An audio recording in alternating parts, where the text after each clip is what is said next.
All right. Good morning, everybody. Let's resume hearing in PC9, day 6 of this particular hearing, and we're back with HHAs. Although, Mr. King, welcome.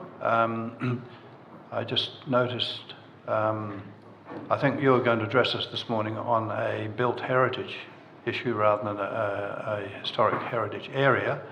We're not actually hearing that until later on in the year, but don't worry, we'll hear you today, so that's fine. Sir, my name is White. Oh, you're White, sorry. No, Yeah. King's the address, my apologies. Out of the old flower bank, sir. Yeah, yeah. I come from Echuca in Victoria. It's a socialist state, and you have no idea, the debt is so great that they're now paying $10 million a day in interest. Now, I know that's irrelevant to you. You live in a palace, doesn't worry you, money wouldn't worry you. But we want to let you know that you are not having 1 inch of our property at 7 King Street. Let me be clear, Mr. White. We're an independent panel appointed from outside of council, so we aren't council. All right. If you see the statutory declaration, our council have been spoken to by the CEO, I'm not sure of his name, David. Dr. Dr. Davey, what's his name? Yeah. I will never be treated like that again. Never, never, never. Absolutely terrible the way I've been spoken to by the Hamilton City Council and that man. He presumes that we can't win.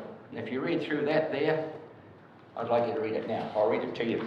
Well, Mr. White, this isn't, just hang on a second there. This is nothing to do with us. This is between you and council. I think you need to take this somewhere else. All right, then I shall do that. Yeah. No, just do it anyway, mate. Do it anyway. No. The right to speak, sir. I'm sorry. Excuse me. Mr. White is addressing us, and you'll have your turn next. Thank you. Do you see these hands of mine? Compare them with your own. I have worked on that property, and the council is not having 1 inch of it. I have worked for 40 years to keep that house and my home together, and a man's house is his castle. Tito came out and said the king's living in a castle, but when he took power as a communist, he had 17. Now, how many dwellings do you want so you can balance your books for your debt? That's what I'm talking to the council now, but this is what we're faced with. Well, why don't you take us through the points right. that you want to make? We welcome the opportunity to speak to you and to show the Resource Act binds the government and not the people. In this council here, we find that democracy is gone. When you read this article here, you'll see what's happened in council. Abysmal.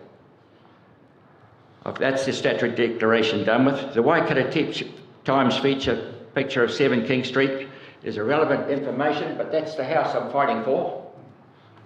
You would have seen that now. You had a look at that property. Yes, we've got that. Thank you very much. Yep. You will notice that there are 12 carry trees at the back. The Hamilton City Council let us down again when Lyle Green built the building there. The agreement was that we gave it to him, you can build a building there, but don't have windows overlooking our property. What happened? A couple of years later, every building right along the side opened up on us. We've had a gutsful. We the people, Ronald Gordon White, Heather Lorraine White, who hold in trust for the beneficiaries John Philip White, Gloria Grace White and Mark Kingsley White, oppose vehemently Hamilton City Plan Change 9 Built Heritage to place our residents under Hamilton City control as built heritage. We will never allow 7 King Street Frankton to be part of this new level of bureaucracy to gain control over it. We intend to retain all our property rights unencumbered. At every opportunity, we will call out this confidence trick because it's brought pain and suffering on the White family. I was up in the night. So was my son. What right do they have to take our property from us? We do not consent to any proposed change under the Resource Management Act. Seeking to administer so many railway houses is colossal. The paperwork will be, as it were, mountainous. Built Heritage Plan Change 9 has never yet offered rate relief for beautification, restoration or maintenance. Yet Ron heard from a Hamilton City Council worker they intend to place fines on owners if their acquired built heritage properties are not up to scratch. What are you doing to the people? Ask the Hamilton City Council that. With built heritage listing, the value of our property will depreciate greatly. Item 2, rates demand shows a change from democracy to governance. And you read the back of what it says on your rate demands. It's totally divisive. It's racist. New Zealand went to war against tyranny, against fascists and communists. Margaret Thatcher said communist pops up everywhere. Dr. Mark Davies said to me I could not add to my submission. What a cheek. That would portray an acceptance of the authority of the Hamilton City Plan change known over King Street 7 King Street built heritage. But I've objected to Hamilton City Plan change built heritage. You, the commissioners, are being paid by the Hamilton City Council, I suspect, and possibly handsomely. You live in a palace. Consider this. I assume the more properties the heritage team collects, the higher their pay. And how will the Hamilton City Council self-governing bureaucrats say no? They'll give in and the ratepayers will have to cough up. This is wickedness. There is no opposition to governance, no checks and balances, and no watchdogs. This spells disaster. Remember the V8 races.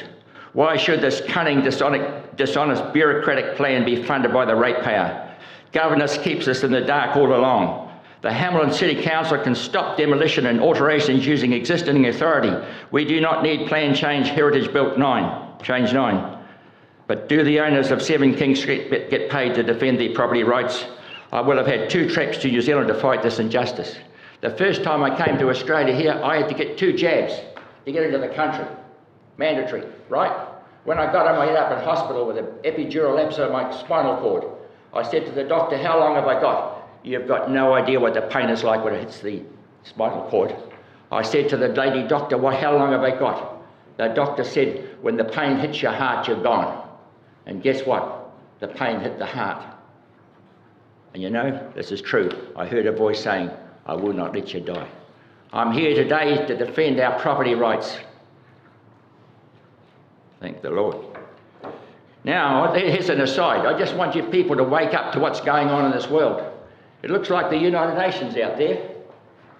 Consider this. Premier Daniel Andrews gave his electoral voters free solar panels and therefore free power. He sold the Port of Melbourne for $100 million, cancelled a tunnel project and paid out $110 million in penalties. Those like him who set themselves up to rule over the common people are known as socialists. His debt costs $10 million a day. He went to China on a secret mission, taking no reporters or accomplices. Margaret Thatcher said socialists always run out of other people's money. That's what's going to happen here. It is these rulers who command high incomes. They know that a lie told often enough will have the people deceived. The socialist is not to be trusted and is opposed to democracy. You see that on your rates demand. You cannot have governance and democracy.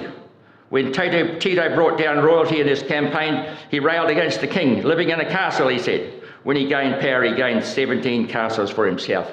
How many properties does the Hamilton City Council want? When the job gets too big for them, they'll employ someone else to do the work.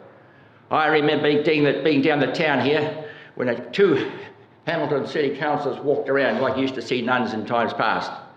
I told this gentleman here, the Commissioner Evan Watson, I admire this man. There was 2. I said, what are you doing? Oh, we're counting the cars coming off the Claudius Bridge. It takes 2.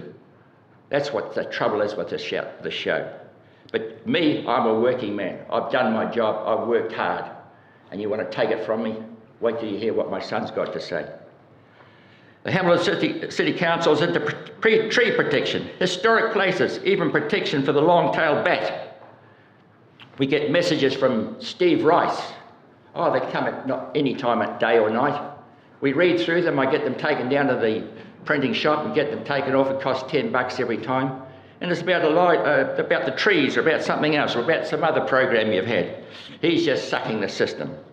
All these things can be handled by volunteers and millions of dollars saved. Mr. White, I understand that you're opposed to Plan Change 9 with respect to your property. I'm there furious. I can understand that and can see that, but is there anything else that you want to tell us? Yes, we welcome the opportunity to meet and speak to you. We hope that you'll rule in favour of us. We really do. Understand that? All right? We, the owners, reject Plan Change 9. I have more to say, but perhaps I'll say it after my son speaks. Yep. That's fine. Is this John White, is it? This is John White. Yeah.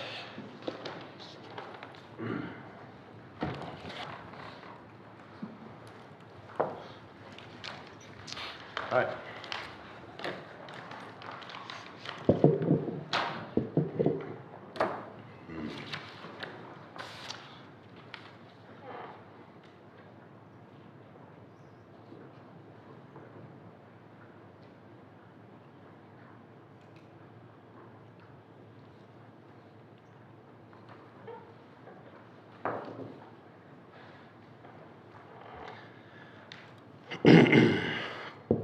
Well, good morning.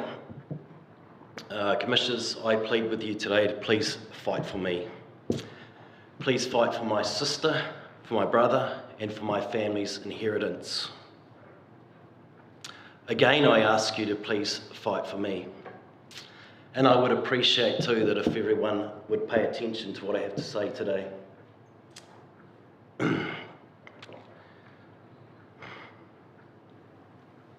Please stand with me against the Council's proposal to classify 7 King Street as Heritage B. Growing up, I watched my dad work tirelessly on our family home, weekend after weekend, year after year, for over 40 years, and I've not known the work to stop. The upkeep for 7 King Street is massive. The house is full of bora, it's falling apart. Is the Council going to pay for that? 7 King Street is not too far from now, needs to be demolished. 7 King Street is a common American bungalow. Right outside of the front door of 7 King Street, there are industrial and commercial buildings in any direction one looks. Both the first and second story of 7 King Street have been highly modified. If you want to preserve our family's home, commission a painting and put it in a museum, or write a story about my dad, who is famously known in this city to be a kind and good man, whom is the only notable person that has lived at 7 King Street. Him and I will be remembered today for our stand for our property and for our freedoms and for what is right today. How about you? Will you be? There are many American bungalows around Hamilton City, and I ask that the Council please leave our house be and pursue other houses to represent American bungalows in Hamilton. I believe you would have seen many such houses already, Commissioners. Our house is located in an industrial area, and thus it should not be classified Heritage B.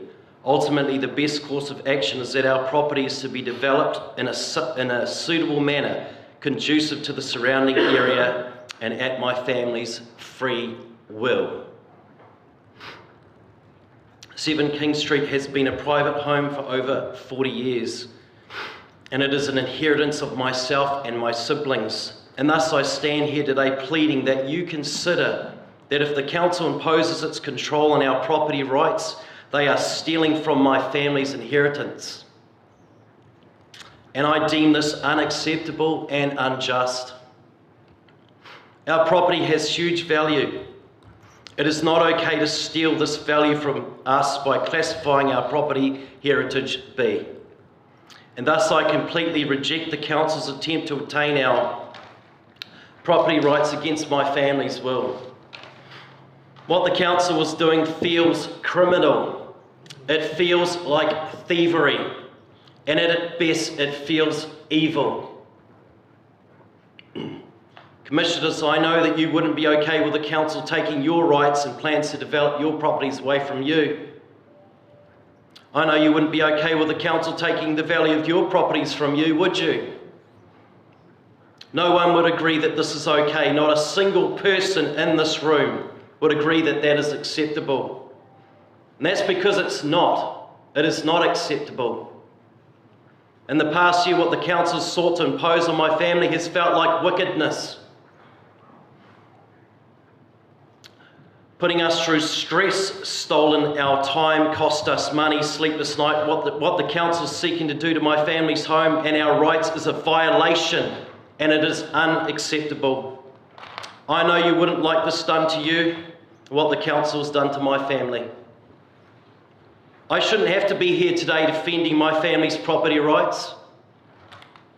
You commissioners and the council should be here defending me. And please defend me. The council's supposed to be serving the people, not performing daylight robbery on them. The situation is just wrong. You have the authority here. What can I do? Fight, beg, plead with you? Of the many people I've talked to about the situation, they would rule in my favour. How could it be that you would rule against me? That would be unjust, and everybody here knows that. I'm pleading with you today, Commissioners. 7 King Street doesn't have the value it does today if the council classifies it Heritage B. Fight for the underdog, please. Fight for your conscience. I plead with you to please stand up for me and my family. 7 King Street is not to be classified as Heritage B, and I reject the council's attempt to classify it as such. And I plead with you, Commissioners, to stand up for my family's inheritance. Please reject the council's classification of Heritage B against our property. We all know that things should be done by negotiation. You all know that that's the right way to do things.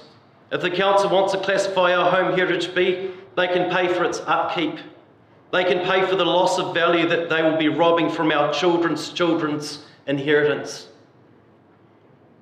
If the council wants to purchase 7 King Street, they can for the value that I specify, after which they can do whatever they like with it. 7 King Street is our family home. It should be our business what happens to it. We own 7 King Street, and thus it should be at our discretion what we do with it. The council has offered us nothing. This is not a negotiation. This is not just, and it is simply not right.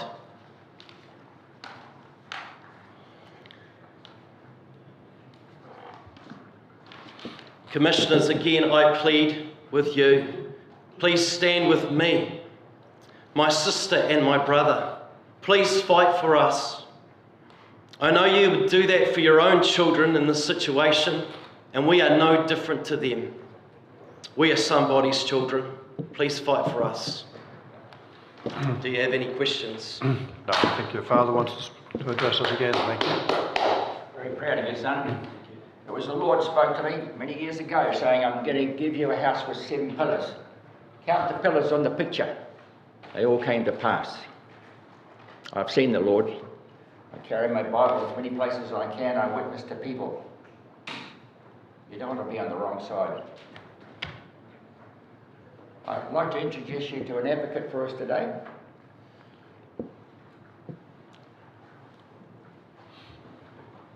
Good morning. I apologise for my lateness. Garden Place was full in the car park. Sorry, could you just introduce yourself? Yes, my name's Kim Coloni. How do you spell your last name? It's Kim with a Y, Yep, right. then Koloni.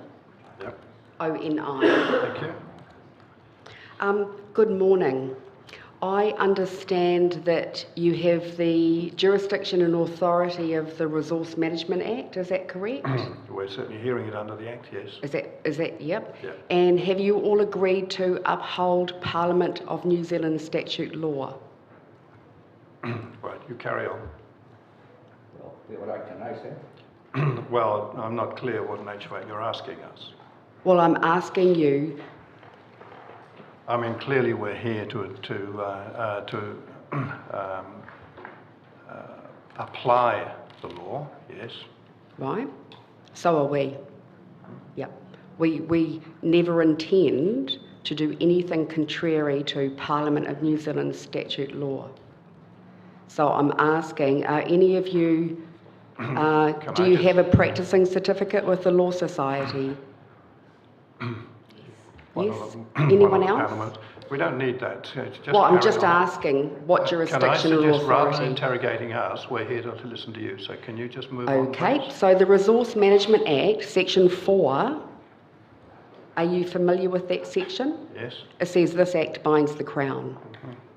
We are not the Crown. We are people. And if you would do a word search in the Resource Management Act of 1991, that word people comes up 7 times. And it refers to the living man and woman on the real ground, not a piece of paper. You're operating for Hamilton City Council, which is a piece of paper, it's a corporation. Is the CEO there here today? Ms. Coloni, Is- I don't know where you're going with Well, this, I'm but just trying to clarify that we're all on the same page. Is the CEO of Hamilton City Council here the today? CEO has nothing to do with us. We're an independent commission. Okay, well, he's the only employee of Hamilton City Council. And I'm sure you're aware of that. But let me read you the purpose of the Resource Management Act, because it refers to people. The purpose of this act is to promote the sustainable management of natural and physical resources. In this act, sustainable management means managing the use, development, and protection of natural and physical resources in a way or at a rate which enables people and communities to provide for their social, economic, and cultural well-being, and for their health and safety, while sustaining the potential of natural and physical resources, excluding minerals, to meet the reasonably foreseeable needs of future generations, and safeguarding the life-supporting capacity of air, water, soil, and ecosystems, and avoiding, remedying, or mitigating any adverse effects of activities on the environment. And you'll be aware, under the interpretation of that act, the word environment includes ecosystems and their Ms. Coloni, constituent parts. Ms. Coloni, we don't need a including tutorial on this. You just get people- to the point you're making, Well, please. Please. Please get Under to the the point. principles of natural justice, can you please let our voice be heard? You have another 5 minutes. Including people and communities. So that word environment includes us, the people. Yep. We do not consent to anything that Hamilton City Council want to do with anything on the title of the real land at 7 King Street. We understand that's Mr. White's position, yes. And according to this Parliament of New Zealand statute law, you don't have any authority to alter anything in regard to 7 King Street, because that act binds the Crown and we are not the Crown. And you are there under the purpose of that act to remedy and mitigate for us, the people, we the people. So please make it known for and on the record, do you see us here today? Do you see us here today? Well, you're clearly here. Do you hear us? Well, you haven't finished yet, but we're hearing you, yes. Okay, so for and on the record, we are not corporations, we are not persons, we are not, no, don't shake your head please, because it's true. The act that you're wanting to apply does not refer to people. It binds the Crown, and we are not a body corporate or a person, and that act is there to protect us. We want that act to protect we the people, and it does. So, to be clear, for and on the record, we do not consent to any alteration of anything that Hamilton City Council, who is a corporation, being Nicholas Lance Vervoort, proposes to do with this title. He does not have any jurisdiction, and nor do you. according to the Resource Management Act of 1991. Thank you for your time. Thank you. Mr. White, did you want to make any last comments?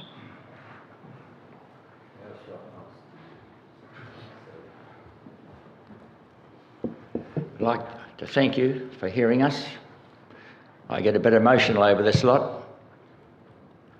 And I'm sure if you're still in my shoes, you'd have probably worse things to say than what I've said. This is a big issue for us. It counts a lot for us. I planned to put a tower on that place at 7 King Street. We have the plans that was drawn up by someone here in the council. The builder, Gary Burgess, passed on. Those plans have been put aside. That was to be a prayer tower for the Hamilton City. You know how the youth run wild these days? I'm one of those that goes to them. I hand out Bibles. I show them a way, the truth and the life. That's my mission. So we'll have to forgo that. But please, don't let the Hamilton City Council make our house build heritage. Thank you. Thank you, Mr. White. And thank you also, Mr. Whites. Thank you. Thank you. And as I indicated at the beginning, we're not actually hearing the specific built heritage things until September, I think it is. So we'll take that forward into that hearing. So thank you very much. Am I invited to come back again? Well, you're entitled to. If there's anything else that you want to add, although I think you've probably said all So you we need can to get say. some sleep at night and not worry about the cunning of the Hamilton City Council. They ignore me, they don't answer me, they don't return phone calls. You've got it all before you're there. In fact, they've been rude. So that we get You've told us that. some sleep. Could you let us know where you stand? Well, let me be clear. We won't be making decisions on this until we've heard the whole matter, and so that won't be before the end of the year. Right, so we won't have good sleeps, will we? We'll be worried about things. All right. Thank you very much. Now the next submitter is Mike and Sandra Lovell.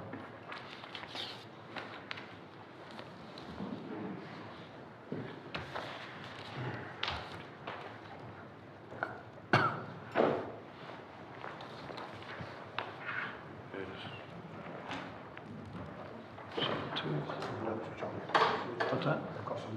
Oh, yeah. Fine. Good. What are we? 17529.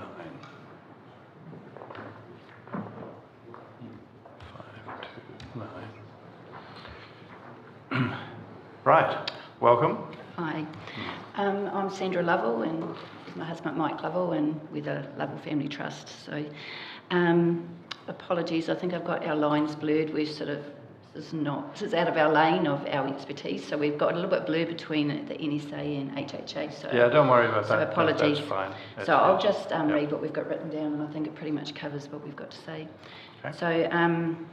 So pretty much the historic heritage areas from the HCC Plan Change website is defined as represents a period of Hamilton's development and helps to tell our story. They give people a glimpse into our past and where we've come from. And we currently have 5 special character and historic heritage areas in the district plan. It's the Frankton Railway, Hamilton East, Hayes Paddock, Clawlands West and Templeview.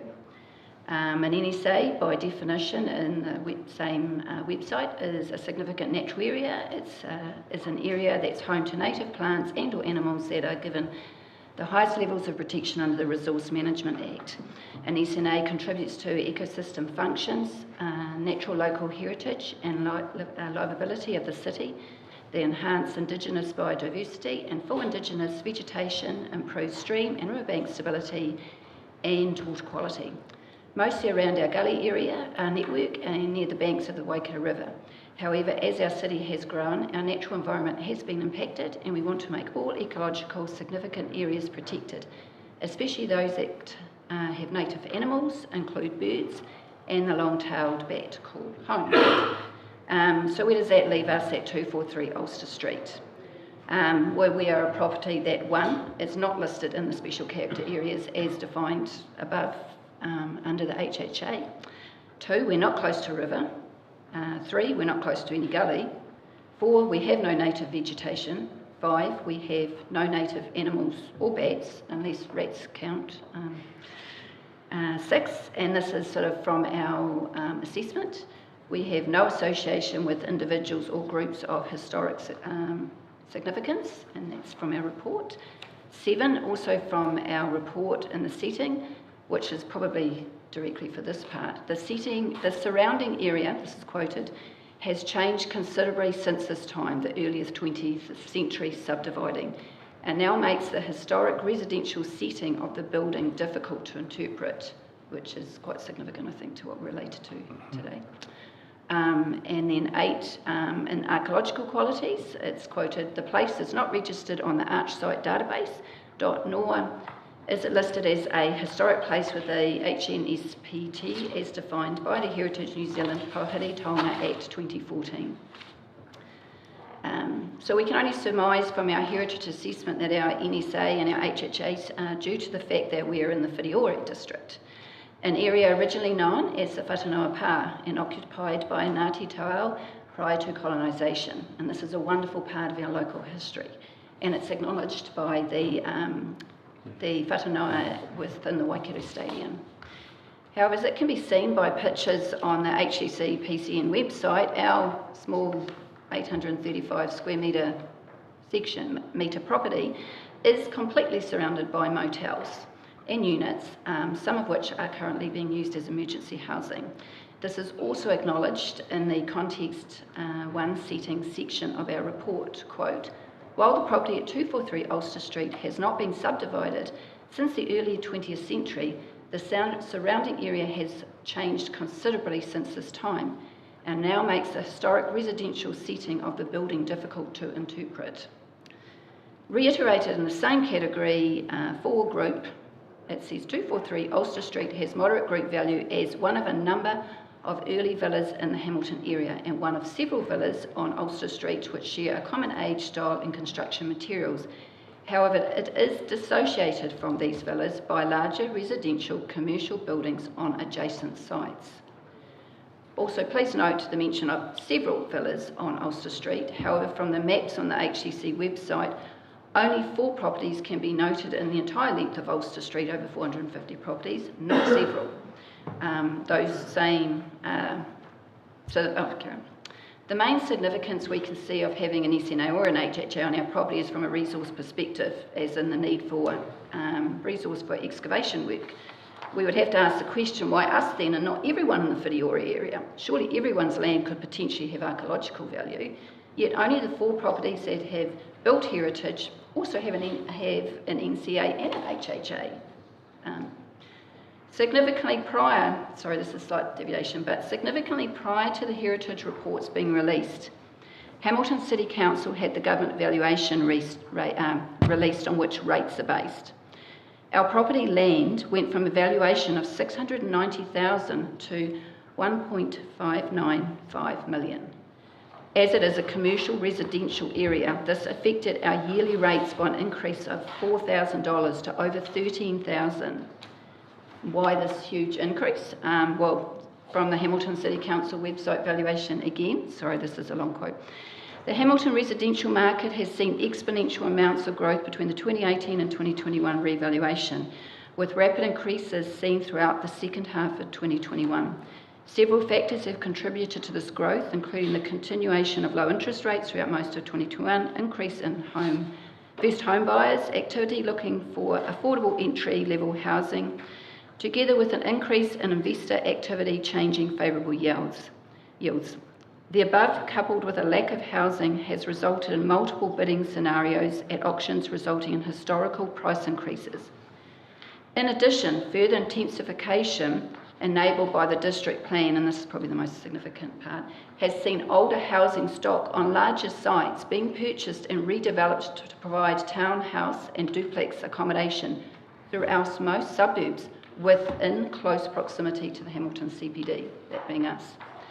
I feel certain that had the property had the heritage report out when the valuation was done, we would not have received the same valuation report. Having Heritage Plan B ranking would clearly impact on what 243 Ulster Street can be used for. Therefore, it's in conflict with how valuation is assessed, and council cannot have it both ways. The location of this property and its immediate surrounding environment makes it ideal for high-density housing. That's sort of from the factual. From a more personal perspective, we just wanted to say, so finally, we wish to speak from a personal angle. We purchased this property some 13 years ago, and we love the old villa. And we wish to operate our physiotherapy business from the premises. And we've enjoyed that. Our current intention is not to change that, but the significant change in our surrounding area with the introduction of emergency housing has had a huge impact on us. We have raised crime in our area, we have been burgled, staff have been followed and harassed, we have homeless sleeping behind our property, and regularly clear shopping trolleys from our front lawn. Keeping our business long-term in this location just may not be viable, and being heritage listed would have a direct impact on our ability to sell the property. Please note, I'm a direct descendant of the Casey family that arrived on the PC Rangireare in 1864, and again from George Fraser, who led the construction of the Hamilton Heritage Bridge in 1908. I fully appreciate the importance of heritage. Should this property be in Hamilton East or one of the other HHA areas, as they've listed, it would be in keeping with its surroundings. But unfortunately, the horse has bolted for Ulster Street. And one day 243 should have the option to provide housing for future generations. We oppose HEC PC9. Thank you. Just before you go, was there anything else you wanted to add, Ms. Lovell? So again, your issue is in terms of the built heritage status of 243, as I understand it, because I don't see that there's any HHA over that. If there is an HHA, there's a proposed. They've talked HHA about over some it? kind of HHA over Sorry, just a minute. There's no HHA Yeah, over that no. property, but it is a built heritage. Yes, yes, no, it's got a built heritage proposed scheduling, but there is So- no HHA over that particular area. Oh, we were told we were needed to speak today addressing that. So I've come up with what I've come up with. Yeah, no, that's fine, that's fine. So- Again, we'll take yours forward to the built heritage hearings later on in the year. So, you know, you don't need to appear again if you don't want to. So we did not need to come today?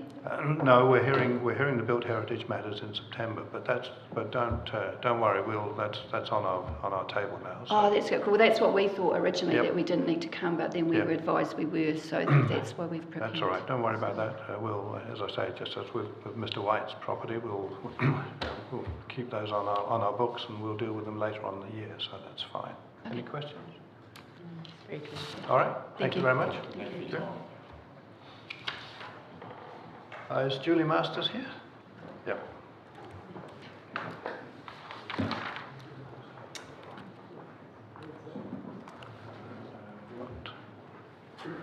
Right. So thank you. Yep, we're dealing with Nixon Street, is that right? Yep. Okay, thank you. Kia ora, my name is Julia Masters. I'm a homeowner and resident in Hamilton East, and I made a submission on Plan Change 9 on behalf of myself and my husband, Dean Masters. So I've submitted a more detailed statement, which hopefully you've had a chance to read already. So this is just a very brief one-page summary. Thank you. For you. And so it just focuses on the two key points outlined in my statement, which are the information requirements and the assessment criteria. I consider it unreasonable to require a heritage impact assessment for all activities requiring a resource consent in an HHA.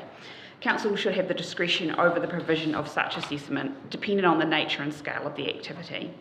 For example, a small addition to the rear of an existing building in an HHA will likely have little effect to the heritage value of that HHA when considered in the whole. And I just to elaborate on that, because the HHA applies to an area, not to a specific site. So it's not a built heritage site, it's applying to an area. In this scenario, the assessment can be adequately undertaken within an assessment of environmental effects without a full heritage impact assessment also being provided.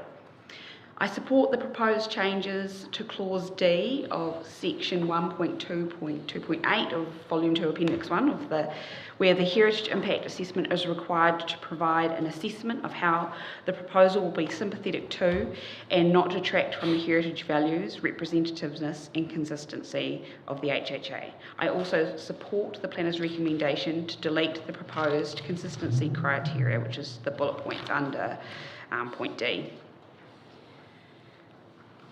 With regard to the assessment criteria, I consider that the new recommended assessment criteria, E to E13, and I think in my statement I wrote R9 when I meant E9, so apologies there.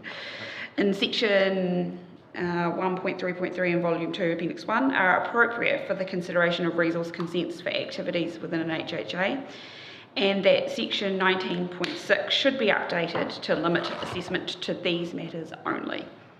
I have outlined how that would appear in my statement, so I've given you an example of that.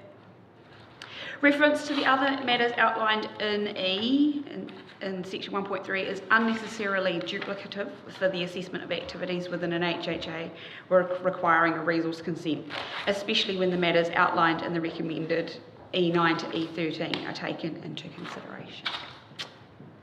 That is all I have to say today. Thank you. I don't know if you have any questions.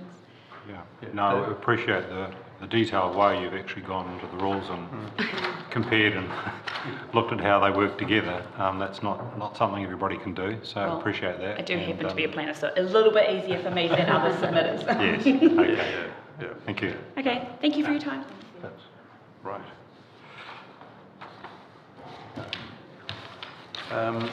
Well Energy is unavailable, I understand, today, so Matt Stark for Riverbanks? Matt? Sorry? Just one. Okay. Well, we'll just pause because the next one due is not till 10 o'clock unless Louise Feathers is here. Mr. Key's here, he's here. Mr. Key, got down to 10 o'clock, he's here. He's here now, right, just coming in. All right. Come on up, Mr. Key.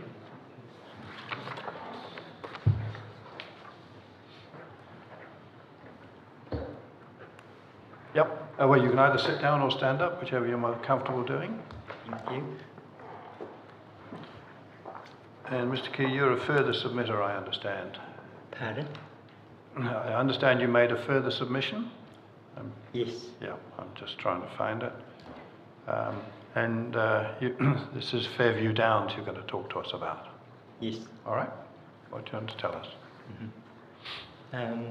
First, I'd like to say thank you to the committee for allowing me to be able to come and stand here in this particular time, especially when I'm a full-time carer for my wife.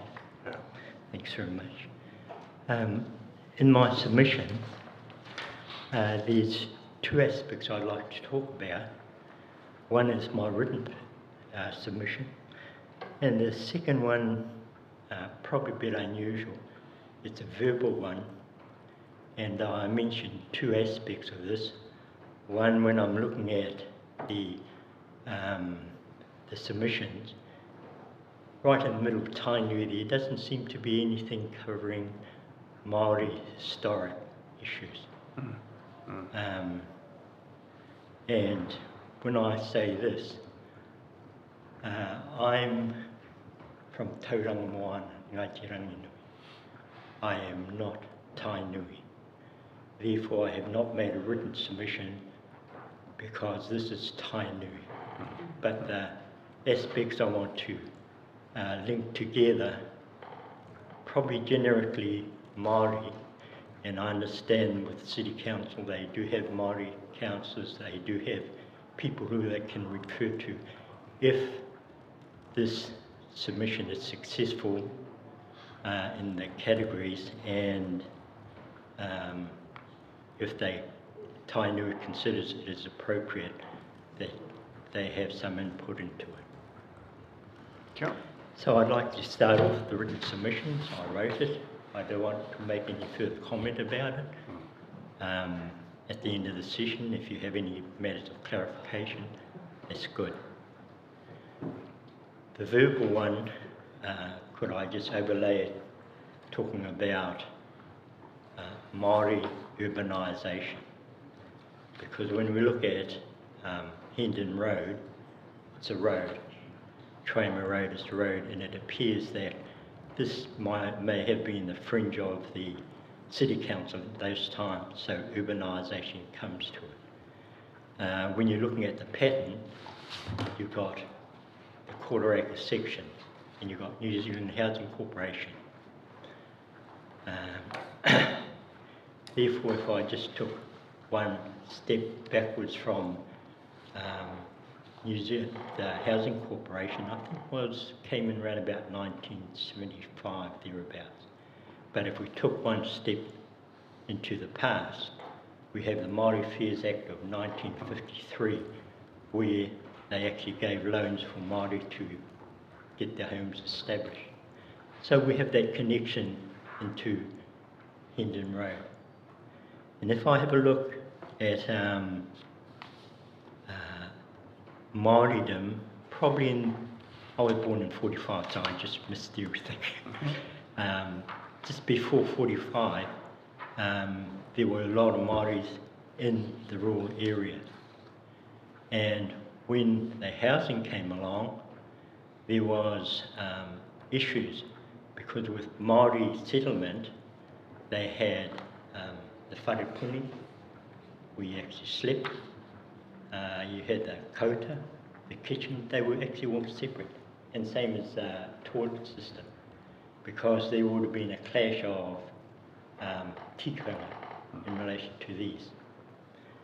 So when you come to the housing, you had some resistance from the kaumātua of those days, because you were bringing all these tikangas together that didn't really match so well. And so when you're looking at these aspects, you can see the gradual urbanisation of the Māori, not very well accepted back then when they were using all the Māori laws.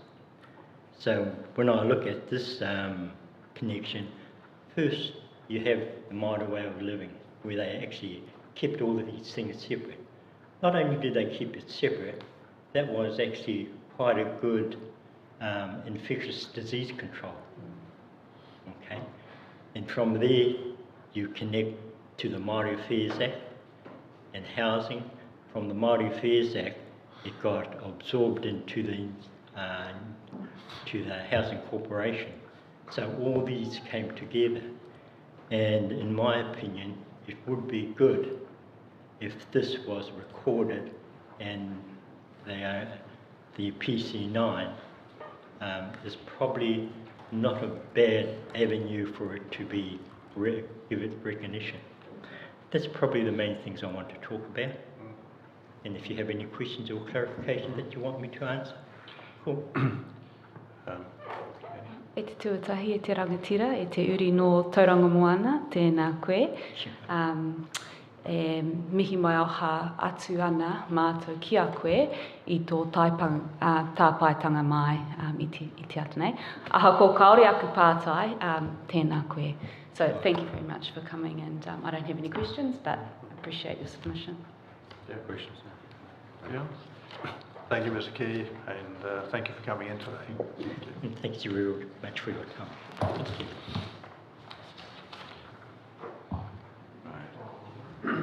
Mr. Stark? Apologies about it. No, that's all right, that's all right. We'll get caught short, isn't it?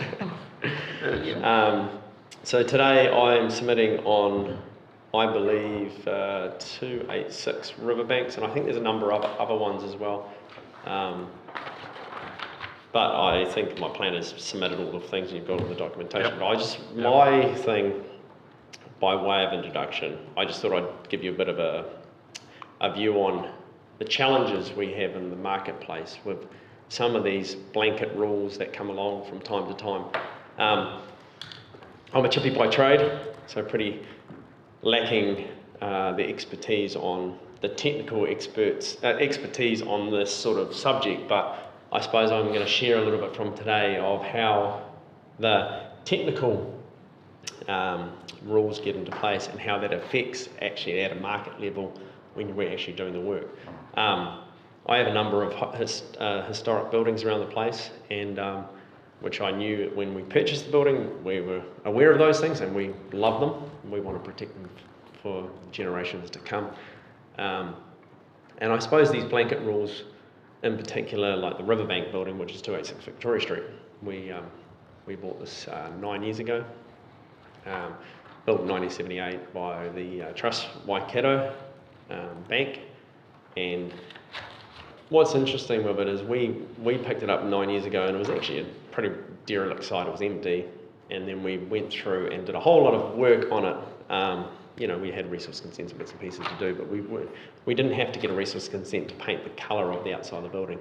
And now these layers come in, and it actually makes a real challenging effect. Now, I'll talk about one building that's not included, but it's the Calder and Lawson building, 455 Grey Street. So that's got a heritage overlay at the moment. We bought it in new as heritage. We wanted to do a couple of bits of work, put a doorway in, and then found out there was no steel in it. So now the whole building sits there. Cost me $2 million, right? And I know the people that submit these things don't really care about money, but economics have a part to play, right? So I paid more than what it was worth at the time. Now I've got to spend another $1 million on it, right? So me as a landowner, and probably from most people's perspective, probably quite privileged to have a lot of property. And I can make a choice as a landowner to go, you know what, that's just too hard. I'm just going to park it and store my trinkets and gadgets of what I deem that I want to store in a building, and not actually use it for activation to bring vibrancy to a city and have people interact with it. And what I see the trouble is with these overlaying rules and regulations that are coming on, is I think we're going to have a city of activation in parts, but then deactivation in other parts, because it actually just gets too hard. And so I've worked in the CBD for the last 10 years, been passionate about revitalising, recreating of crusty old buildings, right? But there's been limited red tape, there's been limited resource consents, even though there's been a whole lot of it too. But it's really challenging to make sure we take these buildings from there to here when we need expertise, because now we have to employ a consultant on the colour. We need to, it just becomes endless. And I know we all know this, right? But I just wonder what the intended outcomes are, and has everybody thought through what are the negative impacts that this could have on our built environment? And I'm not saying we should bowl everything, right? But how do we do it? How does a blanket rule work that is actually going to have an outcome for the benefit of all people? So I rabbit on a little bit, but the reality is we've also got on Knox Street. So Knox Street, I think Knox Street and Hood Street are in these areas as well. The HHA, is it the HHA? Is that right? Is that correct? There's an overlay of, I don't even know what HHA stands for actually. Heritage. Historic heritage area. Yeah. Is that right? So we've got a fence at 9 to 19 Knox Street, right, which is the old Ministry of Works building. It's called South Block now, and it's a vacant lot for redevelopment. And so we've got this 1930s concrete fence that runs along the front of it, and so now that's been earmarked to be logged, put in there. And what it does, it stifles development, because the land slopes up towards the cathedral, and so this is partly a retaining wall. But to build anything in the new world, you just take that right out and build an underground car park or whatever. But you start to save this thing, which is potentially, I don't know, probably at the time a couple of $1,000 wall, but it actually adds millions of dollars onto the overall cost of it. So we're in the process of late building, the new police station was going to go there, and that was one of the most significant costs to the police around this wall. And so I just wonder, it's an opinion to say that that is heritage, and I just wonder the challenges, the consequences of these opinions that create real challenges in the real world that actually cost more, that actually filter down past me to cost more for everybody. And I just really worry that we're adding these blanket rules across things that are actually going to have unintended consequences. So that's all I really have to say from a real world perspective, because it is challenging out there, because my guys on my team go, why don't we just go buy a couple of Bunnings and stuff it, you know? Because you kind of get like that, right? And flag the city, just leave it up to someone else. But it just gets too hard. And you could say, well, I'm just a whinging, privileged property developer that... We wouldn't say that. No, not directly. But, you know, I care about the city and I care about the heritage, but I think the way it has come about and the approach, I don't think it's going to have the intended. Just in terms of your experience in that, I mean, how do we mesh the two intentions? One which is to protect what's worth protecting, the other is to develop. I mean, the task before us and the task before council in terms of plan change for 9, obviously, is how do we make that balance the right way around? Totally, and I've thought a lot about this, right? So I actually think we can't. I find in this country, because we're built on a very shoestring budget, like the number 8 wire mentality, right? We build our buildings quite like a bit crappy, right? So we've just been in a real hurry. And have we intended when we've designed these buildings from the outset to be of heritage or of good quality? And I think what we should be doing going forward is putting an overlay and saying, hey, these are the areas that need to be designed in accordance with heritage and should be designed further than 50 years, because every building in New Zealand has always been designed for 50-year duration, right? Then we're overlapping now because we think it's a good idea to go, oh, actually, we'll slap something else on there that was never intended for more than 50 years.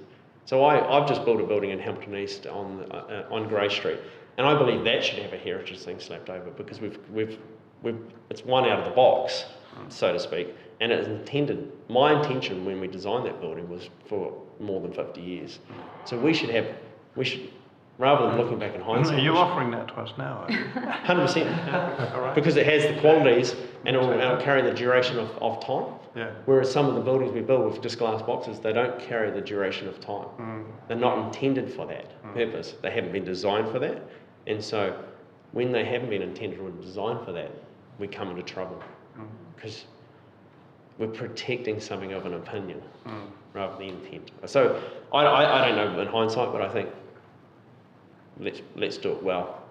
But you know, putting a heritage over a Cullolan's, what we call the sausage block flats, or block flats, really, they should be. That's a shame on our. That's a shame on our design. It is a real shame on our design. We shouldn't celebrate shame. Yes. No, I think we should celebrate quality. Because I want a quality city, and I think everybody would have aspirations for that. And I'm fortunate enough to be able to aspire to that and be able to be a part of delivering that. But I really worry when I'm standing, and it's a real problem. My $2,000 wall, I end up spending $50,000 to $60,000 on consultants. It's just going around in circles, and the uncertainty of what that creates. Another one is 81. We've got another one on 81 Victoria Street, which I think's in there. It's an old dry cleaners site. And that's another building, right? We've got a plan to demolish that. We've got a resource consent to build a 6-storey building there. And it gets so hard. I just literally store my boat in there.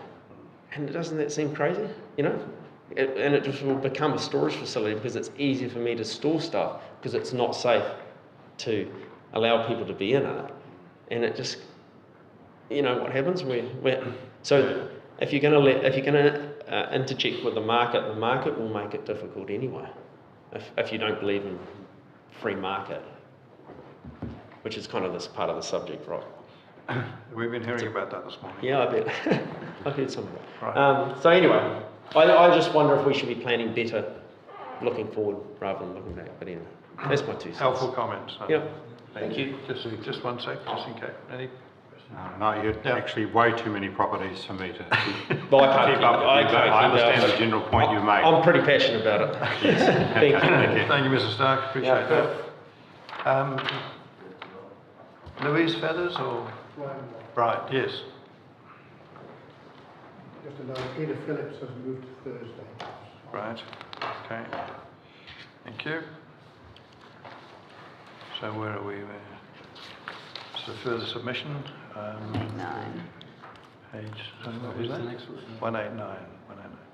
Right, you are? I'm Brian White. You're Brian White, yes, thank you, Mr White. So I'm here for a couple of different properties. One's 634 Victoria Street, and that is not part of the HHA as far as I understand, but there has been a submission by the Waikato Historical Society, including it as a heritage building. Right, Sorry, what was that address again? 634. 634 Victoria Street. Victoria, right. Okay. So it's a property that we've owned for a few years. We've gone through the building and we redeveloped it entirely. It's fully tenanted now. A lot of it was vacant when we purchased it. We've insulated it, we've earthquake strengthened it, and there's nothing off the original left internally except for a few elements that we thought were worth expressing. There's some beautiful structure in the building. The frontage of the building at street level, we've completely reglazed it. We've tried to do it in a manner that's tasteful and recognises what was the heritage of the building. And then above parapet level, there is actually some elements of the building that are original and that probably have some heritage value. But in my view, I think including it would be an overstep.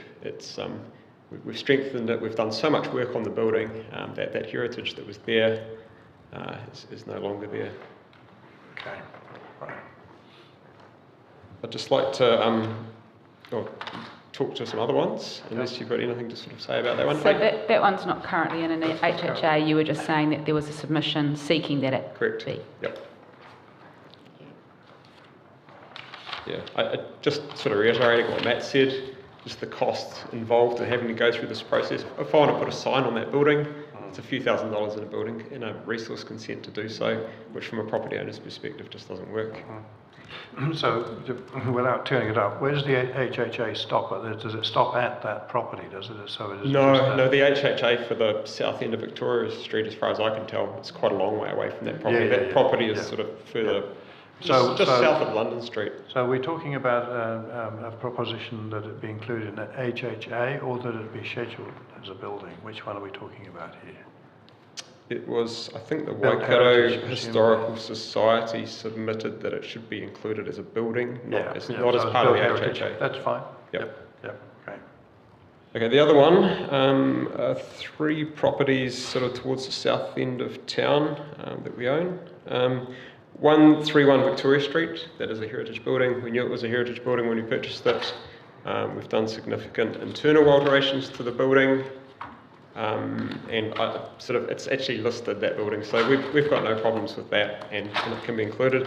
The ones that I'm concerned about, Waikato Historical Society has proposed that all of Hood Street is included, and that would capture 8 and 12 Hood Street, which are 2 properties that we own. These properties are of no historical value whatsoever. I'm not sure if you are familiar with the building that used to be Cullen's. It has a tensile structure that's the canopy on the outside at the moment. It's mouldy and in need of replacement. The building is clad in, I think it's one of those Hardy's products. It's got all the hallmarks of a leaky building. It's built like a house. It's timber frame construction. It actually needs to be taken away and totally demolished. So that was the Waikato Historical Society again, seeking that? Yes, yep. And they are seeking on this one that it's included in the HHA. It's captured in the Knox and Hood Street extension of the HHA. So these buildings have no heritage value. And I think if this is included, it's just going to put us off doing the development that we'd like to do to the buildings. So we had a vision. Obviously, you've got Union Square, you've got the theatre happening.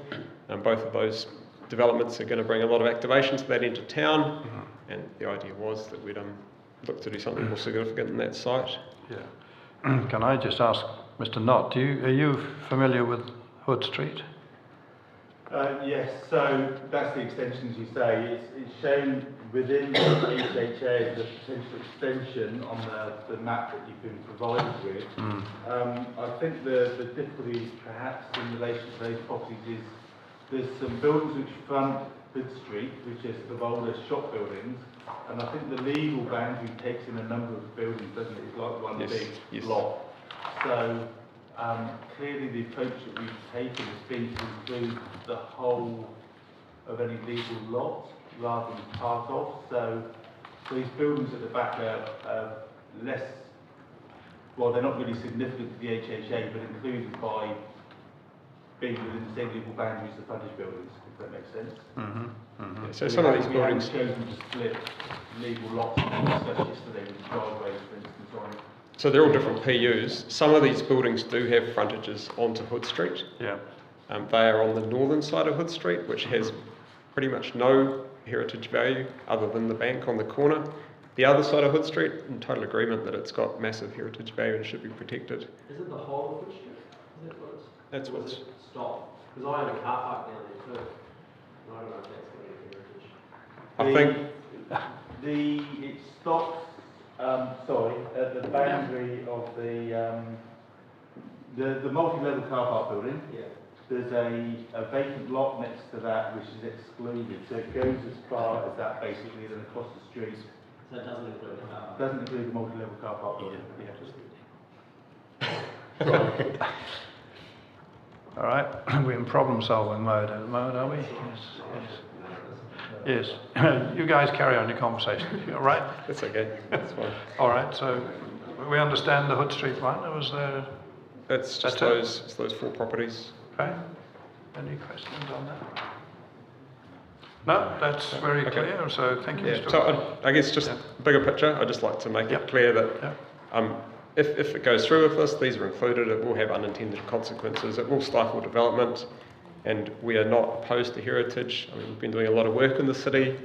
We've done projects like Biggs Wiseman, like Knox Street. We've won national awards for heritage architectural restoration projects. We're committed to the city, but it needs to be more specific. It cannot be just these blanket zones. Thank you. All right. Thank you. Thank you, Mr. White.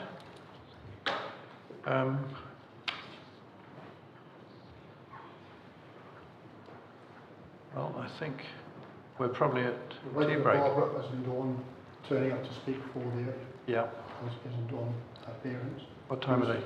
10 minutes ago, she was 5 minutes away. That's fine. That's fine. Let's take a morning break and have a You cup may of need to something. take a longer break. The next summit is, because we're about 20 minutes ahead of schedule, we're due about 11:15, so I've been emailing those to try and move them forward. I've done a reply. That's fine, Steve. Thank you. Yeah. Well, let's resume at past, shall we?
Right, Ms. Eisendoorn, welcome. Well, good morning. I can start? You can start, yes, thank you. Okay, I'm here at very short notice this morning. Our planner was supposed to give the submission, but he had his wife's had to go to hospital, so I'm here in his place. So I don't know. He said, any questions, if you could refer them to him, please. And how would we do that? I guess I can give you the details or give it to the gentleman at the door. Right, okay. Is that All okay? right. All right. We're talking about Grant Kettle, are we? Is it No, Grant? this Or is it- Jacob Robb. Oh, yes, okay. All right, I'm just looking, that of course came from Grant Kettle. Yes, all right. Well, what do you want to tell us? Okay, it's regarding the properties at number 3 and 5 Oxford Street? Oxford Street, Yep. yes. The primary purpose of our submission was to see the removal of the HHA overlay that has been placed over the properties at 3 and 5 Oxford Street. This is due to the constraints that it places over these sites. As acknowledged in our submission, the buildings on these sites are of poor quality and we already have approval from council to demolish them within the next 5 years. As a result, any heritage qualities present over these sites are likely to be lost. We acknowledge that this has been identified by heritage experts, and we are supportive of the recommendation to remove the HHA. We also acknowledge that this recommendation has been supported by the plenty evidence of Jacob Robb, and thus it appears there is unanimous support between experts on this matter.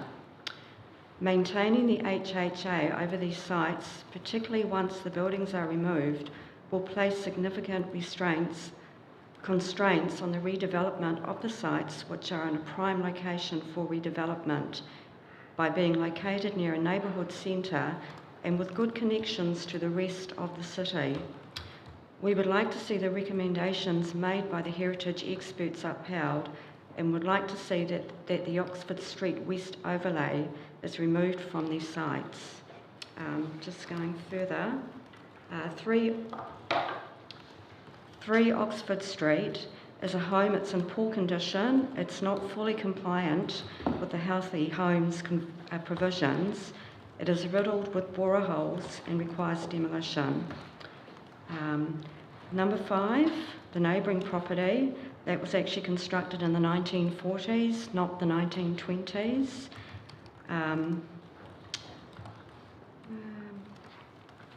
So these two properties are both purchased together in 2021 with the very intention of developing further. This overlay now puts this plan in jeopardy. 3 Oxford Street is located directly abutting the Heaphy Terrace commercial area, is in close proximity to public transport, has a right of access over the commercial land to the west, which makes for additional development options, is essentially in the same ownership as the neighbouring site, which is 5 Oxford Street, and is of good size at 700 square metres. As such, the site has all the desirable characteristics to be intensified into higher density development. It is a unique and valuable situation with great development potential.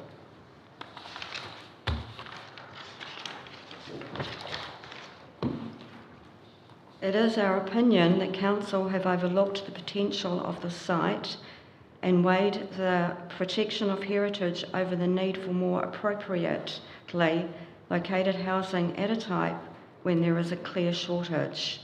The development of the site is precisely the type of situation that would assist in meeting the intent of the NPSUD. The HHA, as proposed, also consists of only 7 properties, which is considered to offer little benefit to the surrounding area if protected, given any views of the area will be fleeting for passers-by. Given the dwellings at 3 and 5 Oxford Street will be demolished in the near future, any benefit that this HHA might bring would be reduced further. Thank you. That's right. And as you've noted there, the Oxford Street West HHA has recommended for deletion in any event. And, Yeah. Is anybody still advocating for it? Do we know? Not that I'm aware of. I don't think we had submissions in support. Right. So it's almost certain to disappear, in which case. Okay, thank you for that. Thank you. Thank you for your Yes, sorry, Question maybe for council. It looked like on the maps that there was a built heritage There's 3. dot Yeah. on 3 On number Oxford, but I think you've just told us you've got a demolition. We have, yeah. Yeah, I haven't specifically dealt with the built heritage side of things, but I know there is a certificate of compliance, I think, for demolition of 3, yeah. All right. Okay, thank you for your time. Thank you for coming at short notice. Thank you. Mr. Bicknell.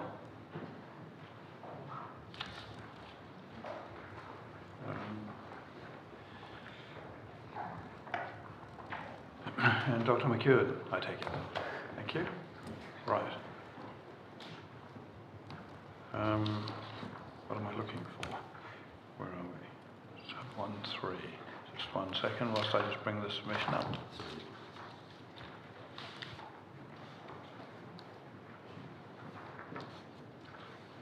Right. Thank you, Mr. Bickle. Cool, great. I'll try and keep it relatively short and to the point. So my wife and I own 24 Te Araha Street, which is the site in question. We requested, it currently has an HHA overlay on it. We requested or submitted that would like it excluded from the overlay. We submitted expert evidence to help support that position. From my perspective, so bearing in mind I'm a layman, it was challenging in which we didn't see, or I didn't see any information challenging that or responding to that, so it's difficult to come here and be able to talk to that because I don't know if anyone's disagreeing with me or otherwise. But I can't speak to the methodology and the process in which they've gone to establish those. Neither am I an expert to be able to challenge that, and that's why Anne's here to help support me. But from a holistic layman perspective, it is challenging to understand the reasoning, or like when you look at it on the ground, essentially from a layman perspective, it's really challenging to be able to see that come through and heritage or character component of it and to justify its retention. Even more so when you include the Claudelands commercial area that also adjoins this site. Yeah. So if you stand on the ground, it's really challenging to understand how you see value in it and the methodology associated with that. In terms of 24 Te Araha Street in particular, on either side of it, you've got this commercial centre, you've got a large yard, you've got brick cinder block buildings, which what appears to be little value, and then adjoining it you've also got essentially a series of sausage flats with concrete cinder blocks associated with it. So in terms of context, my wife and I own a series of contiguous sites next to this site. So this site adjoins 4 sites that are next to it. It comes down into a depression. Those adjoining sites are obviously high density under Plan Change 12 proposed. So for us, we're looking at developing that and looking at accesses and facilitating that kind of development. And for us, we're really struggling to see the value in that particular site from a heritage perspective. In terms of the information that's been provided to justify why it should be included, again, from a layman, it appears very light. It appears very hard to kind of challenge or talk to those points with such little information. And in the pre-application meetings we've had with council around developing the site and densifying it, they haven't necessarily, bearing in mind this pre-application meeting, they're not bound to anything here, they weren't necessarily against the site being demolished or looking at access and whatnot, but obviously they would more than likely look for expert evidence to demonstrate that that building was no longer that, but their initial indications were that. And I guess the point being for me is to impose this overlay, it seems like it's a very low threshold for the information to be provided to justify why it's included, and then the impetus is on the landowner to then go and pay and provide all the evidence to prove that it shouldn't be, when it should be the opposite way around. The threshold should be higher to include it and not default to the landowner will sort it out. So that's it for me really, and that's just my key points. Is I just don't think it's reasonable to put that emphasis on the landowner. Yeah. Dr. McKeown, do you want to... now I know that you're appearing on 2 or 3 occasions, I think, this morning. Yes, so yes, I am. Maybe if you can just sort of cut to the specifics, and later on we'll deal with the more generic issues that you Yes, absolutely. That certainly works well. So my statement of evidence that I've provided, you have before you. Yep. As you will see in the final 2 paragraphs, paragraph 17, the conclusion I came to is that I don't consider that Council has established that the proposed Myrtle Street and Te Araha Street West HHA has significant heritage value. If, however, the panel determines that there is an HHA present here, then I consider that the south side of Te Araha Street, which includes Mr Bicknell's property, should be excluded from the area given its state, essentially, in terms of later development and you know, for reasons of continuity. There are a couple of other things I think that are worth mentioning now is that as Mr Bicknell pointed out, the Claudelands commercial HHA is kind of new on the scene, and so that wasn't something that we were able to really spend a great deal of time kind of considering the impact of the sandwich kind of that's been created here. And I'd also note, and I guess I'll come to this in more detail shortly, is that there isn't any comparative analysis that we have that establishes that the Myrtle Te Araha Street HHA kind of is one of the best in the city. And I think, as Mr Bicknell has said, that makes it very difficult for property owners to have that sense of understanding and hopefully ownership of that bestness that would be expected. Finally, the last point I had made that was raised yesterday that I think is particularly pertinent to this HHA is that the council experts raised the importance of speculative housing in Hamilton. And particularly this one is in Claudelands, which is one of the early 20th century amalgamations that occurred in the history of what was Hamilton Borough. Speculative housing is simply the dominant form of housing development that has occurred in New Zealand forever. We know all about it in today's context. Historically, that's what happens. People buy a piece of land, they subdivide it. Very often in Hamilton, as in elsewhere in New Zealand, it's a builder. They buy 5 lots, they build 5 houses, they might live in one, they sell the rest off, and you can tell that if you go down to that specific detail about a particular property and you look at the title. Oh, there's Fred Jones, builder occupation, and then he sells lot 2, DP 6832, to, I believe, in this case, the Jessops, Catherine and Harold, who appear to have built the house in about 1938, Mr Bicknell's house, and Harold was a pastry cook, which is cool, but not the basis of heritage significance until you build more into that story. So I do think that speculative housing issue that was raised yesterday is one that's also problematic when it comes to identifying the best of the residential historic heritage areas in Hamilton. Thank you. Thank you. Just a sec. Question? Could you, yes, thank you, Dr. McKeown. Just on that point you're making about the speculative housing,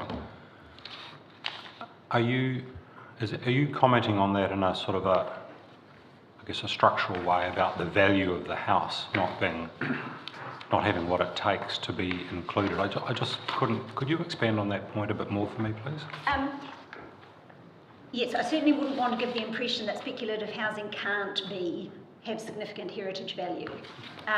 And I'm just reflecting on the comment that was made yesterday about that being one of the kind of key development themes, and also in terms of the revised Myrtle and Te Araha Street assessment that talks about it as it's representative of speculative housing. So can absolutely be historic heritage. Ideally, you have a single developer. Speculative housing, I mean, if you think about state housing, you've got a survey plan and you've got the developer is the government in that case, but you've got a very coherent historic heritage narrative underpinning that. And so it's not about the style of the building or the class of people. Pastry cooks and their wives can absolutely be foundational kind of members of a heritage area community. It's more that that is a common occurrence. And Mr. Knott's point yesterday about the best areas, I think, has to be kind of viewed in that light. There's a lot of spec housing because that's how we get houses built in New Zealand. Thank you. Just wanting to be clear on what your submission is to us in terms of I think you said don't support the HHA as a whole, but if part of it was to remain, then everything on the south side of Te Aroha Street should be removed. Is that what your submission was? Yes, that's correct. Yeah. Thank you.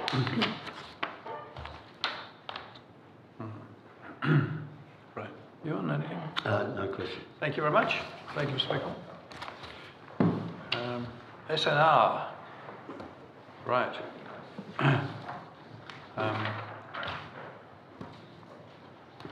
I think, Dr. McEwen, I think you've got a revolving seat for the next while, I think. Get back up here.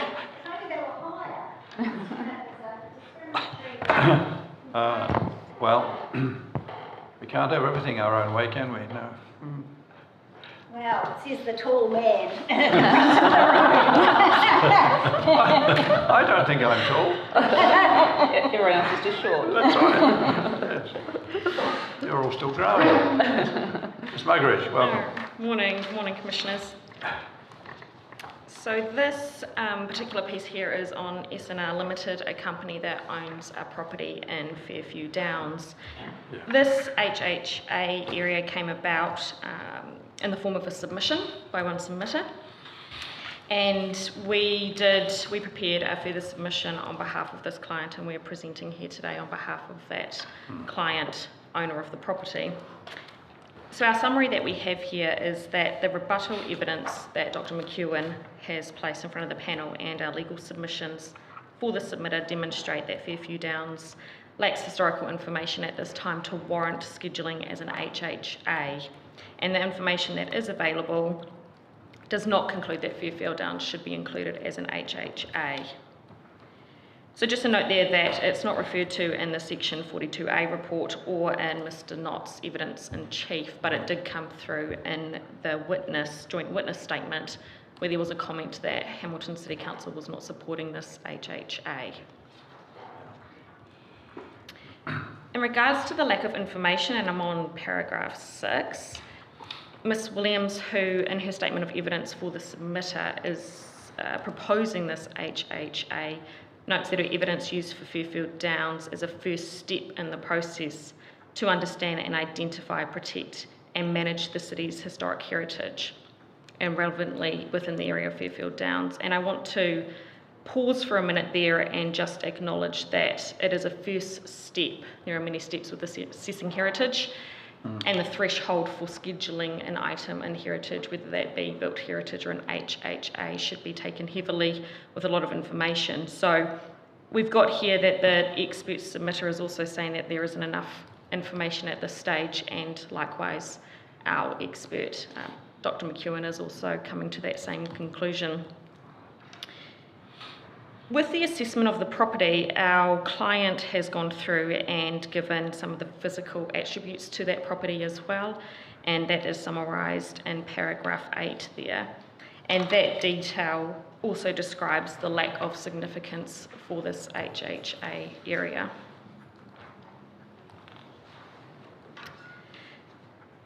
We've then got a revised assessment rating from Ms. Callaway, who was the expert for the submitter, who proposed this HHA area, and we would say that that assessment should not be accepted. And the reasons for that, Dr. McEwen has put in her rebuttal, but we would say that Mr. Knott gave a ranking of 2.7, and there was comments yesterday on how that ranking is applied.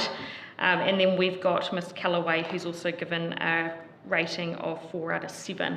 And somewhere there seems to be this form that 5 is the golden number.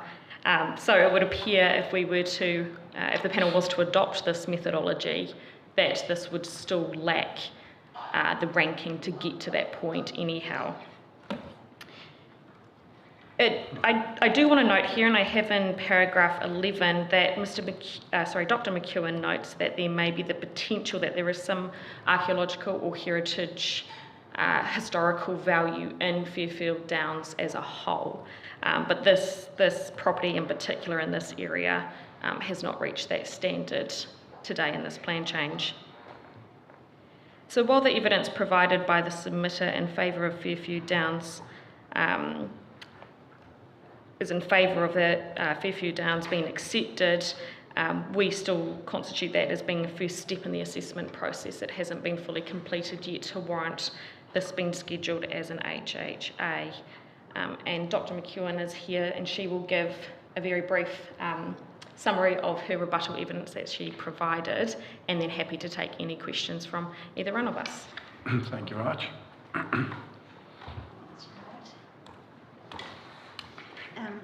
So just to summarise what Charlotte's already noted, is that I've examined the documentation that was provided in the submission by Noel Baker calling for an HHA to be identified in Fairview Downs. But I do agree with the inputs from Ms. Williams, who's a historian, who's the author of the thematic history of Hamilton that Council commissioned a couple of years ago to assist with this process. I do agree that there is the basis of a consideration of a heritage area at Fairview Downs, and I think that the submission you heard yesterday from one of the residents on behalf of that community really prompted me to think that that would be part of the process. The engagement process for an HHA in that part of Hamilton should really tap into that knowledge base, but because that hasn't happened, then I don't believe that there is enough information, evidence for the panel to come to the conclusion that there is a Fairview Downs HHA at the moment, particularly when the boundaries are yet to be determined, because you can't have an HHA without identifying the boundaries in which those special planning provisions are set. So potential, but I don't believe you've got the evidence to be able to accept that submission. In your view, what would it take to accumulate that evidence? I mean, we're not sort of closing on this particular plan change for quite some time. I mean, is it practicable that could be done within that period of time? I think so. There's a lot of information that is already there. It needs to be put into a structured format that will establish robust and defensible boundaries and a statement of significance. The submitter yesterday highlighted that it could be the most intact kind of suburban development of 60s and 70s houses in Hamilton. That to me would be the starting point for investigating. You've got to have that comparative analysis for the bestness, and so I think that you could do it in a week. If you put your foot to the floor, you could create a heritage assessment statement or investigate the potential for a heritage area. I mean, we might have some other issues around it, but in terms of practicalities, it could be done within the time that's available. Yes. And I guess the question also is, and to what standard? Because you're critical of Mr. Knox's methodology. Well, exactly. I can't, in good confidence, recommend the process that the council has undertaken. As you'll know from my evidence, I have put forward other models, and also there's one existing already that Mr. Knott has prepared for the Victoria Street HHA. So there's already a document that council has prepared that shows you what's needed, and I think it could, within a couple of months.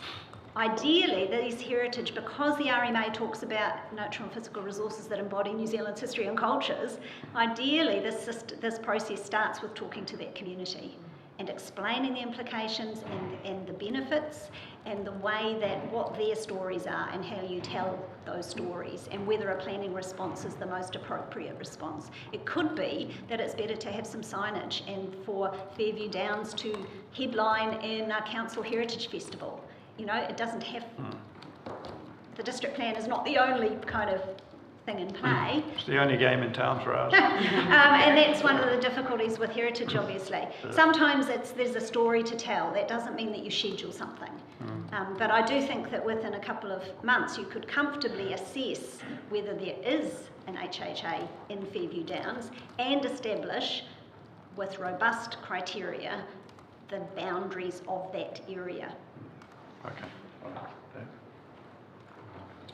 How do you, just interested in your comments around the needing the comparative analysis, and I think you said for the bestness.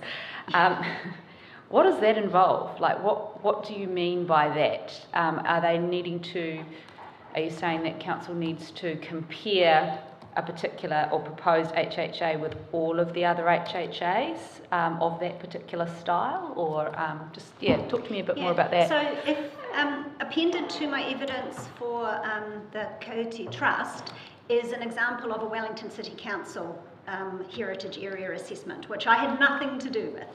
And that assessment, part of it is a comparative analysis with other heritage areas to establish that, yes, my new legal term, bestness, within the context of other residential areas. And Hamilton is a modern city, became a city after World War II.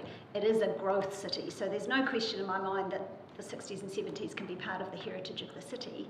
But you need to kind of look at the historic narrative on the one hand and the physical embodiment of that on the other. And there are parts of Glenview, Melville, for example, that are also of this period. So, and I think the in-depth work that Mr. Knott has done on that street by street, there must be an awful lot of material that's already before the council to be able to say, is it true? Is Fairview Downs the most intact, later 20th century housing subdivision for people of modest incomes in Hamilton? Because if it is, gosh, yeah, it would be comparable to Hayes Paddock or the Frankton Railway Village, for example. Potentially. Thank you. Yeah? No, other questions? All right. We'll sit down. Thank you for that. Are we switching hats now? We are a bit. Right. And I think we've got on a schedule that we're about 25 minutes, but I did let Steve know that it's probably going to be a bit longer than that. So just in light of yesterday and some comments that we've got to provide. So that's a perverse incentive on us then. If by asking questions we push the time out. Yes. Yeah, well, I said to Steve maybe an hour, so we'll see how we go anywho. Right. So what I'm proposing to do is go through the legal submissions, and then Dr. McEwen has prepared rebuttal evidence that we will table just before we get to her, and we've got enough copies to pass around, and then she will also go through a short brief summary of her evidence in chief that accompanied this and was filed. That's fine. I mean, we're ahead of time, so that's no problem. Great, thank you, Commissioner.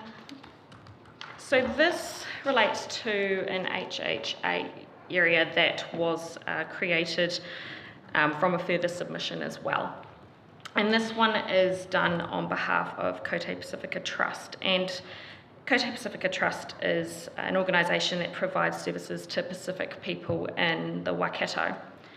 And sorry, I do just have a PowerPoint. Sorry, we'll just get that started. So it relates to the commercial zone in the Frankton area.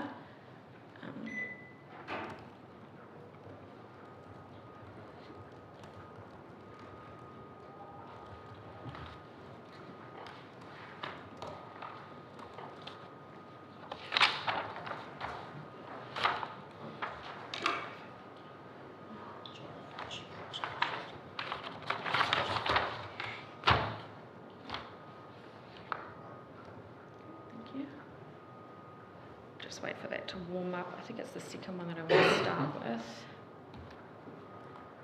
So we've just put this map together because I'm conscious that some of the panel members don't live in Hamilton, and Frankton as a suburb is sort of split, and I don't want there to be any confusion that the commercial area is in any way linked to the Frankton Railway Village area. So they're actually separate, they're not neighbouring. Completely separate there. So that's just a bit of a comparison of where they sit. So we're talking today about the little red area.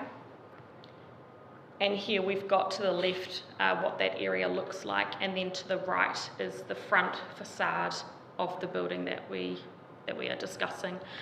Where it is in the HHA area is just down around here. Right. Through there. So it's sort of it's in the middle, I guess. Yep. So there were 5 HHA submissions received on this property, and I've listed those in the submissions.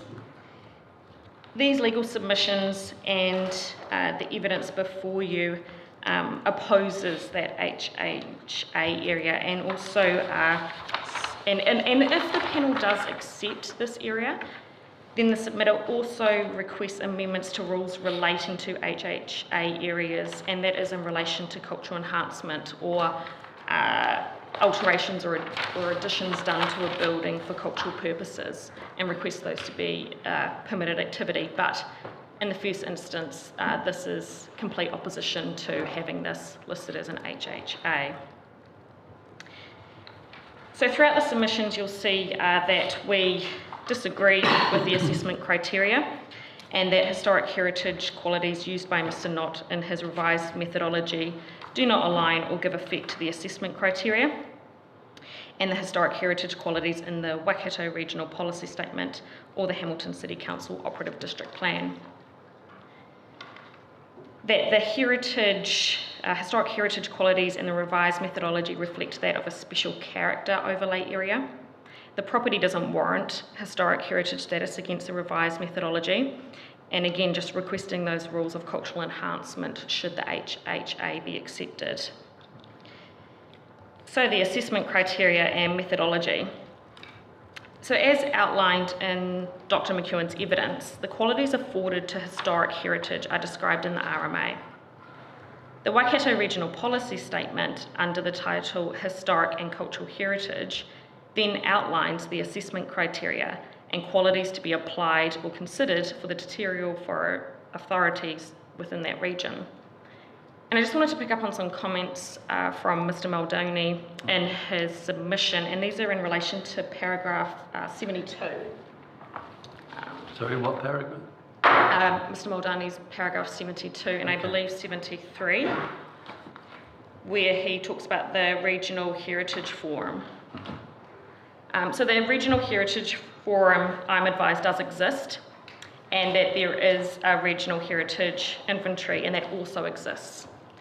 And what that's made up of is the District Plan Heritage Schedules. It's all the heritage plans within this region make up that inventory. So that's where your scheduling comes from. So everything's scheduled, and the district plans around the Waikato make up this inventory that we have. So it is submitted here that it is the district councils then who are taking the role of this inventory and identifying their sites and identifying their historic heritage qualities within that. And this links back to the RPS having a direct connection to the historic heritage assessments. So does the inventory exist in a sort of a corporeal sense, or simply by reference? simply by reference at this stage. So Dr. McEwen can speak to this, but as I understand it, the forum was created, and that is also made up of planners and historic experts, and that doesn't meet monthly, it meets every so now and again. So Historically. well, no, I'll let Dr. McEwen speak to it, but essentially, and then what's fallen out of that is the infantry is now coming together. So it's not probably running in the purposes or how it was set up to be run. It's sort of taken a backwards step at the moment. But I would submit to the panel that there is, if you were to say, what historic buildings do we have in the Waikato under the regional council, the regional policy statement, every council could produce a list and tell you, and that would make up that infantry. But there's nothing, and I guess my take on that is there's nothing within the Hamilton administrative area that is not in the operative district plan anyway. So it gains no particular, it has the status, it has the status. There's no greater status, if you like. No, but I think the point here is that these items that are within the district plans that are related to historic heritage still link back to the RPS. And I don't think that simply saying that we don't have a forum or an infantry goes far enough to say therefore the RPS doesn't apply. Oh, accept that, right. Okay. So the RPS states that when assessing historic and cultural heritage, regard shall be given to the following, and that's the historic quality. So that's your associative value and your historical pattern. So I'm up to point 7 now.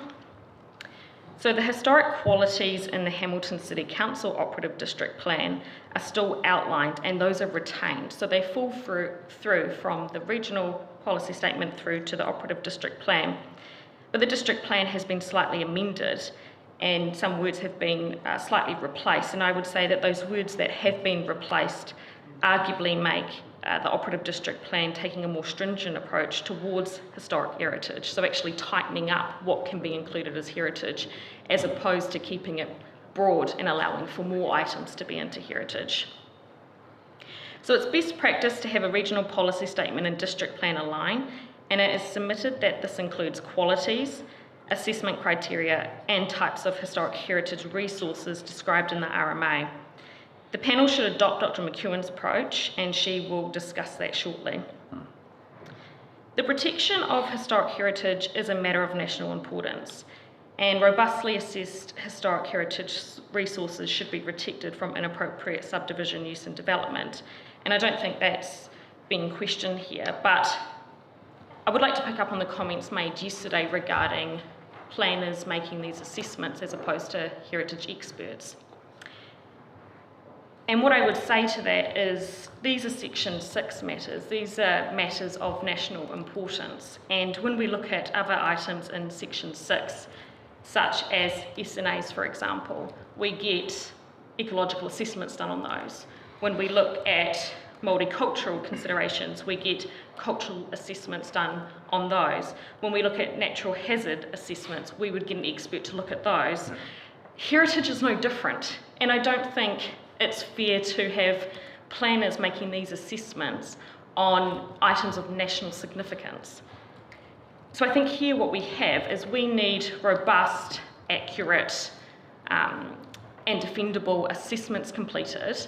And when that goes through to applicants applying for their resource consents, and if they're challenging to demolish a heritage area, we would expect, and I would put forward that it's best planning practice to have a heritage expert then come in and give the reasons for that. I don't think that we could ask a planner to make that assessment. And I think that would take away from the integrity of heritage in Hamilton, and that's what's trying to be achieved here. But would you argue that for all, minor modifications, for example, of a building that you would require? I mean, I think the argument that I heard yesterday, or over the last week I saw for a number of different things, was if it's a relatively trivial matter, then there's no need to engage expertise. That So should there's be, a, you know, there's a line somewhere. There is a line, and whether you make that line based on activity status or not, that could be an element of helping. And Dr. McEwen will speak to this, but it's certainly Hamilton City Council's understanding at the moment that they are to engage an expert when completing this assessment. So Dr. Ann's been engaged for 7 or 8 at the moment. So applicants are going to a pre-app meeting with Hamilton City Council at the moment and being told to get a heritage expert. Yeah. I mean, that's the way I would expect it to drift. Yeah. Yeah, okay. So the position taken by Mr. Knott, Mr. Gu and Mr. Miller in identifying a different set of qualities and adopting a new assessment criteria is flawed, has no statutory basis and is inconsistent with the RPS. The wording in the Hamilton City Council operative plan, other district plan approaches and the RMA. And as Dr. McEwen points out in her evidence, she has been involved with 8 New Zealand district plan heritage reviews. This methodology is not consistent with New Zealand's best practice. We heard a lot about international best practice yesterday, which is not in the operative district plan, it's not in the RPS, and a New Zealand context needs to be applied here. England's heritage is protected in different ways. New Zealand's heritage is protected within the context of New Zealand under the Resource Management Act. The submitter's property is not identified as an HHA in the original report completed by Mr. Knott, nor was it considered in Mr. Miller's peer assessment, which has disregarded up to 25% of the HHA areas by Mr. Knott. And this causes concern, and I would say that these issues here that would this HHA therefore pass a peer assessment? We simply don't know, but it's probably got a 25% chance of not. This latest methodology applies development periods to the first and second limbs, and those limbs were picked up in the first methodology, and that limb is, this is at 11A, that area being representative of a heritage theme, and that area displayed consistency in physical and visual qualities. So the revised methodology, which is in 2 stages, still adopts these qualities that are not within the RMA or the RPS related to historic heritage. So those qualities being representative and consistency. And these are then linked to the development periods. So Dr. McEwen points out that using these qualities such as representative and consistency depart significantly from the assessment criteria in the RPS and RMA. Representative does actually show up in the RPS, and that shows up under architectural qualities, which seems to be the focus of a lot of this historic heritage in this plan change. The description is only directed to the archaeological qualities and not the historic qualities, and Dr. McEwen will discuss that further. Linking that back to Hamilton City Council's operative plan, the description does not include the words representative or consistency. So this methodology has wording in it that's not in the RPS or the district plan. Thus, we have a situation whereby a plan change introduces qualities through a methodology that is inconsistent with the plan's own heritage assessment. And I would say that if the operative district plan was amended to reflect this and the revised methodology, the district plan is then at risk at becoming inconsistent with the regional policy statement and the RMA itself. Using qualities in a methodology or assessment criteria that are actually describing character and amenity detracts from the integrity of the district plan in relation to historic heritage. Representative and consistency are qualities that derive from special character, and these can be seen as filling the gap for the historic heritage, as majority of the historic heritage areas in PC9 are arguably not significant enough to meet the threshold for scheduling under Section 6 of the RMA. Dr. McEwen has provided examples of heritage area assessment criteria methodology from other cities, and her rebuttal today will also speak that there are in fact other HHA areas in New Zealand. The methodology proposed here by Hamilton City Council is more akin to character and amenity, paired with the comments in Mr. Knott's evidence that the original methodology was developed in response to the National Policy Statement on Urban Development, which is a building intensification direction, directive and not a heritage protection document begs the question of Council's intent in regard to the methodology proposed and the number of HHAs that have been introduced. So in our submission, including qualities such as representative and consistency in the assessment methodology affects the intent of protecting historic heritage resources under the RMA, and as anticipated by the RPS by enabling Section 7 matters to be protected as if they were Section 6 matters. So character and amenity. So there is a case, well there's two cases that I refer to in the submissions, and they're going about it, I guess, in the opposite way, but what I've done in my submissions is giving the panel an example of wording used for special character areas in Auckland and how similar that terminology is being applied here in Hamilton. So in Housing New Zealand Corporation and the Auckland Council, there was wording adopted for Auckland Council and its special heritage areas overlay in its regional policy statement, and that was questioned due to the wording. So the wording originally was for a special character area that had historic qualities, and they were using historic heritage wording within the special character overlay. So the court reworded this and adopted some sections of the policy. The reworded and adopted policy from the court on special character areas has been outlined below, and this is to show the panel the close similarity in terminology between the special character areas and the wording adopted by Mr. Knott's revised methodology. So this is just above paragraph 20 of my submissions. And just noting there that some of the terminology used, representative aspects, architectural design, building types or type. It's important to note that while special character areas can exhibit historic importance, they are not afforded protection under Section 6 of the RMA. It is not disputed that there are areas in Hamilton which may warrant protection based on character under Section 7. If that is the case, qualities such as representative and consistency can therefore be used. And below is a copy of the amended policy explanation given by the court. But the special character areas are dealt with differently from significant historic heritage identified and protected in terms of the separate policy framework for identifying and protecting historic heritage. Environmental quality of special character area, including buildings and streetscape, might deprive from its historic legacy without being historic heritage. As Dr. McEwen points out in her evidence, the use of visual and physical descriptions to illustrate how physical characteristics within an area contribute to the qualities of representative and consistency is respect an incorrect methodology to be applying to historic heritage that should then warrant protection under Section 6.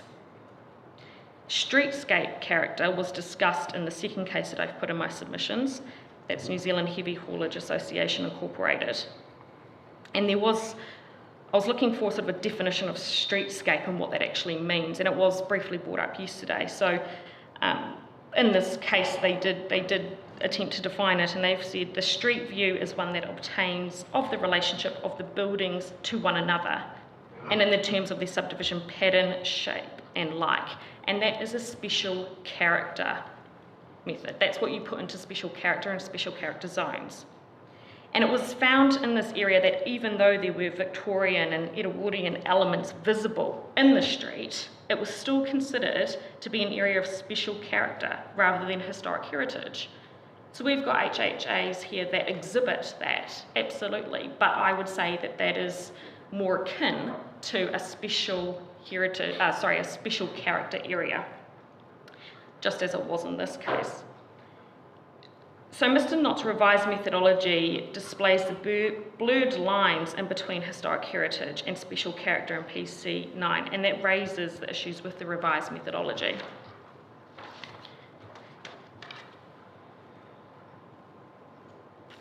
So the assessment given to this property in particular. a comment there that a methodology for historic heritage can be applied to both commercial and residential. It's no different, it should be treated the same. And although it's not accepted that the revised methodology for determining historic heritage should be used, if the panel was to adopt the revised methodology produced by Ms. Knott, the methodology should not be applied to this property or this area in particular. So first of all, that is because there has not been a detailed assessment of the HHA area, and Dr. McEwen discusses this in her evidence. And in absence of a substantive assessment provided by Hamilton City Council, it is submitted that there is not enough evidence for this property to be considered heritage. Removing the HHA will not inhibit protecting the buildings within the area that warrant protection, as there are other buildings within this area that have built heritage, and you can see them on the little dots just to the bottom right there. So there are some buildings, the one top left and the bottom right, you can see the little dots that are there for protection. He considers that this proposed HHA area is representative of the late Victorian Edwardian period, which I would say is special character, as determined by case law, and as Dr. McEwen will discuss in her evidence. There has been the modification and replacement of buildings within this area, and that is shown by the aerial view. So you can take a look at that and see that there has been some replacement through. It's not all original. If the panel is to adopt this methodology and adopt the scheduling of this property into this area, we seek that there are rules incorporated into the district plan that relate to cultural enhancement being a permitted activity. The submitter has recently completed the construction of a whale, which is a whole village concept, and that is important and culturally significant to the Pacifica people. And it's the first of its kind in New Zealand. And it's important that we recognise that Hamilton now has a diverse range of cultural communities, and that all cultures are able to give effect to matters that are important to them, rather than one culture being given the right to determine what is character and what is heritage, and so freezing or impeding the recognition and aspirations of other cultures. If this property is considered by the panel to merit scheduling as an HHA, the submitter seeks that additions and alterations relating to cultural enhancement or cultural purposes be permitted under the district plan.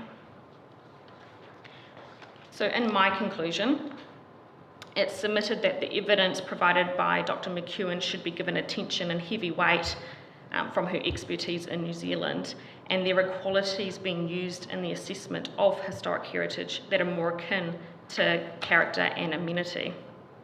We accept that historic heritage, whether individual items or areas, are of significance and that should be protected by the city.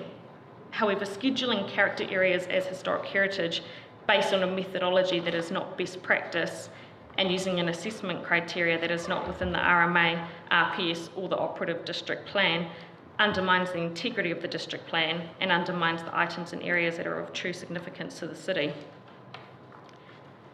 So that's the end of my legal submissions. I would now invite Dr. McEwen to give her rebuttal, and that's in response to questions raised yesterday, but happy to take questions. Just before you go there, and you may have provided this somewhere else, but what are you actually looking for in the event that we do accept the HHA in terms of the cultural enhancement provisions? What rules permitted for rules relating to additions or alterations. But how would we define, obviously, the terms, whether it's cultural enhancement or cultural purpose, presumably, because that could be extraordinarily wide, obviously, if left undefined. Yes, yeah, and I would probably see that as having, well, I think in some cases it would be fairly obvious, but if it wasn't fairly obvious in that case, then an expert to provide that to the city. Okay, all right. I mean, it's a tricky area because I understand what Kota is asking for. It's just what the parameters around that would be, because obviously it wouldn't just relate to that building. It would relate to any building within the HHA, and anyone could then argue a cultural purpose for the purpose of actually modifying their buildings. So. Yeah. Yeah, but I wouldn't say that cultural assessments are completely new to us either. I think they... No, no, but I guess my point is a chess club a cultural institution, for example? You know, I mean, if you like anthropologically, you can use that term very broadly indeed. So that's my caution, I guess, in terms of it. Yeah, I would probably still think that you would need an expert report of some type, and that, and I'm not seeking that the council provide that. I would expect the applicant to still be able to provide that. Yeah. And I don't think it would need to go as far as permitting demolition necessarily, because if the area is going to be significant historic heritage, then that's a different threshold. But I would think that would be the best way to manage it, is through an expert. Right. Yeah. Okay. Just one question.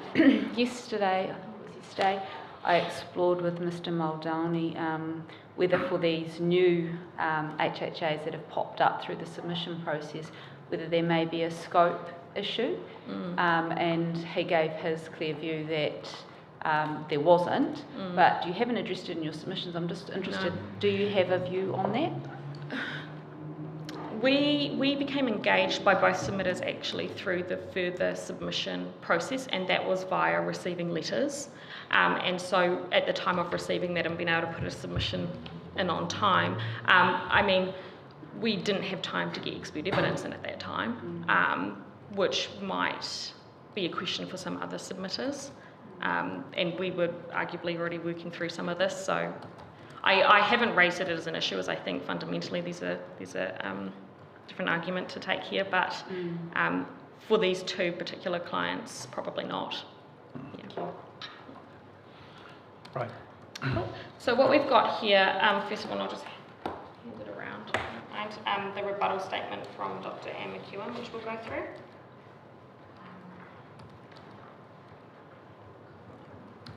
If you don't mind me approaching. Right.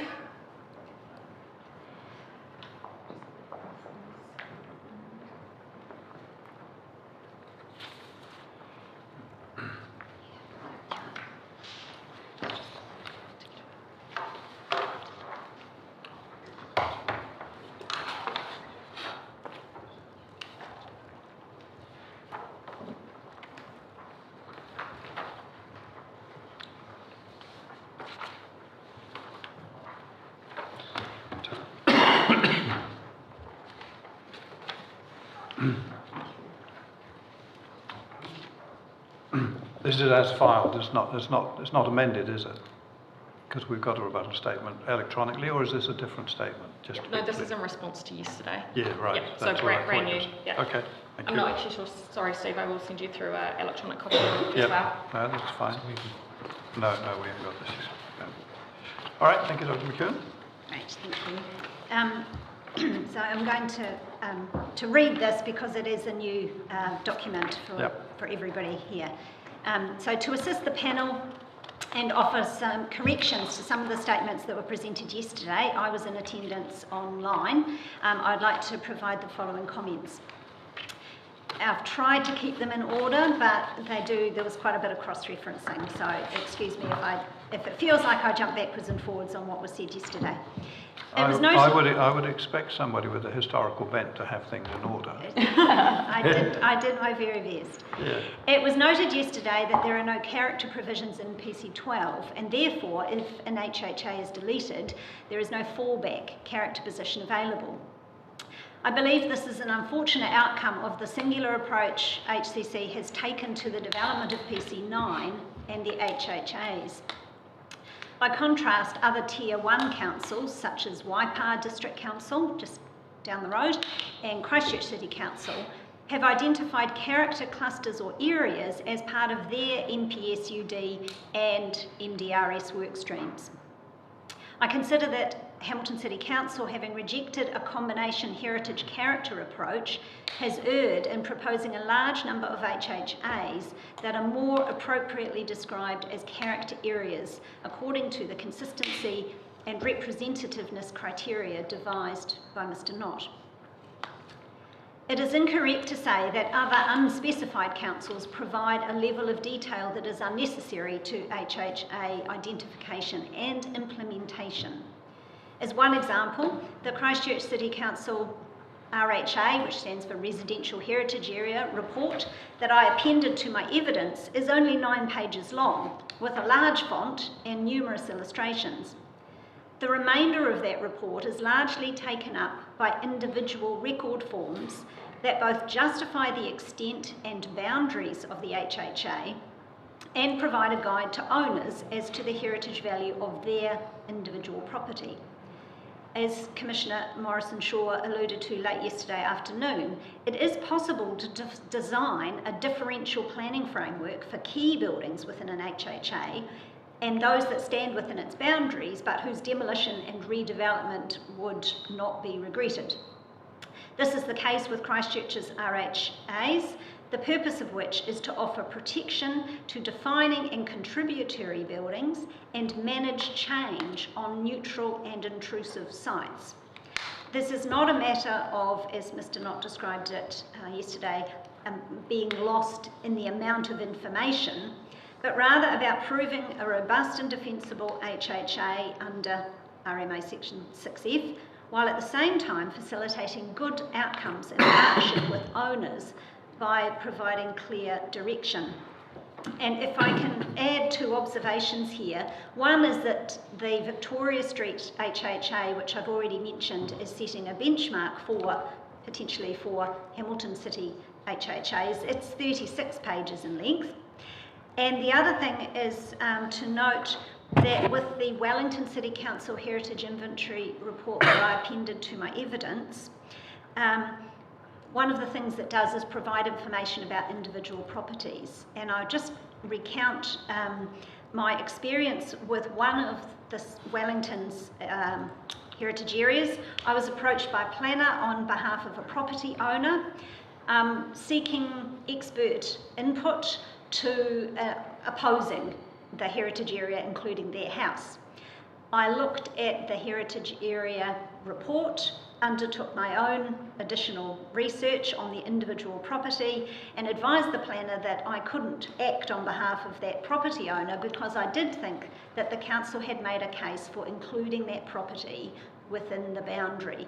And importantly, even though the building had been modified to some extent, it was a late 19th century building on a corner site, so it defined the boundary of the heritage area and it had significant historic value.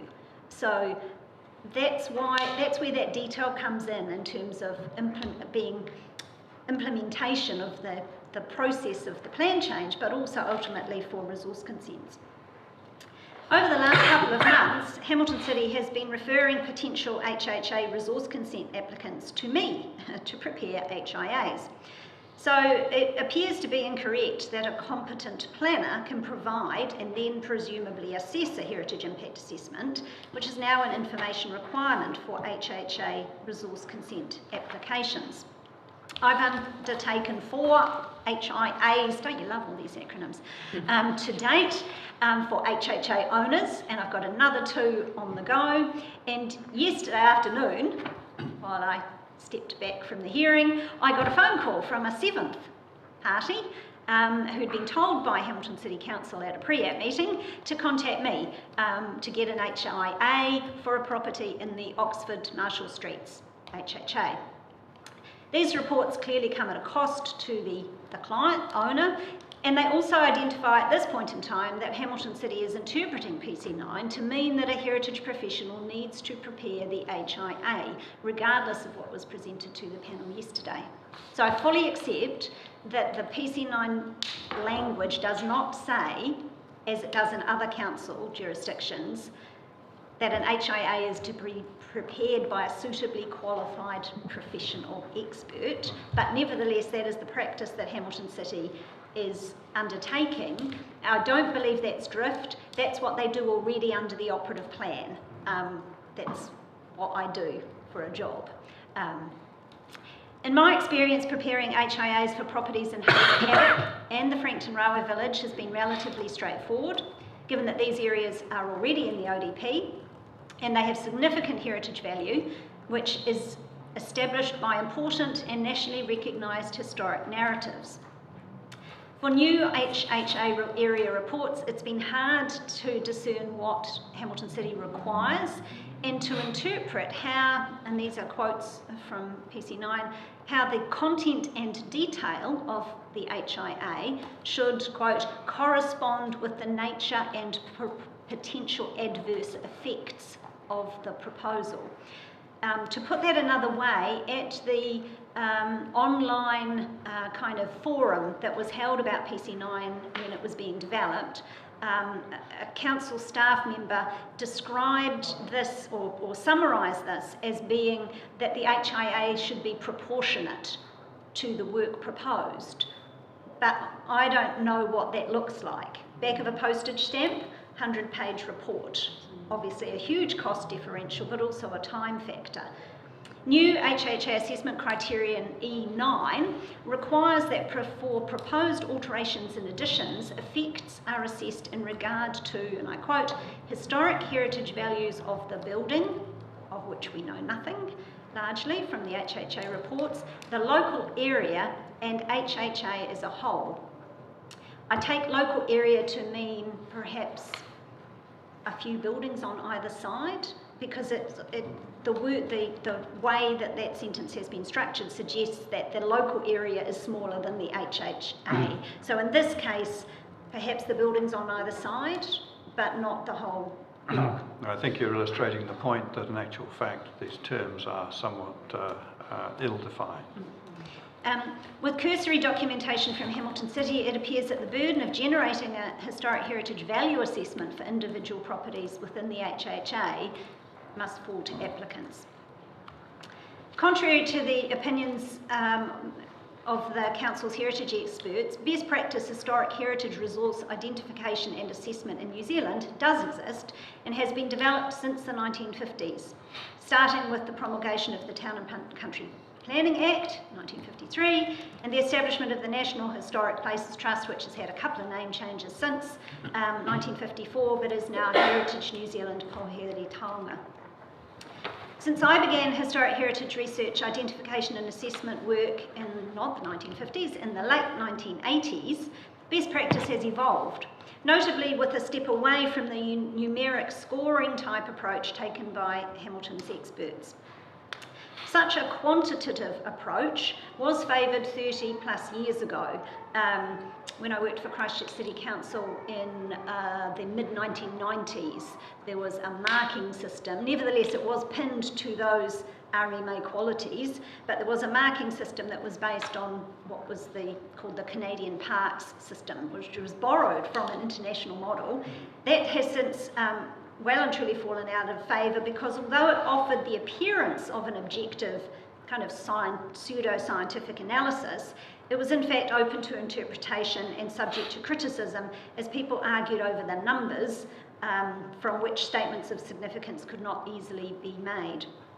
And I was off to the Environment Court for Christchurch City in a matter regarding the numbering, the score of a particular building just before the earthquakes. So the earthquakes put paid to that need for everybody to get together in court.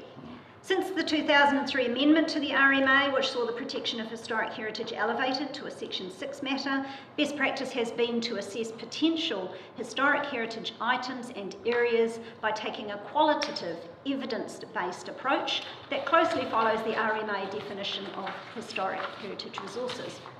As Mr. Miller rightly noted yesterday, quoting the heritage assessment guidance provided by Heritage New Zealand Poheri Taonga, New Zealand best practice accepts that a high level of significance must be reached to meet the threshold for district plan scheduling of historic heritage resources under Section 6F. That is why both the RPS and ODP include the words significant and significance in their assessment criteria. And I'd like to acknowledge here that until such time as we get a national policy statement for historic heritage, this is the big problem with heritage assessment, because that word significance is not in the Act, and yet that is absolutely fundamental to best practice assessment, because everything embodies New Zealand's history and cultures. we all do right this minute in this room, that doesn't mean that it's going to meet the threshold for significant value. With regard to the RPS and having helped Waikato Regional Council at the time that the RPS was reviewed, I can inform the panel that the assessment criteria at APP7 are intended to guide heritage assessment at a local authority level. And that is the case for every RPS I'm familiar with in the country. RPS sets up the criteria and says, you guys, territorial authorities, go do that work. Make this the basis or the foundation. You don't have to copy us word for word. In this way, the RPS gives effect to the RMA and directs the local district plan to follow suit. I can also tell you that the Regional Heritage Inventory referred to in the RPS does exist, but perhaps we need to call it the Regional Heritage Inventory with lowercase letters, because as Mugridge has explained, it comprises all of the heritage schedules in each Waikato Local Authority district plan. Therefore it's not correct to state that the RPS criteria are somehow not relevant to PC9 because somehow they are only for regional council. Regional councils, almost none in New Zealand, schedule historic heritage resources. That is the function of the district plan in giving effect to the RMA. There are very few instances, and usually it's, is it high tide watermark? There's a phrase for... Mean high water. Mean high water, Yep. Yes. Anything, I had the experience with Thames Coromandel, there is a jetty out into the Firth of Thames, which TCDC could not schedule because it was actually within the regional council area. So that's the only time really that regional councils sometimes step in and schedule those items. So having said that it's not correct to state that the RPS criteria are irrelevant to PC9, I'd also note that in my opinion, the Council's heritage experts haven't provided any reason why the criteria in the ODP have not been amended if necessary and applied to the HHA process. And just to give an example of the wording in the operative district plan, for example, one of the criteria in Appendix 8 in the operative plan is under the heading Historic Qualities, there is item 1, associative value. Now, I would suggest that there's no reason area couldn't be inserted into the sentence. The historic place and area has a direct association with or relationship to a person, group, institution, event or activity that is of historical significance to Hamilton, the Waikato or New Zealand. I fail to see how you couldn't just slip area into that sentence and not upset the apple cart. It is best practice that you have a single set of criteria that is used for items and areas, which thus gives effect to the RMA and the RPS, remembering that the RMA in its definition of historic heritage in the interpretation section says historic heritage means natural and physical resources, etc., etc. It includes historic sites, structures, places and areas. So, almost there. New Zealand is not, as characterised by Mr. Miller, behind in the identification and protection of HHAs, although we do it differently to other jurisdictions because the law is different in each case. Historic heritage areas are scheduled in district plans around the country. The Grahamstown Heritage Area in Thames was first scheduled in about 1993. It's very hard to find very ancient district plans on the web, so I'm sorry about the circa there. The historian in me is very unhappy with that. And the Savage Crescent Conservation Area in Palmerston North dates to 1996.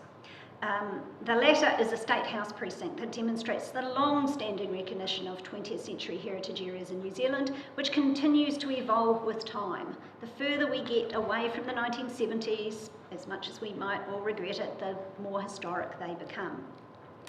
Similarly, the 2009 ODP for the Far North District Council includes 9 heritage precincts in the plan, And as with the 2004 Nelson Resource Management Plan, which schedules 7 heritage precincts, the FNDC offers design guides to help owners and council planners to understand the heritage values of their area and facilitate good consent outcomes. Possibly there's a problem that occasionally the names of these areas differ. So people talk about residential heritage areas, historic heritage areas, heritage precincts, you know, the naming changes, but the identification of a significant collection of properties remains. And the large number of heritage areas around the country attests to the best practice framework that Hamilton City could have referred to and applied. Last page. I also take issue with Mr Nott's contention that the very best examples of residential development in Hamilton have been identified as HHAs, and I've already touched on this issue. Only with comparative analysis can a best area be identified, and the development period approach, which simply overlays 3 chronological periods over the development of Hamilton since the 1870s, offers little in the way of a guide to determine bestness. Ways to highlight important residential developments are offered by considering the key points in Hamilton's history: the coming of the railways, the development of Hamilton East and West, and please, I do want to reflect that this is the colonial history of Hamilton, not the pre-colonial history of Kirikiriroa. We've got the provision of railway and state housing, the impact of modernism, for example.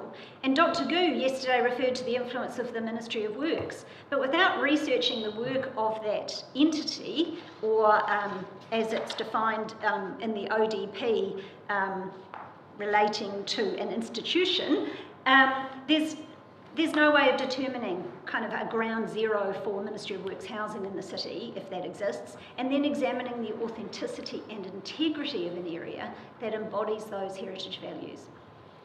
Finally, Mr Nott was questioned as to the number of properties that might be a minimum for an HHA. And again, there are carefully refined approaches to the issue that have been devised by other councils. Christchurch City Council, for example, has a threshold of 15 properties and or one side of a street and or one block. And I think that goes to number, but also those defensible boundaries that was also discussed yesterday in terms of the ends. I didn't develop the threshold, that 15 threshold for Christchurch City Council, but I have applied it every time a councillor has approached heritage staff at Christchurch City over their Plan Change 13. Christchurch City has asked me, their expert, to go and have a look at a particular street and to see, and I have to fill in a template which runs through a series of questions that records whether or not I believe there are significant heritage values there. I would give you an example, but it's probably kind of confidential to Christchurch City. But that's how they've addressed that need to have those robust decisions so that the staff can then go back to the councillors and say, sorry, our expert has said no. Often it's because there are lovely street trees, but the houses are all a bit motley, but people see the trees and kind of get the vibe. In my experience, when you get down to below kind of a dozen or so properties, you're more likely that you're looking at an individual cluster of buildings that probably should be considered for individual scheduling, and that's a more appropriate response.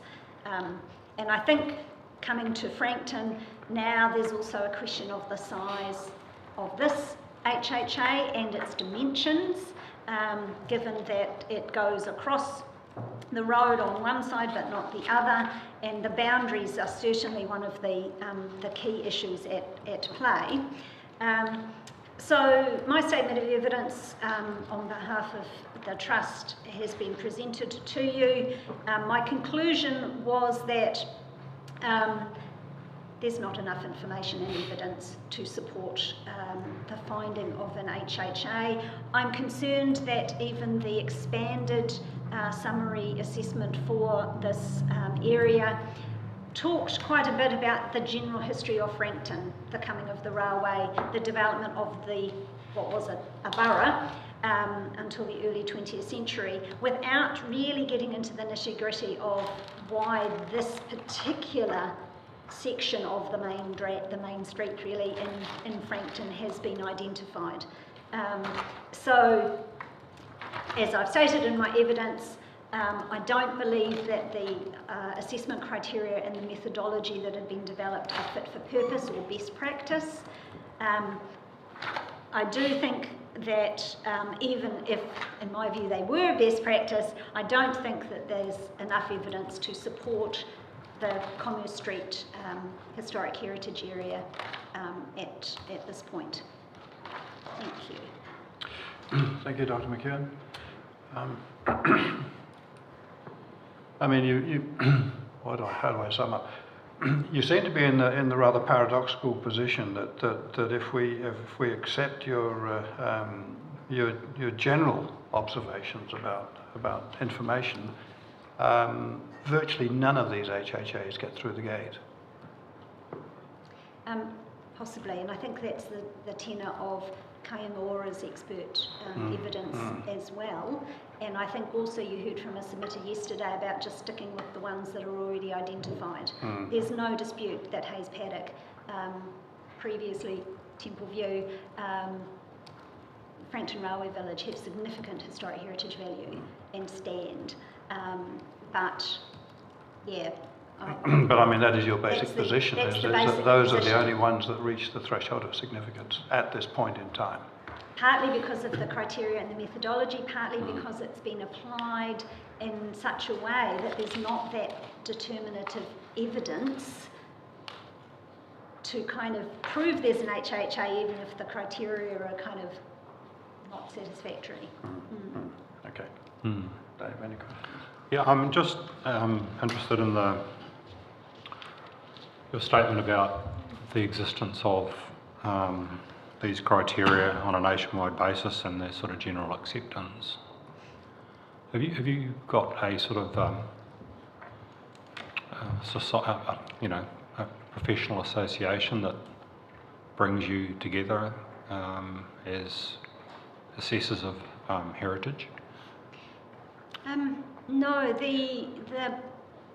think Mr. Not is a member. I mean, there's the membership of ICOMOS New Zealand is the kind of the professional membership for professionals in the heritage conservation area. The ICOMOS Charter, though, which is the New Zealand variant of an international charter, is to do with heritage conservation. It doesn't actually direct assessment, identification and assessment. I'm a member of the Society of Architectural Historians of Australia and New Zealand as well, and that body holds conferences and discusses these kind of matters. But there isn't a professional body for heritage experts.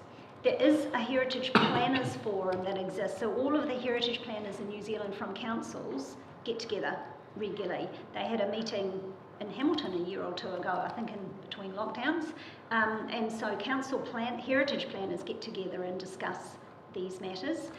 We are waiting for a national policy statement, which was mooted in the before times and still hasn't appeared.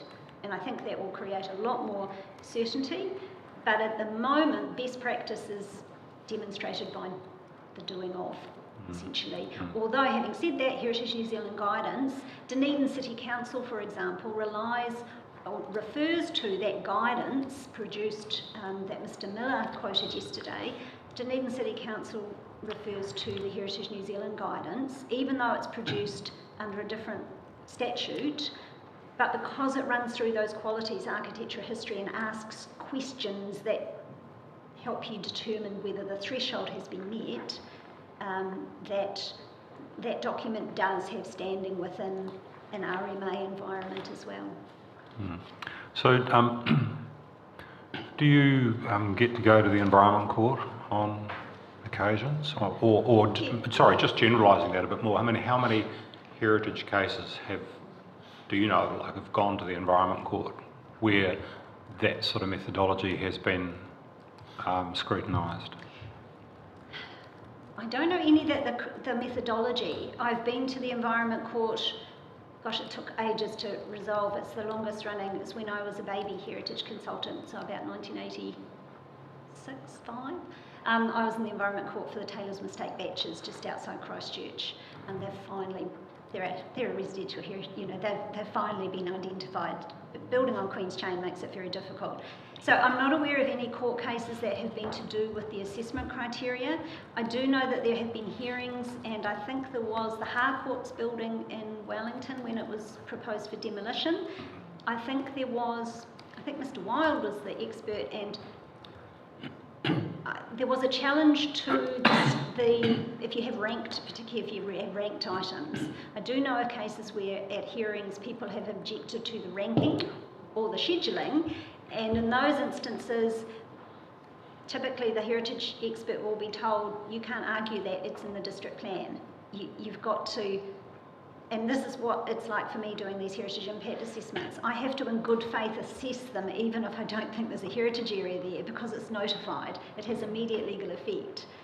And so there have been cases that have kind of gone to that point, but I don't think anybody has taken a case to the Environment Court about heritage assessment and methodology. I guess the reason I'm asking is that, I'm just thinking of the landscape architects who've recently reviewed and had confirmed their guidelines for their association. And of course that was driven by concern in the Environment Court that they were having experts coming along and each putting up their own methodology, and because the court had difficulty interrogating that methodology because there was nothing that was sort of able to be understood just by reading it, that they said, well, this is no good for us because we were unable to make a decision easily. We're necessarily having to pick sort of one way or the other, and that's not the best approach. So that's the nature of my question, is that I think while you're saying that there is certainly a way of doing it that seems to be adopted by a number of cities, is that the only way? Is that the way? Yeah, I certainly wouldn't want to give you the impression that I thought my way is the way in terms of Christchurch. It's very fresh in my mind, and I've got to start writing evidence for them shortly. But I do think that and we're if a meteorite fell on this building and knocked out Richard and I, that would be about 10, it's about 10% of the heritage community. So we're very small. That would be quite helpful. Thank you so much. We wouldn't have to worry about how small these chairs are anymore, would we? It's a very small, it's weird. It's a Section 6 matter, and it's a very small kind of profession, and it's made up of architects, planners, architectural historians. So we've come from diverse professional backgrounds, which tends to be that sometimes people will belong to their home institute, like the NZPI. There is guidance. I find the quality planning website's really good in terms of explaining what the expectations are in the planning world as far as heritage goes. So that does set the scene for practice. But unfortunately, what tends to happen, and I often say this to my little clients like Gore and Kaipara, I often refer them to the big metro councils that have in-house heritage kind of capacity, especially Auckland and Christchurch, because they either had to live through the unitary plan or the government in the room for the post-quake. And so if those people have suffered, why not? Let's benefit from them suffering on behalf of them. So it does tend to be the big metro councils with big heritage teams in-house that are able to kind of chew on this in a more fulsome manner, and I think that it's silly not to use that if it's already in existence, and it's been possibly, as Charlotte mentioned, it's been tested through the unitary plan process and so on. I'm going to have to call a 5-minute break, I think, please. And your excellent cup of coffee is beginning to work itself into magic on me, so if you might excuse me, I'll just take a 5-minute break. Still going.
same theme that other people wanted to explore. Hand it over for a while. Different things. Okay, try it. Just yesterday, I think the chair asked, might have been Mr. Knott or one of the other witnesses, about whether they'd field tested the provisions, and was really interested to hear that you're actually doing heritage impact assessments at the moment, so basically field testing the provisions. And while you've sort of talked about the difficulty in terms of the I guess the scope of an assessment being proportionate and what that means.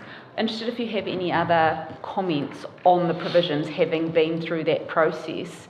Are there any other issues you've identified where they could be improved? Yes, so I don't think it's talking out of turn to say that I've done a heritage impact assessment for a property in Parr Street. So that is one of the HHAs that's in the sort of Frankton area. It's new, so I didn't have to run through the ODP, I just had to look at the Plan Change 9. Because at the moment, none of the revised kind of crossed out kind of version is applicable. It's not the notified version. The HIAs that I've been doing have all had to go through that, look at the extent of the proposal impacts on street / block layout, the extent of the proposal impacts on street design. So I've had to do that because that's what's in the notified version. Having written a history of the street and the house in order to gauge how I believe the house fits within the heritage area. And what I'm sort of interested in is that by taking out, I think, the street block layout, street design, lot size, dimensions, even though those are very character focused, they do give, I think, the opportunity for the owner, the applicant's planner and the council planner to kind of work through a checklist, because I can respond to each of those details. So somewhat, perhaps kind of confusingly, by taking out those kind of, what are they described as? They're talking about representativeness and it's the physical and visual qualities, and you have to work through those. By taking them out, you're left with having to decide whether an assessment of the proposal will be sympathetic to and not detract from the heritage values. And that's where it's like, well, can I just say, nah? You know, I'm the expert, trust me. Probably not. You know, the council has to be fair and consistent about this, so that you don't want an applicant just to put something on the back of a postage stamp. The other quality, the other kind of requirement what an assessment shall include will be a summary of the purpose and necessity for the development and any alternatives considered. And basically, I've been writing a report saying somebody else has got to answer that. That's not a heritage consideration. That's up to the owner's planner, the owner's lawyer, somebody else. So I do think that there's a problem that has arisen by kind of trying to streamline or get away from those kind of physical character qualities. But on the other hand, that is what, as an assessor, that's what you work through. And so in this particular case, there was a fence involved. And so I had to look at the extent of the proposal, the extent that the proposal will impact on the street frontage treatment, such as walls, fences and planting. So prompted by that in the notified version, I can then say, yeah, but the fence that's there now is a modern fence. The applicant desires to lower it in height, which will be more in keeping, etc., etc. So, but isn't that the answer then? I mean, if it's if the application, which I understand in this instance was to replace a fence with a fence or replace a fence with something else, then that's the only thing that needs to be addressed. So doesn't that do the job? I mean, do you really need to get, I mean, I'm advocating here, but do you really need to get into the detail in terms of that if it is self-evidently true from your expert's eyes that in actual fact this is going to be an improvement, isn't that the end of the story? Well, it is, but after you've provided a description of the area and the subject site and an assessment on the significance of the subject site to the overall heritage values represented in consistency, you've got to work through that. And I think you mentioned before, Commissioner, about sort of, well, what if it was a trivial matter? But the question is, well, who decides if it's a trivial matter? It might just be taking a window out and putting it Well, in this instance, it's the expert who determines that. Yes. I mean, your argument is that planners shouldn't be doing this because they're not qualified to do that, and I'm quite relaxed about that observation. But on that premise, then what is trivial or what is, perhaps we should say not significant rather than trivial, but if it's not significant, that's your judgment. I do think the difficulty is, though, that I've got to convince a planner.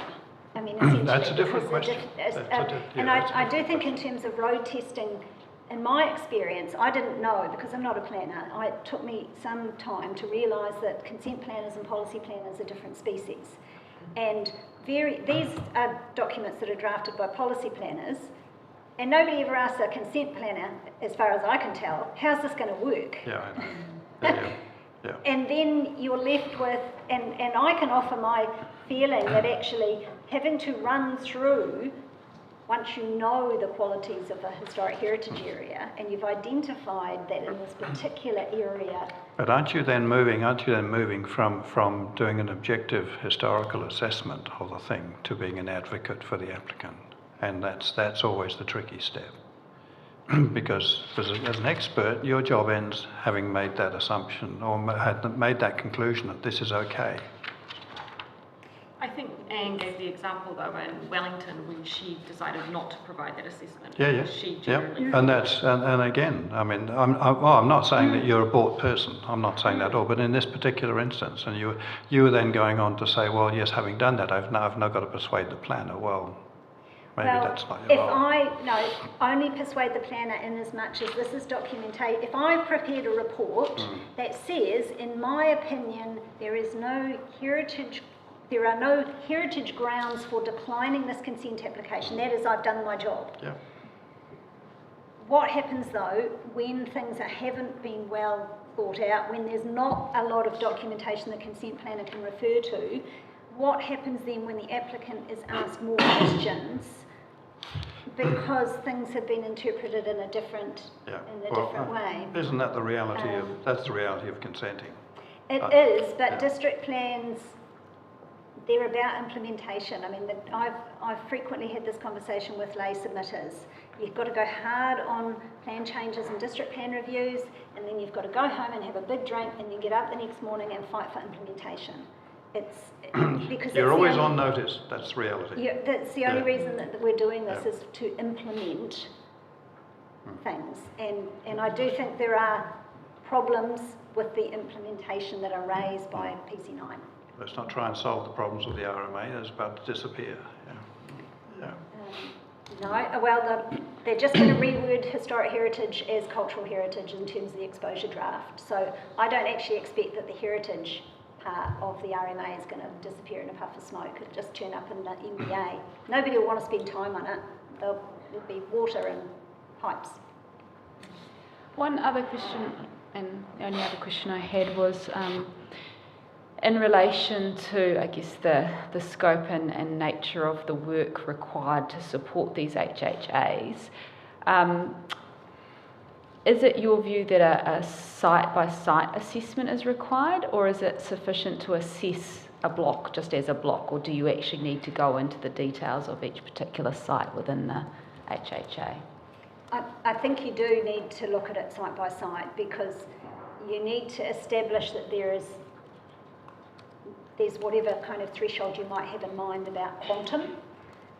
But also, as you can see from the Victoria Street HHA, you do need to get that sense of what the Victoria Street report describes as defining and contributory. You do need to get a sense of, well, what are the key elements within this area that embody significant heritage value, because they tell you the story. You have to have in mind that there is a story about Frankton railway housing, and then you have to go into the area and compare their historic subdivision plans with the actual area and then tweak the boundaries quite possibly if there's been wholesale redevelopment, because there's no point in scheduling a whole lot of modern build, even if historically that used to have little railway cottages on it. And you only get that from site by site, and that's been demonstrated by the Wellington example, as well as Christchurch has taken that approach of going, we're going to have different planning rules for defining and contributory. We want them to stay. Contributory are often when they've buggered it up by putting a garage in the front yard, but you've still got a original house there, but it's lost some of that quality, excuse my French. For neutral and intrusive sites, which in Christchurch very often are vacant sites caused by demolition after the earthquakes, those are intrusive. That you just want to manage development. You don't want to stop that being built on by any means because it's a big hole. So they've taken the decision, which I'm not saying that's the right one, but it is that they've taken a two-part decision to say these are what are the defining features, we want to uphold them. The other ones, as I say, demolition won't be regretted. You mentioned yesterday, what if there's a really modern building? If it has to be pulled down because it's full of asbestos and it's making everybody sick, hey, nonny, show us what you're going to build in its place, and we can simply control that new build to fit. At the same time, you've got examples, again, on a case-by-case sample. Nelson City Council has done a lot of work in terms of sustainability, flood protection, but also solar panels. Everybody wants solar panels in Nelson because it's such a lovely climate. And we've had to work through how you would put solar panels on in heritage areas and what are the key viewpoints and things like that. So you've got to really know that fine detail to then step out and say, here's the reason. So are you, I'm almost getting a sense that you would prefer to move back to a heritage theme approach rather than the sort of development period approach. In that, we had a conversation yesterday with respect to taking a couple of examples where the values need to be bullet pointed in effect, so that planners can actually pick those bullet points up and they then know what you're assessing things against and so on. Is that where you're going? Well, you have to have them both, actually. A development period is just... Yeah, sure, you've got to have the bones, but then you've got to be, we have to be a little bit pragmatic in terms of that. So you've got to synthesise that so that people can pick it up. Otherwise, they've got to read a novel every time that they think about it. Well, the good thing is that in Hamilton's case, you don't have to read a novel. There's a 350-page thematic history dated November 2021 that is the baseline document that the council now can just have on the table. Yeah. None of these individual assessments need to recount the history of Kirikiriroa since Taupo erupting. But you've got to be able to say, I live in the Myrtle Street heritage area because it was developed in the early 1910s by Fred Bloggins, the builder, and it's got great examples of California bungalows which were taken over from the villa. Full stop. And that involves chronology and theme. So we're back to your three-liner, Mr. Knoll. Yes. Yeah. No, I understand what you're saying, but I'm still not quite sure how to get there, because you're saying and repeatedly saying we haven't got enough. You haven't got enough to do that now. Well, what happens with the individual scheduled items in Hamilton, and also happens, for example, in the example I gave you from both Christchurch and Wellington, is that you run through those assessment criteria. And you need to be able to say, this area has historic significance because this area has architectural significance, and you write 3 lines.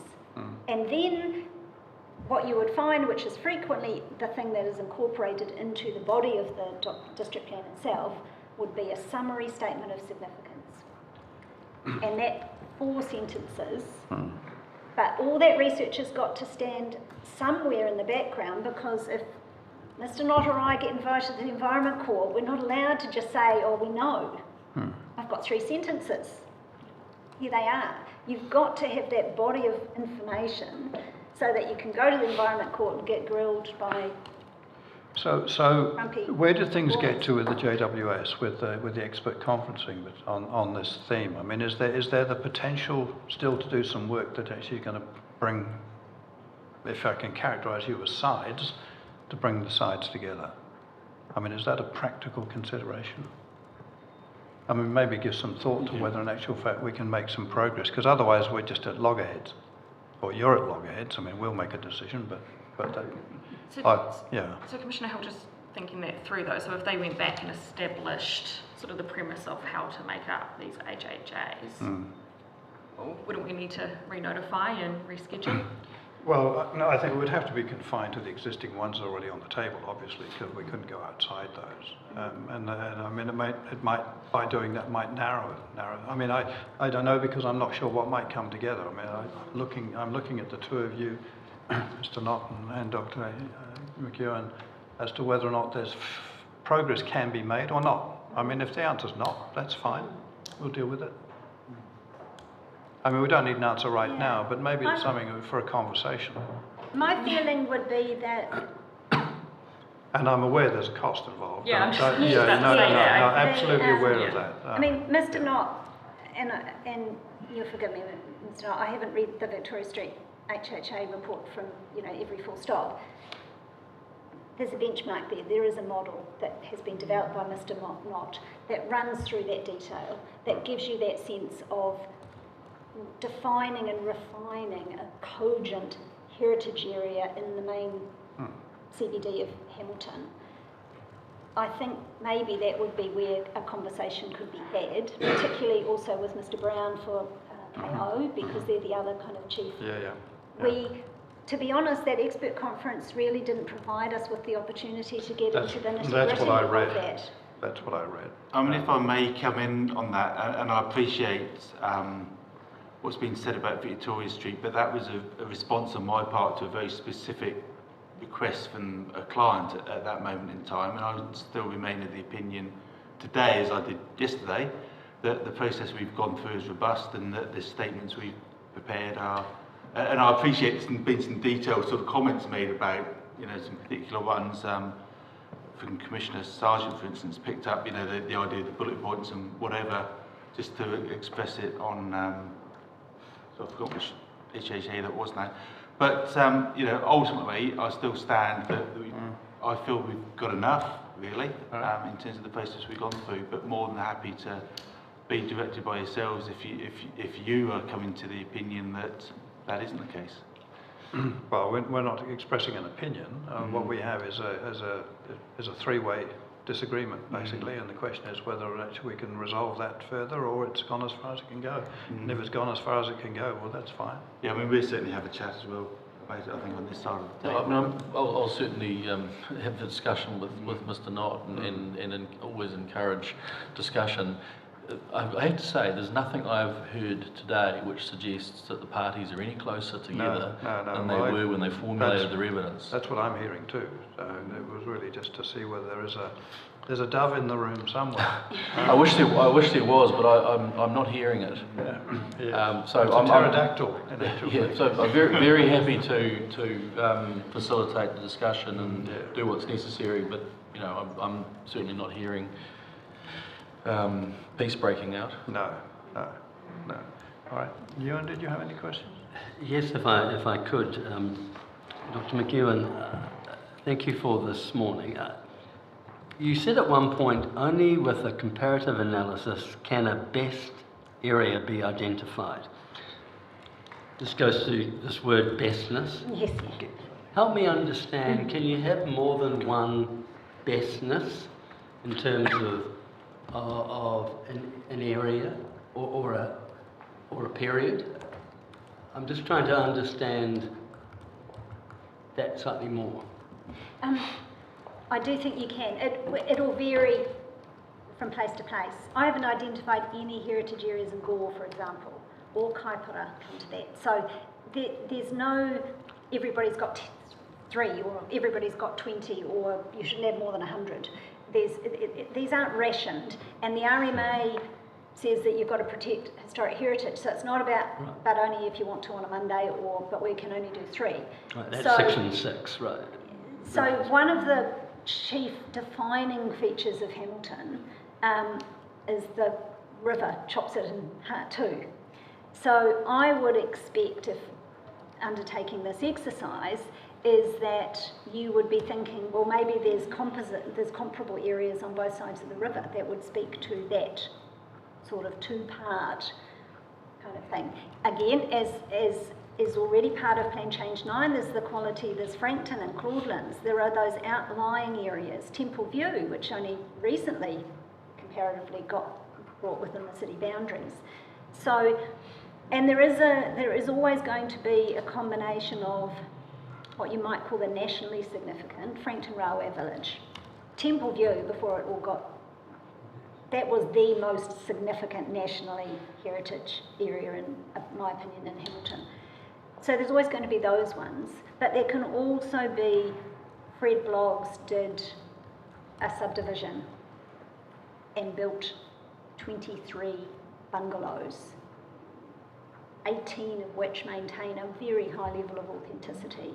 And because the chances are, if Fred built all those, he was probably the mayor at some point. You know, you find all the other things that kind of go to that. So, yeah, there's no, it's not a rationing exercise. There's no, but you have to kind of, you know, as Mr. Knott, you've got to map it. You've got to look across the map that we were shown yesterday, for example. I'm wondering why Lake Crescent isn't. The southwest of Hamilton has nothing on it, apart from Acacia Crescent. So to me, that was Dr. Gu actually alluded to that in terms of mapping, is that one of the ways that you test bestness is that you map everything, you look across the map. And I completely understand that Mr. Knott may have those maps in his office, in his head, he may have in his notes, but because we can't see that, why is Lake Crescent not? Why is nothing around the lake? Because that's a big part of Hamilton West, as you and I will both know, you know. So, yeah, you can do the comparative. It is also iterative, you know. This is why there's going to be these criteria for heritage areas in the district plan for the future, because there might be ones that haven't been done yet or seen, or as soon as you demolish one part of town, another part of town gains relative value and importance, because, oh gosh, we've just pulled down all of the 1960s housing in Fairview Downs, where's the next one? But you have to do that comparative analysis to identify significant heritage value rather than representative building development. Thank you. All right. I have one more on. Sorry, Mr. Fisher, I'm trying. Mr. Fletcher, I'm trying to get you on before lunch. Oh, that's all right. okay. Carry on. You may have noticed yesterday I did ask some questions on the criteria for helping people do an HIA or put together an application or consenting planner, etc. in the council. And Mr. Knott just commented on that he recognised that some of that detail might not be there for each of the HHAs at the moment. For some it definitely is, but and you commented on this in your evidence as well, so I did actually go to the, hoping to find a better example, I did actually go to the Christchurch Inner City West example, but unfortunately I found it similarly difficult to actually get much guidance. There was certainly a lot of descriptive material in there, which I think if I was a heritage architect or specialist, I might sort of read that and divine things out of it. But there was nothing that really stood out that said, if you're doing some additions and alterations on the rear of the building or whatever, this is what you need to look at. How is that being rolled out in Christchurch, and are people taking those criteria and using them successfully to help guide development? I'd have to ask my council planning team and the planners that I deal with in Christchurch about if they've had a recent application. Right.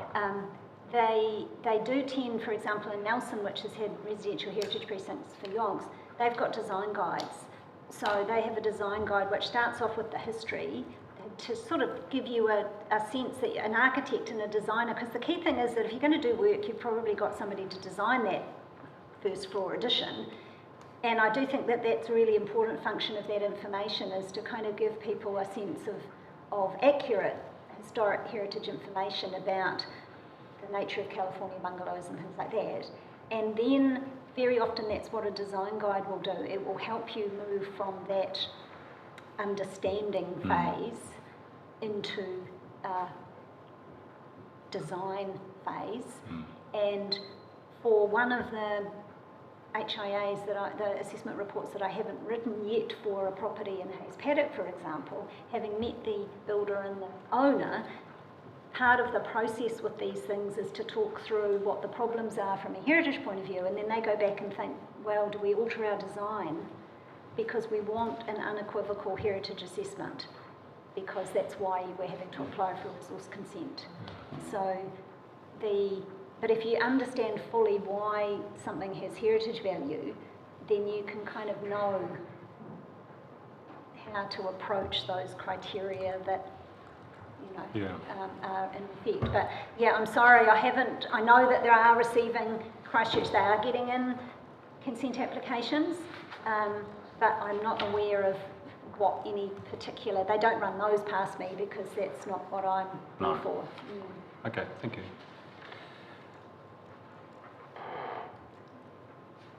Anything else? Yep. I think that's all.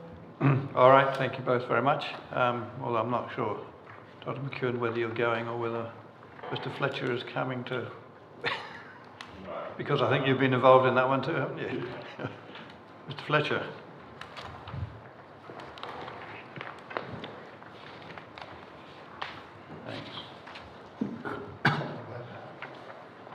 Okay, this will be quite brief. I'm just giving a statement on behalf of the trustees of the Stonecraft Trust. The Trust is the registered owner of 2 Galloway Street, which borders the Hamilton East HHA. The Trust made a further submission on submissions requesting that the proposed Hamilton East HHA should be extended. The relief sought by these submitters would result in the Hamilton East HHA extending over the Trust property. The Trust sought that part of the submissions relating to the Hamilton East HHA being extended over its property be rejected. Dr. Anne McEwen provided an assessment on behalf of the Trust, which was attached to the Trust's further submission. Dr. McEwen concluded that the Trust property does not have any heritage value to warrant it being part of the Hamilton East HHA. Dr. McEwen's assessment is attached to the statement and marked as Appendix 1. The Trust property is not included in the recommended expansion of the Hamilton East HHA in the Section 42A report based on Mr. Knott's evidence. The Trust supports this recommendation. The Trust also supports the Section 42A author's recommendation that there should be no further changes in Plan Change 9 that introduce controls on activities on sites adjoining or adjacent to HHAs. The Trust admits that the introduction of such controls would result in an unfair disadvantage to private landowners adjacent to the proposed HHAs. In summary, the Trust supports the recommendations made by the Section 42A authors and submits that those recommendations are upheld by the panel. Thank you, Mr. Fletcher. Any further questions on this one? No? Thanks for hanging around. Yes. Very easy, Right. thank you. Okay, right. Right, we will now take lunch. And I'm not sure, where's Steve? Is he there? No, he's gone. Okay, all right, well, we'll resume at 1:30 in that case, shall we? Thank you.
just got to wait for council's lawyers to come.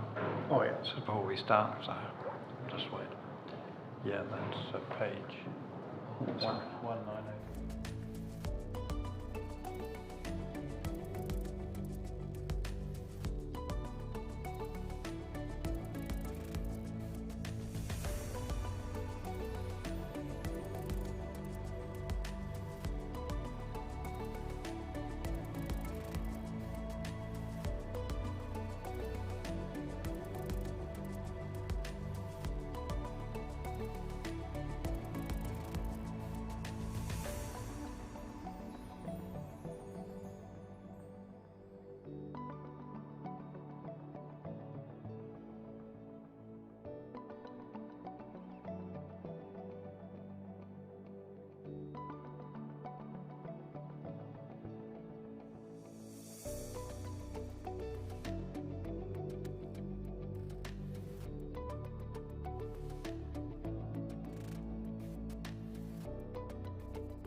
Mr. Elliott, is it?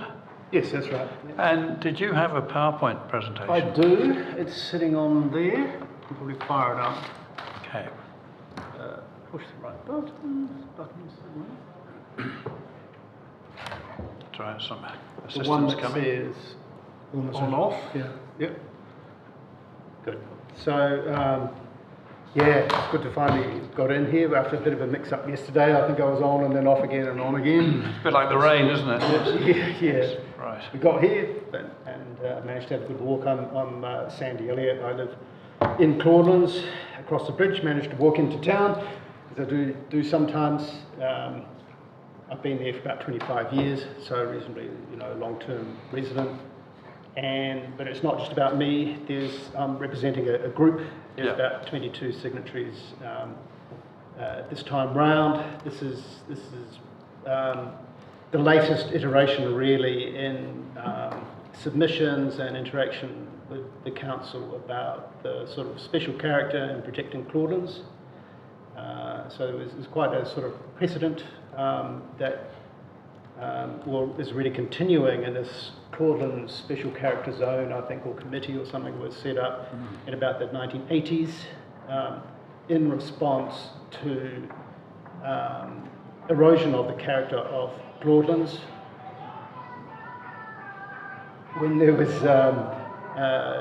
development of some pretty low quality flats in the neighbourhood, which kind of eroded things, and I wasn't around at that point. Some of the, like Stan Walker, can't remember, was around then and still involved some of those early fighters. So this is really just continuing that, and we're highly motivated to keep that area, the character and now historical heritage of the area going. It's a grassroots group. We're really just interested in protecting the historic heritage of the area overall. We don't have other kind of agendas. I've already covered that point. Do you have a sort of formal grouping, or you incorporated it all? Or? We have. No, we don't. It's not any incorporated group. Maybe it was in the early days. We have a West Claudelands Action Network, something like that, which is a fairly informal email group. This is kind of a subset of that group. Not everyone in WeCan, supports a submission. It's fair to say there's some dissenters, but this is the majority of it. But no, we haven't got it organised enough to have any formal group. Right. Yep. Okay. So everyone, so you said you're speaking for 22 people, yes. So every one of those 22 live within this Claudelands HHA area? Yeah, that's right. We're all local residents, and if we had more time, we could have been more organised, but it was all a little bit rushed. So we kind of got the old gang together. So some of these points here, I won't go over them again, just to say really that special character that established in the 1980s has become historic heritage. So over time, 1980s, that this area was developed, 1910s, 1920s. 1980, we've only been, 50, 60 years old. Now it's, whatever it is, 110. My house is over 100 years old now. So it is becoming more and more valuable as time goes on. So the next slide, and I'll start getting into the detail. I've got about half a dozen slides, or 8 slides, I think. This is just a warm-up to show you the types of buildings. I'm sure you've seen these coming at you all the time. The top left is my house, and I built that fence in COVID period, and there's a lot of people in the neighbourhood who are trying to build, gradually do up these properties that's reasonably sympathetic to their natural heritage. And across the road there is the second one, another lovely sort of bungalow house. You say, oh, it's just another bungalow, but these houses, the little inset on mine is a ceiling inside there. Just beautiful little features. I think that was even gas lighting from the late 1910s. It gives you a bit of feeling that they have got these little features when you look closer at them that make them, give them that character and heritage value. The bottom row, the first two of the bottom row there are actually villas in, I think they're both in Piako Road, just a little bit older and grander as our buildings along the riverfront. The bottom right-hand diagram shows, it was a council picture, and I'll come back to this, council picture of the dark brown bits, the pre-1939 buildings. And so there's quite a concentration and reasonable intactness, although it's kind of like, a bit of native bush that's just been a little bit kind of eroded. And if you went any further with that development, you'd be losing that intactness. So it's kind of, I would say, endangered, something like that. But the point is, there's a lot of these types of buildings around, and there's a whole area of them. Okay, together, these houses and their setting create historic heritage, and it's enjoyed by the property owners, but by also many other people in Hamilton, and people of different backgrounds as well. It's not just a rich people's area. We've got quite a diverse neighbourhood, and they all enjoy coming to it for a lot of those same values of the open frontages and the nice settings. Obviously, it creates a connection with the past and that settling period of Hamilton. So there's the typical riverside houses, which you don't actually see all that much from the road, but some beauties there, and early suburban buildings in Hamilton. So we want to maintain and improve this heritage by saving the buildings, maintaining setbacks, visibility, vegetation, building form and height and spatial integrity, all those things that are in the plan. That's what it will do. Those need to be continued. So in this submission, there's a little bit of confusion in my mind about how far we go into the rules thing, but we'll just have to take it as it comes. And I've been told that some of the commissioners will be in the PC12 hearings where we'll get an opportunity to come back to some of this, but at least we can just state where we sit on some of these. So the first slide is about the boundaries and of the HHA. And in our submission, we call for an extension along Oakley Ave and Stanley Street. And I've got that map a bit later on, and I'll come back to that one. And some of it has been addressed, some of it with recent kind of revisions, but some of it hasn't. And then I think it was one of the council reports for the hearing, or some kind of pre-hearing report. Not quite sure of the procedures, suggested that the HHA for Claudelands be extended to include part of Stanley Street. Yeah. So we support that.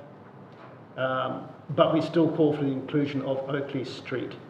It's got intact density of this housing. We don't really see why it was excluded. It doesn't seem to have been addressed, yea or nay, by the council reassessment. So we'd like to request that that area be looked at again. So to be clear, are you pushing as far as Boundary Road on both the river frontage and Heaphy Terrace? Yeah. Or is it just the square or the block between Oakley and Heaphy?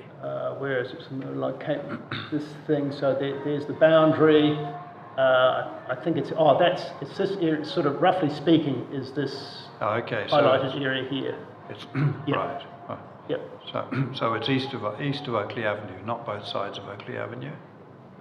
Just to be clear, because it's Well, I think that's Oakley Avenue there. Yeah. And the way Which I is see both it is sides. there's these concentrations of buildings on both sides of Oakley Avenue. right. Okay. There's debatable, like north versus south. I don't Yeah. know. There's this kind of patch in between, Yeah. where it's, although all these brown spots, there's lots of errors on these maps. This is something for PC. No, it was like a response to one of the submissions. So there's green specks there. It doesn't show up all up well here. They're pre-1939 buildings and not showing on this map.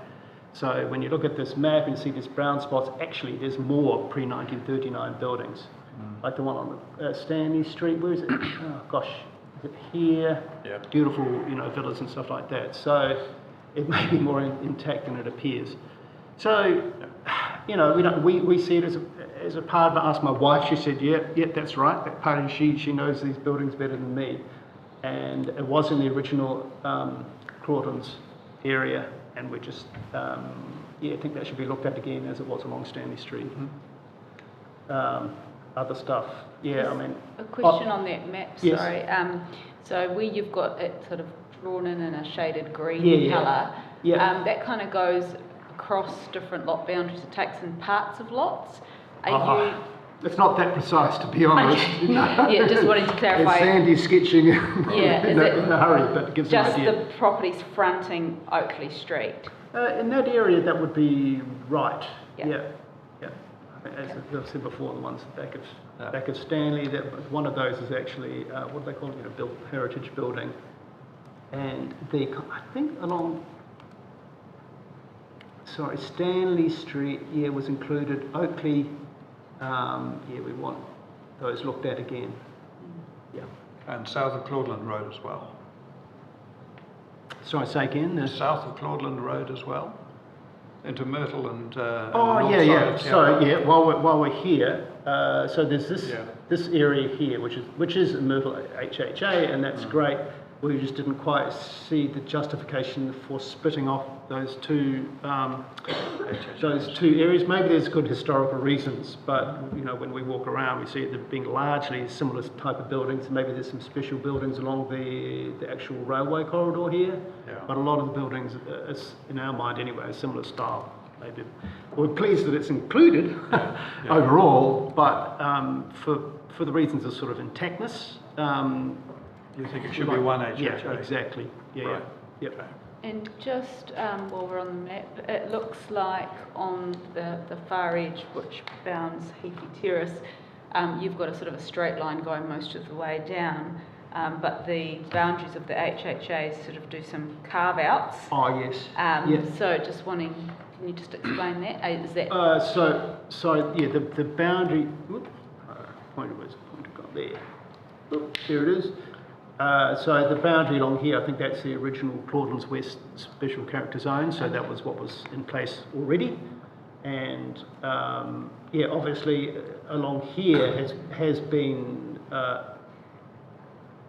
changed, but whoops, didn't really come up. Gone to conclusion there.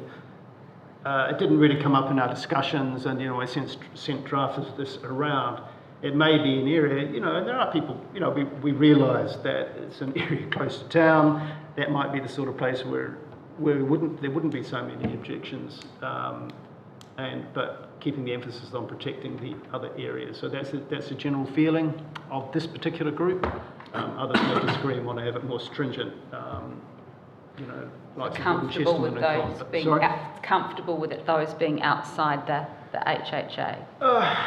Not too bad because along Heaphy, I mean, it doesn't really feel like it's kind of part of that character area. It is on the main thing. It's debatable along, is it Boundary Road along here? We've certainly had some people questioning whether those areas should be abandoned because they saw there's some, nice properties along there. So that's more of a grey area, I suppose. Yep. Yep. were we? Yeah, so it's the Oakley Street thing. There's the Myrtle Street point, which we've already covered off.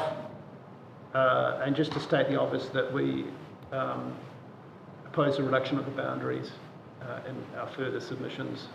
So some of the submitters wanted reductions, no.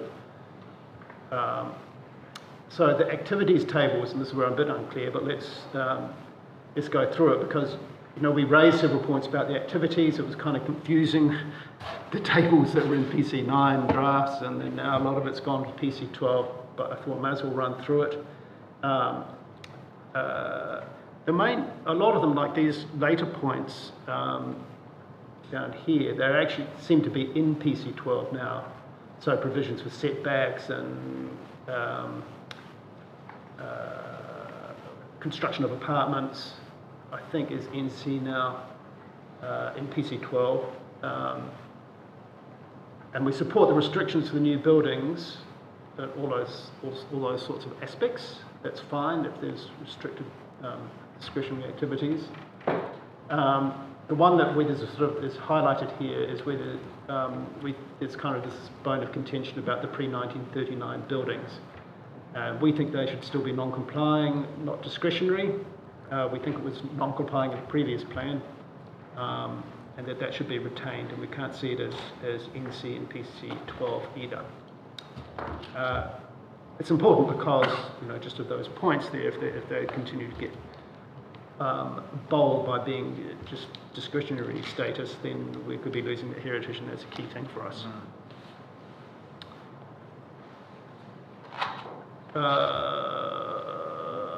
Where was I?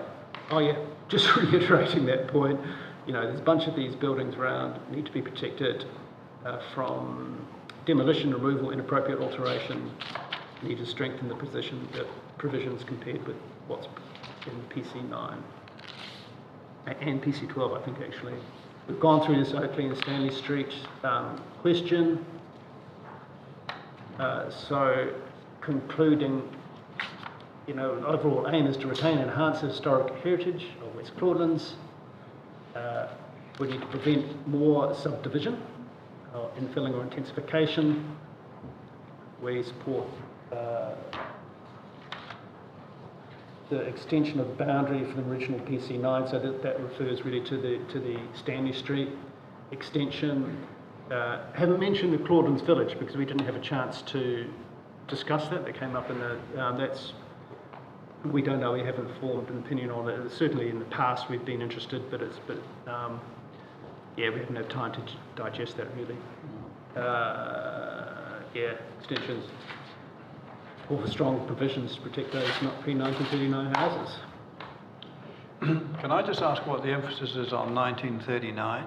I mean, in the descriptive stuff we've got, the area doesn't seem to have been completed till about the 40s and mid-40s or late 40s. So why 30? I mean, I know it's the World War II, but I mean, apart from that, is there any good reason for 1939? Sure. Well, I mean, there was probably a bit of a natural break because of the Second World War, and probably the style of the housing changed, a bit from the sort of bungalow style, maybe to California bungalow style, more towards English bungalow style, that sort of thing. Maybe some change in materials, seeing more brick coming in, so and less wood houses. So that's kind of the thinking around the pre-1939-ish. Yeah. Okay. Yep.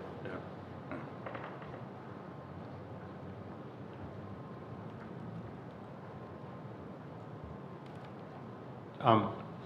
Just right at the beginning of your presentation, Mr. Elliott, you commented on the groups had some concerns about development that's happened in the last few years. Sure. From your view of things on that, assuming you've got some knowledge about how they planned out, was there some deficiency in the rules that were protecting what happened, or was it simply that someone made a call and it didn't go the right way in your view? So what I'm talking about is there hasn't really been much development recently.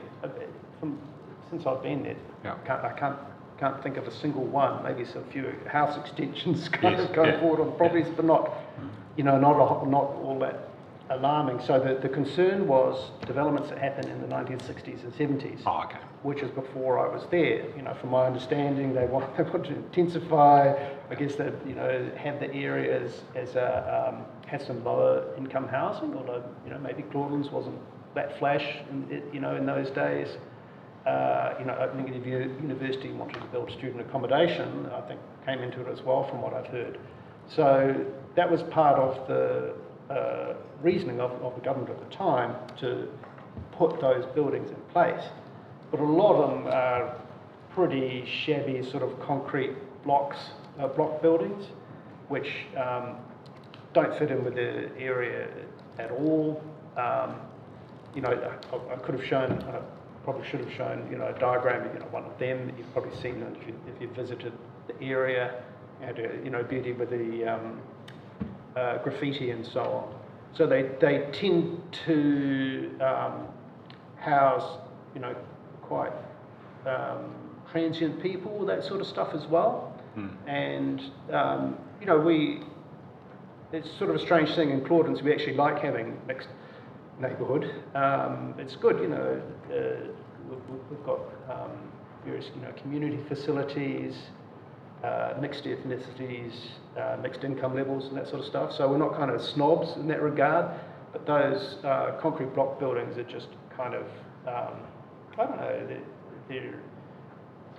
they just destroy the character and I would say sort of integrity of it, community integrity. Yeah. So more recently, obviously the introduction of the character area zoning has worked pretty well in terms of limiting change. Yeah. Yeah. And facilitated people to still nevertheless. So I say it again. But nevertheless has facilitated people in their desire to upgrade their existing buildings in a sensitive way. That's right. So I haven't really heard many complaints, and obviously, if you work hard enough, you can get, even if it's non-complying or whatever, you can get consents. But I just put a garage on my house. We had an old garage which we removed when we first shifted in, put a new one in. Instead of that going right in the front lawn, we had to put it out the back there. But that's tough, and and we built it in form that's reasonably in keeping, and you have to bend over a bit, but that's fine. That's what you get when you buy into that area. And I haven't heard people complaining about it. No. Okay. Yeah, thanks, Mr. Elliott. What dialogue have you had, if any, of the property owners in the areas that you're recommending the expansion? And how many of them would be part of your current membership of the group? Yeah, most of the membership is around Piako Road, Kitchen Street, Union Street, George Street, and maybe down onto River Road a bit. So it doesn't really extend up the hill there. So that they haven't. It's probably we haven't. I'd say our network hasn't sort of extended out that far. Maybe in previous iterations it did, but currently it doesn't. It's sort of partly associated with neighbourhood watch groups as well. It's part of kind of local community. Have you reached out to them? Did you do a mailbox drop or? No. You'll accept that putting an HHA on their area has a significant change of the property rights. Had you thought that it was important to communicate and get an expression? Well, it's probably not our job, to be honest. Yeah, ideally we would have if we'd had more time and resources and were more organised, but we haven't got into that. I mean, I do know that currently it's prior to that it was part of West Claudelands, whatever it is. So leading on to that, are you totally clear of the different rules that would be associated moving to an HHA versus what you had in the past, and any of the restrictive natures that now may come across those properties? I can't say that I know every detail of it, although I've probably looked at it a lot closer than most. Right. If you take into account the way it's expressed in PC 12, it seems to me largely comparable with what we've currently got in the West Clawdon Special Character Zone, or what we had until recently. So I can't think of that many divergences, maybe some of the fencing stuff, or, something along those lines. So I saw, what's in PC 12 is broadly consistent, and I don't see it as a big change one way or the other. And you haven't engaged a historical expert to help create a further justification for the expansion, just on your own merit? Oh, that's right. We're just a group of residents and Excellent. kind of informal. And is there a list of each of these individuals that you're representing? Because Yes. I'm assuming you're saying that they're all agreeing with your presentation today. Yeah, so the points today are based on the submission. Those people are on the submission as signatories at the bottom. They're all individually listed with their addresses. Yep. Right, all of them. That's right. Okay, thank you. Any further questions, Dave? No. Thank you, Mr. Elliott. Appreciate the time, and appreciate the time that your colleagues have also given to us. Sure. Yeah, it's a shame more couldn't have come. Oh, no, don't worry. Don't worry. We can see the numbers behind the people, so they don't need to be here. Oh, well, there's some real activists there. Well, I'm glad you didn't bring them in that case. I'm glad you didn't bring them in that case. All right, thank you. Thank you. Good luck. Tony Schramm.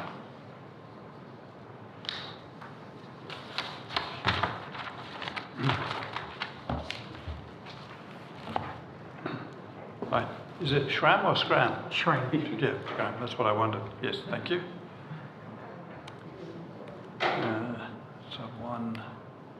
Just a second whilst I just pull up your submission. 386.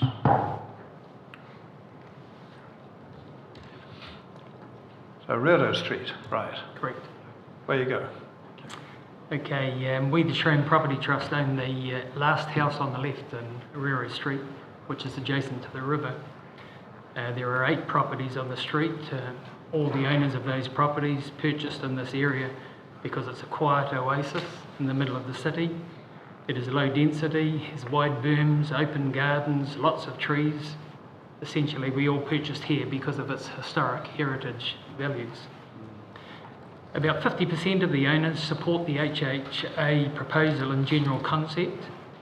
Of those that object, there are 2 threads to their objections. One, they believe that by having the HHA impact their property, the capital value of their property is reduced. And the second reason for objection is that there will be cost, complexity and time involved in obtaining a resource consent for virtually anything the landowner does to their property. I submit that the first reason for objection, the loss in value, is not a valid reason to negate the HHA. Any suggestion that values will be eroded is subjective and speculative. And I personally think that values will be enhanced due to the rarity value of such amenity values in the central city. However, the second reason for objection is very real and very justified. I accept that there must be some regulatory process and supervisory procedures to ensure that all owners protect the intent of the HHA overlay, and as a result, by necessity, the landowners will be put to the inconvenience of having to obtain consents for work to be done to their property. However, as the HHA overlay and the processes and procedures to protect the integrity of the overlay is for the benefit of all citizens of the city, so too should all citizens carry the cost of this process. These costs should not be levied solely on that small group of citizens who, for the greater good, will be heavily burdened by restrictions placed on their respective property rights. I submit, therefore, that where a resource consent is required solely due to the HHA rules, then there should be no fees, processing costs, or monitoring charges levied on the landowner. Thank you. Thank you very much. Well, that's very clear. Let me just ask the question though. Obviously, costs are a scale, and it depends on what you're planning on doing. Is it your view that irrespective of what is being sought in terms of resource consent, that those costs should not, that the owner should bear absolutely none of those costs? For example, if an application is made for demolition, do you think that's a cost that properly falls on I guess the ratepayers of Hamilton rather than the owner? So is there a tipping point at which those costs should reasonably be sheeted home to the owner? Well, in respect, if you take demolition, for example, prior to the advertising of this rule change, demolition was available to the landowner as of right. Mm-hmm. And in fact, I jumped in early and got a certificate of compliance to allow me to demolish my house. So that was intuitive of me to ask you then, wasn't it? Yes. Right. So, and that was relatively low cost in doing that. But the process of getting a consent from council these days is exhaustive and is very expensive and has no limits.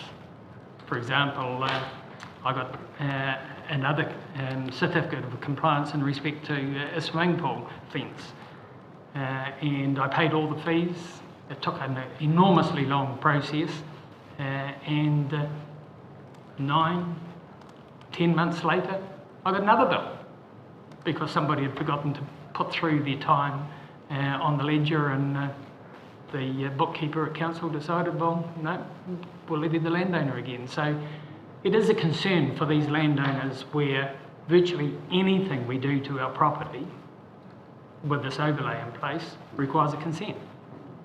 And as I say, it's natural that it should, otherwise the integrity of the overlay gets destroyed or gets nibbled away at. But that's to enhance an amenity value for all of the city. I understand that, and of course, because you probably appreciate that we've got no control over that issue anyway, but I mean, it's useful to actually hear that, in that as part of our as part of our decision, we can't determine the matter of that particular matter. We can certainly make a comment on it in terms of our decision in our recommendation report in due course, so certainly heard it. And you're not the only one who's making the suggestion that there should be a cost sharing between public and private on these issues. Questions? I just wondered whether or not you'd had a look at the rules and had any suggestions for things which might be better enabled as permitted activities to avoid having to get through the consenting process, but you thought weren't necessarily going to denigrate from the overall HHA, like things like, I don't know, demolishing a garage which isn't part of the reason why it's in HHA, that sort of thing. We don't know why the properties are in the HHA, like it's a conceptual thing. Rera Street's not one of these ones where it's the built heritage that's at issue. It is, the specific building structure, it is just the environment that's being protected. So it becomes a subjective thing, doesn't it? Does the remove in my garage negatively affect the HHA integrity? Well, that'll be somebody at council will decide that. So they need an application for a resource consent.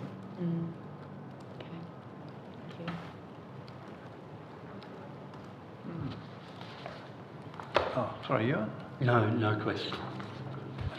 All right, well, thank you very much. Thank you.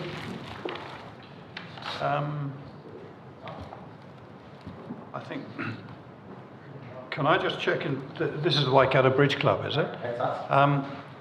Right, we have a 2:15 virtual coming through. Can I just check with you, do you think you'll take more than 10 minutes? Because I don't want to sort of hurry you up or anything. I don't think it will take very long. Okay, all right, thank you. So I'd like to introduce us, this is Leslie and Chubb, who's our secretary. I'm Kevin Barnes, the treasurer.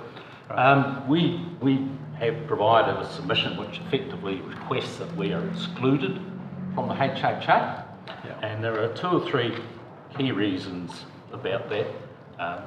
The first reason is our building is a building. You're in of the Brookfield 90s. Street. So you're talking about Brookfield Street, or is that your residential Brookfield address? Street. Brookfield Street. 56 Brookfield. Right, thank you. Yep. The first reason is that the building is a 1960s building. It's a simple building. It's well constructed for the community use at which it's used. And it's used not just by the Waikato Bridge Club, but by 6 or 7 other community areas. That's one of the main reasons. At the back of our property, we are in a non-heritage area. It's on the edge of that boundary. So that's but the other main one is actually the potential devaluation of the value of the property. While there's no intention for us to move from where we are to change what our current situation is, maybe in 10 years' time, the numbers may change, and that potential value devaluation during that period will have impact on future members. So we're basically here advocating for the future folks, not as well as our people as of now. Definitely of concern, similarly to what the gentleman before enunciated around us making any small changes or doing things that require resource consent. We're a non-profit organisation. We run pretty much on nothing. We don't have surpluses. We don't have money to engage experts, to engage resource consent people. But we do need to do mundane things like replace driveways from time to time, and anything which makes that sort of thing hard, makes it very hard for us. And reiterate, we're a community facility. While we're the Bridge Club, we do have a number of other. Is there anything you want to add to that, Leslie? No, really just that we are a club that was built on a sand pit. It was actually a sand quarry originally. Oh, yeah. We don't have flooding problems because of the sand. Water disappears quick. We do have 5 other clubs that use our rooms, and we are totally reliant on them. If they were to fold, we would fold. We literally make enough money to cover our rates and our insurances, and that is it. Our membership has dropped from 300 to 100 in the last 6 or 7 years. If that continues, we will no longer be able to stay. So obviously we will need to be able to sell that big chunk of land that our members originally all put dimensions in to purchase, and find something smaller or close altogether. And obviously, what would the land be of any use to anyone other than to infill with it? The building itself is certainly not heritage by any stretch of the imagination. Yeah, I'm looking at it now, yes. Yes. And we are surrounded, as we've said, what the properties around us are not in that heritage area. But certainly the properties behind us and down some parts of the side of us do not. So we would just like to not be in that situation. Yeah. That's quite a large section, isn't it? It is. Yeah, yeah. We've It goes said several half times maybe when they built it, they should have built the building at the back, because the stairs are starting to become an issue. We've got older members now, 70s, 80s, 90s, so that's becoming an issue. But And what's the complex immediately behind you? I'm sorry? What's the complex immediately behind you? That originally you? was an orchid garden, but I believe that they're just all little, when those people sold out, I'm trying to think of their names, they just built a whole lot of little units. That's what it looks like. That backs onto us. Yeah. All right. Questions? Any questions? No, it's a very large piece of land, isn't it? Yeah, yeah, it is.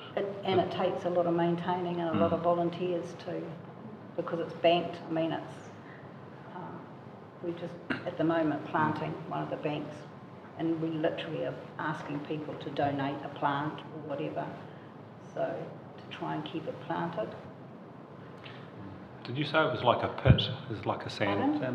A sand pit. So it was a sand quarry. So it's not flat. it's got a depression in it? Yes, absolutely. Right. Okay. So it's about 2 stories steep. Really? Wow. Yep. Okay. So the actual falls away. club building is at street level, and then maybe not quite 2, but certainly 1.5 stories deep. Right. Go down into the sandpit. So does that, oh no, it wouldn't. I was going to say, does it act as a sump in stormwater? But of course, it being sand, it just drain away. It Yeah. absolutely. We do have issues with water, yes, but it does But that's disappear. that's on the car parking area, presumably. Yeah. All right. Thank you very much for coming today. Thank you. Thank you.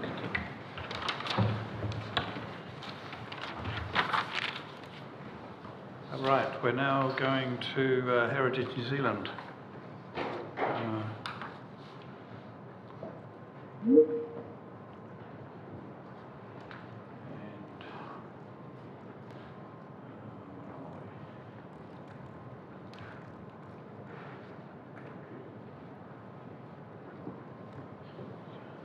got Carolyn.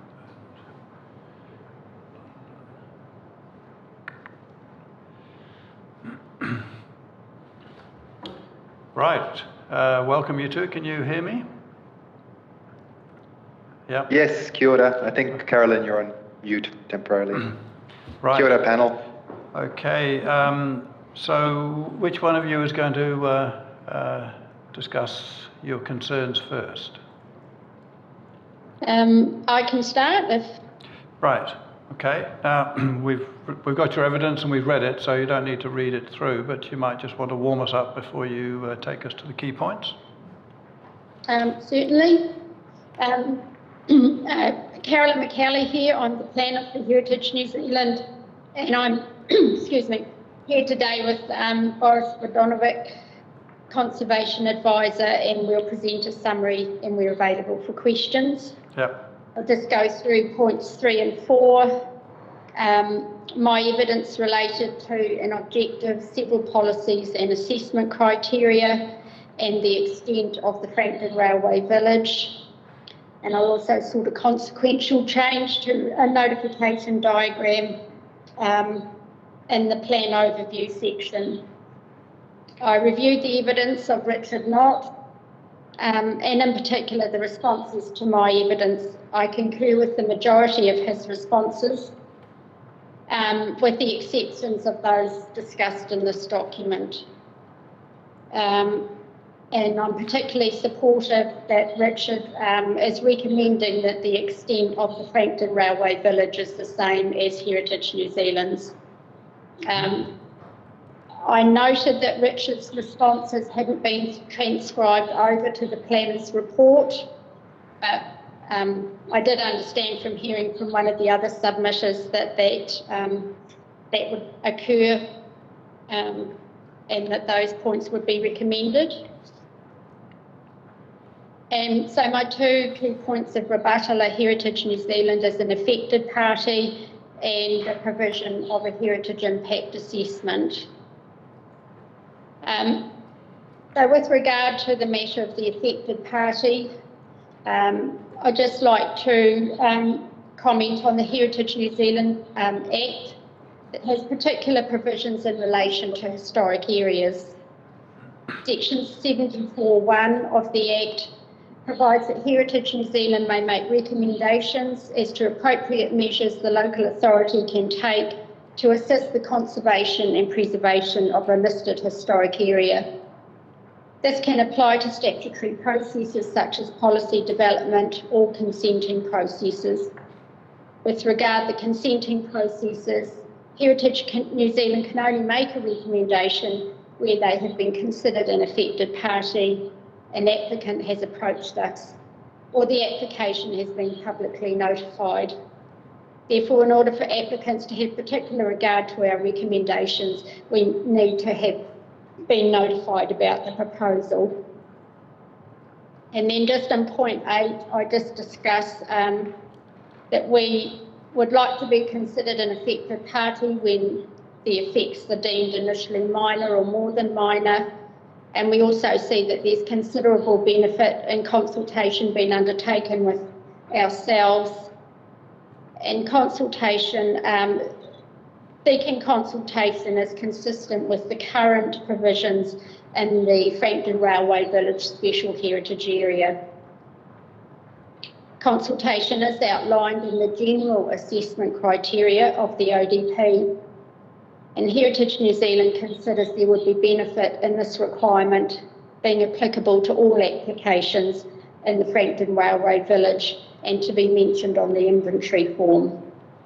This would assist to inform the consideration of Heritage New Zealand as an affected party in the determination of the level of effects, and it would also assist us in fulfilling our obligations with regard to historic areas. In terms of the provisions of the provisions for heritage impact assessments, we note that Paenga Ora sought that these would be provided here. The nature and extent of the proposal required it, and Mr. Brown outlined in his evidence it could be a planner who made that decision. And then Mr. Knott took this discussion a step further and advised a well-qualified planner could author an HIA. I have reservations, as does Mr. Bodanovich, regarding the suitability of this suggestion in relation to the ongoing retention of historic heritage values. I am unclear as to the background of the well-qualified planner or what this would entail. I consider myself to be a well-qualified planner with over a decade of experience at Heritage New Zealand and would be very hesitant to author such a document. Rather, in my view, I would consider it the realm of an expert, just as would be expected in a traffic impacts report or similar. After the identification and scheduling of historic heritage, the HIA is an important tool in the consenting process to ensure the protection of historic heritage from inappropriate subdivision use and development.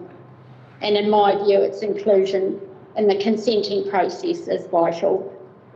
I'm happy to answer questions now or wait until my colleague has gone through his statement. Should we take the other one as well?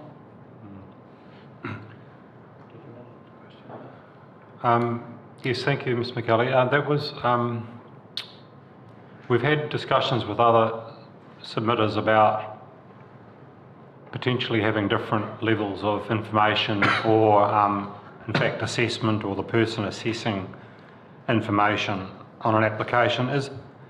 Do you think there's some level of development that wouldn't need an HIA?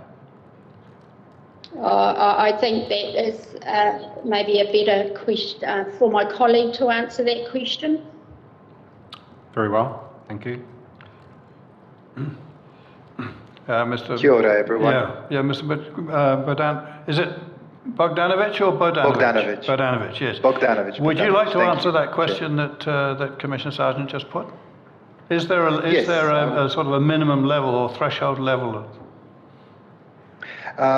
Thank you. I understand the question regarding the minimum threshold level. I am of the opinion that even that minimum threshold level should be discussed. And I am of the mind that we would like some form of expert conferencing, even at its simple pragmatic level, to consider what that threshold would be in each situation for an HHA. And it links to my opinion that the writing of an HHA necessitates special knowledge, and therefore that threshold equally necessitates specialized knowledge. If I could take that a bit further, for example, works behind the front line of the house or to the rear of a building, I'm not saying that they wouldn't need some discussion, to use your term, but that would they need the employment of a heritage specialist, or could a planner with reference to criteria make that decision? That's a good question, and I can see the logic behind making sure that these processes are simple and straightforward. However, as I outlined in my statement, I'm of the opinion that there was an allusion to a checklist. I'm of the opinion it's more of a synthesis of information, and there are often multiple component parts that can be both tangible, so physical aspects, as you say, spaces, conditions of a house or a fence, as well as intangible, which are more to do with associations or historic precedent that would need, at the very least, a check-in. I would state with Heritage New Zealand, Pohara Taonga, as an affected party, in line with what my colleague Carolyn was saying. Yep, right, thank you. All right, Thank you. Mr. Bogdanovic, would you like to just take us through these key points of your evidence? Kia ora, thank you, Chair. Really honoured to be joining you. It's really good to be here at this point of the process. My name is Boris. I'm a conservation advisor at Heritage New Zealand, Pohara Taonga, based in Tamaki Makaurau. A summary of my statement includes, well, predominantly I am in line with my colleague Carolyn's point, so I will pick up on a few of those. There is a lot of agreement between I've reviewed Mr. Knott, Dr. Gu, and Mr. Robin Miller's documentation, as well as the open legal submissions, and I see there is a lot of agreement between myself and Mr. Knott's evidence. In particular, I note our opinion with regard to the extent of Victoria Street Historic Heritage Area and Frankton Railway Village Historic Heritage Area. In my opinion, as my colleague was stating, the extent as delineated in the Heritage New Zealand listing is reflective and demonstrative of the heritage values for which each is considered significant. I believe that change is a constant, and ensuring the district plan captures the true and full extent of the HHA is important in managing future change and maintaining the interrelated heritage values of the whole. And that is a key point for me, those interrelated heritage values. I'm of the opinion that historic heritage areas are defined by their integrity as much as their component parts.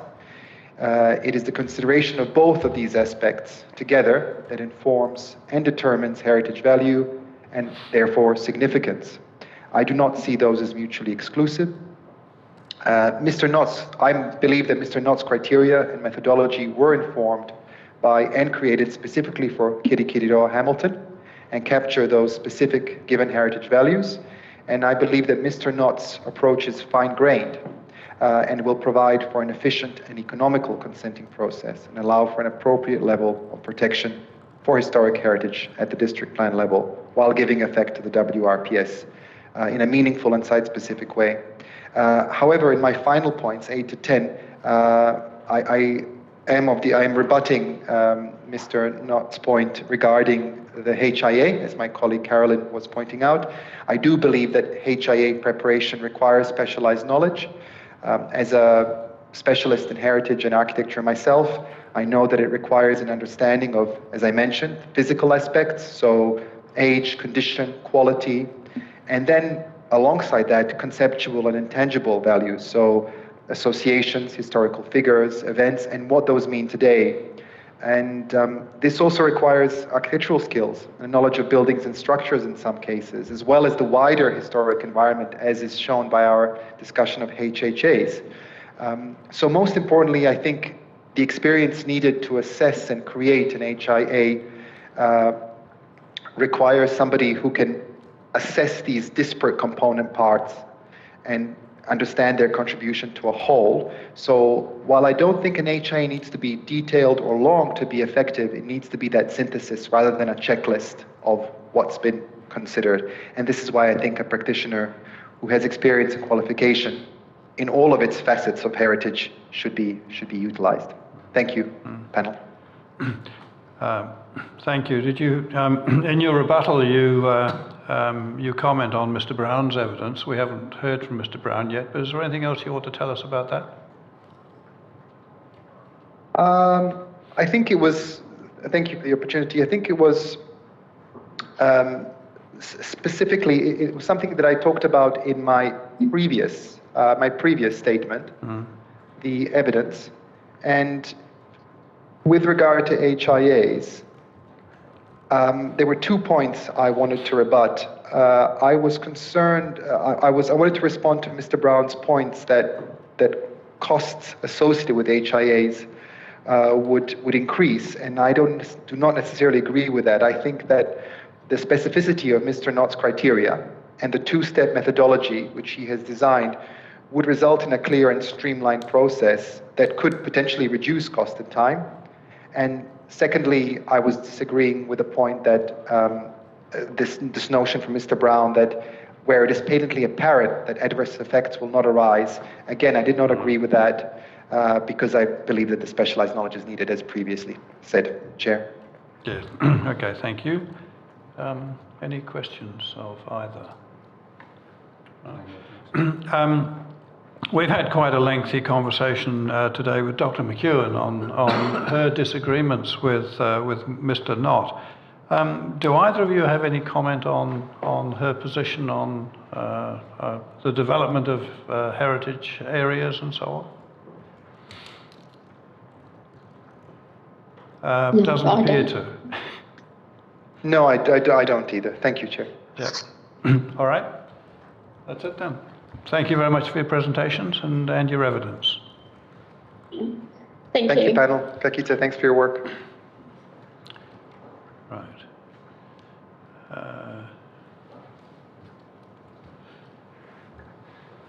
Oh, sorry, Steve, I should have let you finish your lunch. Is there anybody else? That's it? All right. You good? Yep. All right, well, in that case, yes, Richard, you were going to comment Feedback again. as per yesterday. Yeah. Sorry. You don't want to hear about yesterday again. I'll go back to the right point of my notes. Well, just don't repeat yourself, that's right. Right, yeah.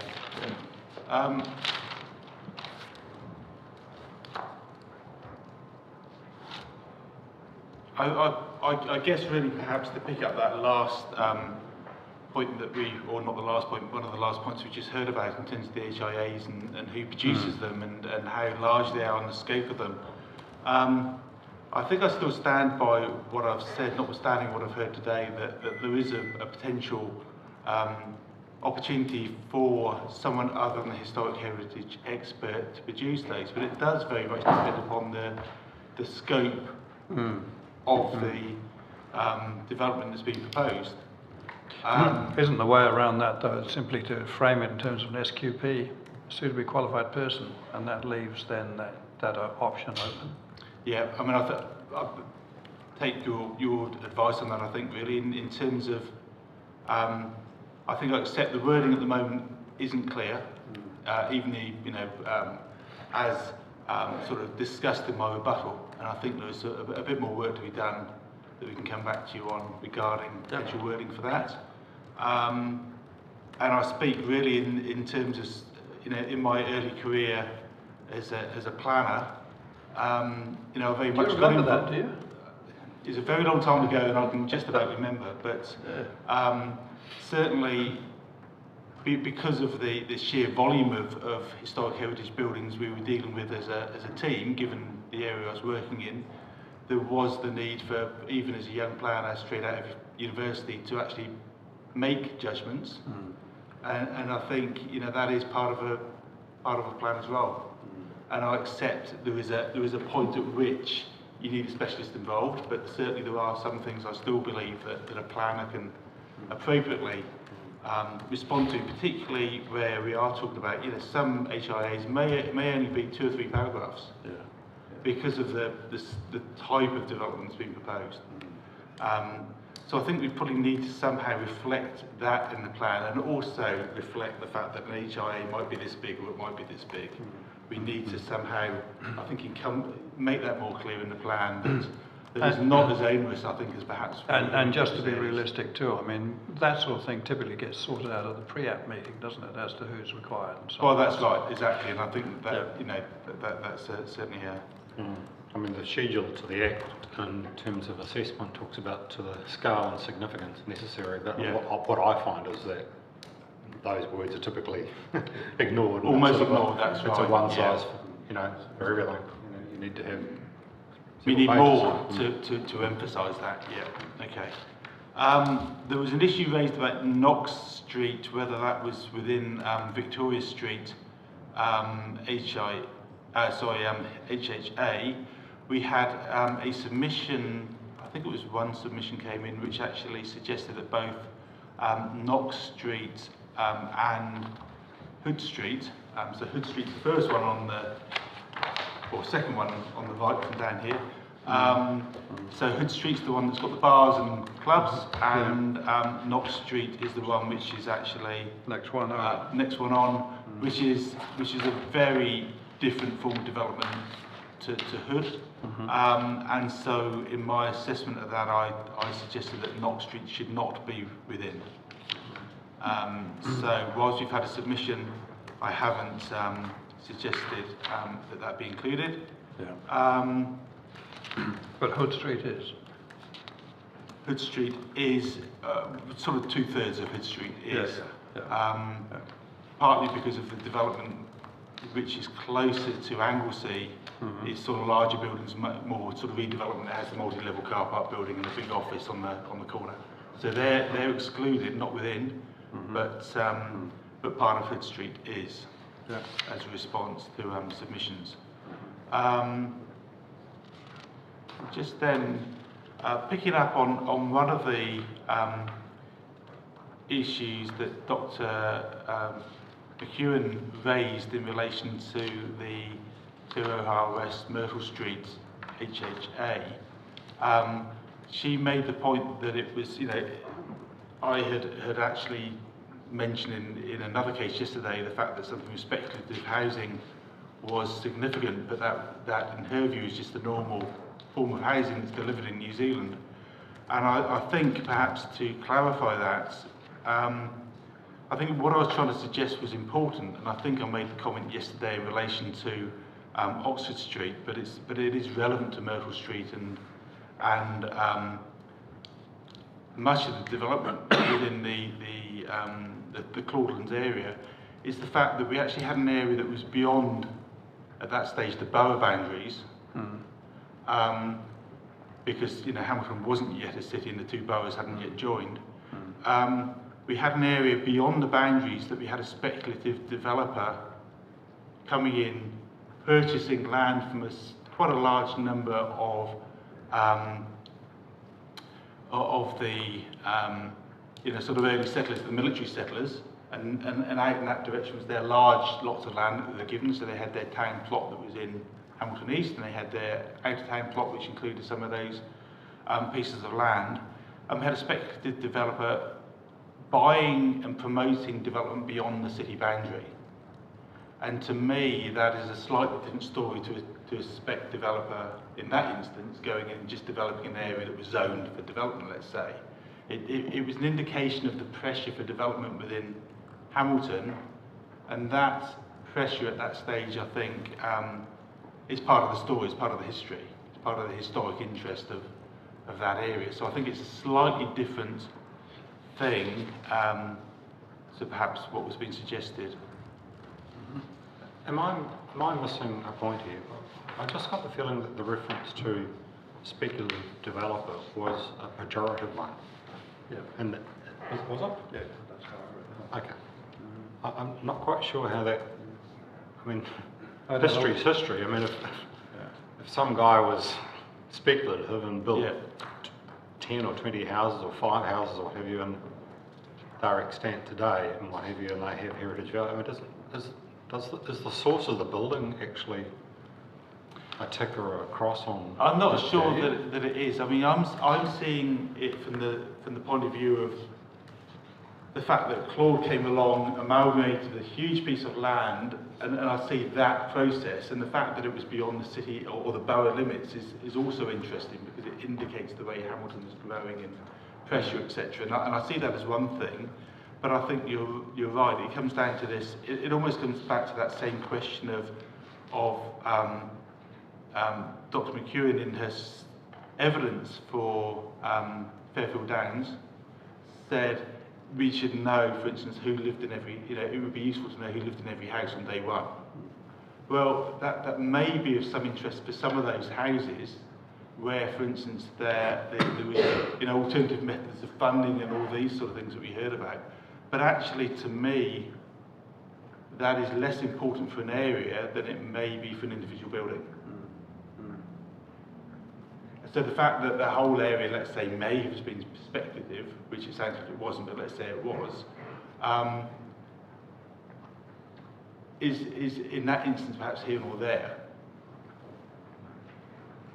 I think is actually... Because there will always be a name.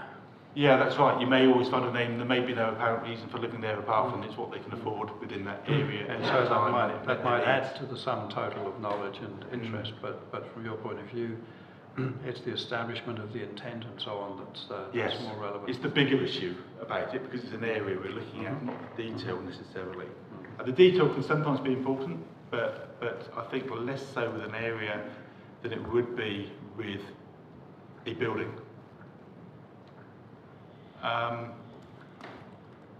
The whole issue of the regional heritage forum and the inventory, I did reach out last week, and I actually had something come in this morning from the regional council, and I was given the appropriate name of the person at the regional council to respond to. And what they've said in terms of the inventory is WRC does not maintain a regional heritage inventory. However, we're working with the Regional Heritage Forum to develop a framework for information gathering and management to inform an inventory. So whilst I appreciate that each council has its own records, which you can potentially say could be brought together, it hasn't formally been brought together as a Waikato inventory. So there's no documentary evidence that in actual fact it's basically delegated that part of the inventory to each of the territories. That's right, effectively, yeah. Right. Then, so I'll go back to my list, which I just hidden.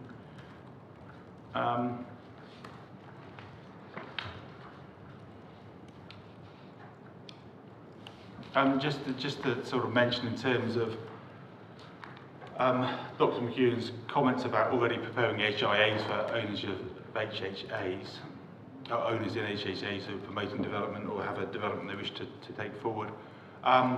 Clearly, we are suggesting changes to the rules, and it sounds like there may be further changes to the rules. So I think at the moment it's quite hard to take much from her experience of doing that because things will inevitably change as a result of this process.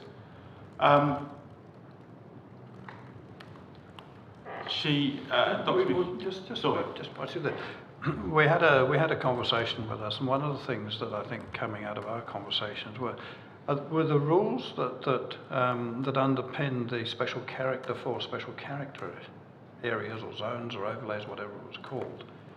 Are they now being tightened up through these ones, or are they comparable? Are the PC9 provisions generally comparable? Can you get back to us on that one, because that might make... Yeah, so we're having a get-together tomorrow afternoon to talk about provisions after, because we finish early tomorrow, I think. So perhaps we could just pick that up and make that, check that one set of rules against another. And it would also be useful to know in terms of that, Mr. Sharman, what, if there are differences, what those differences are. So we get a sense of where they've come from and where they might end up. Like Mr. Elliott said something on back to T when it was non-compliant. Yes, that's right. I know that they did we did start out looking at those in a bit of a workshop with the council staff who were then on the project. But it's so long ago, I can't actually remember the changes. I mean, without being too much, maybe you can do a side-by-side comparison of the provisions. Okay. There was another matter raised by Dr. McEwen was that a scoring system is out of date. And I just want to sort of emphasise once again that the consistency criteria was really all about narrowing what we were looking at, and it was used really for that. It was a sifting, it was an easy, as I said, but yesterday, easy but quite time-consuming process of sifting everything out, making sure we did look at the whole city, or 380 city, and that gave a huge amount of data that had to be narrowed down somehow. So that was the process of that. So I think I hear her comments regarding a scoring system being out of date, it wasn't as though we then scored, though, once we sifted, there was no more scoring, as it were. It was actually a case of research and how well does it fit through the revised process. How well does it fit with those periods of development?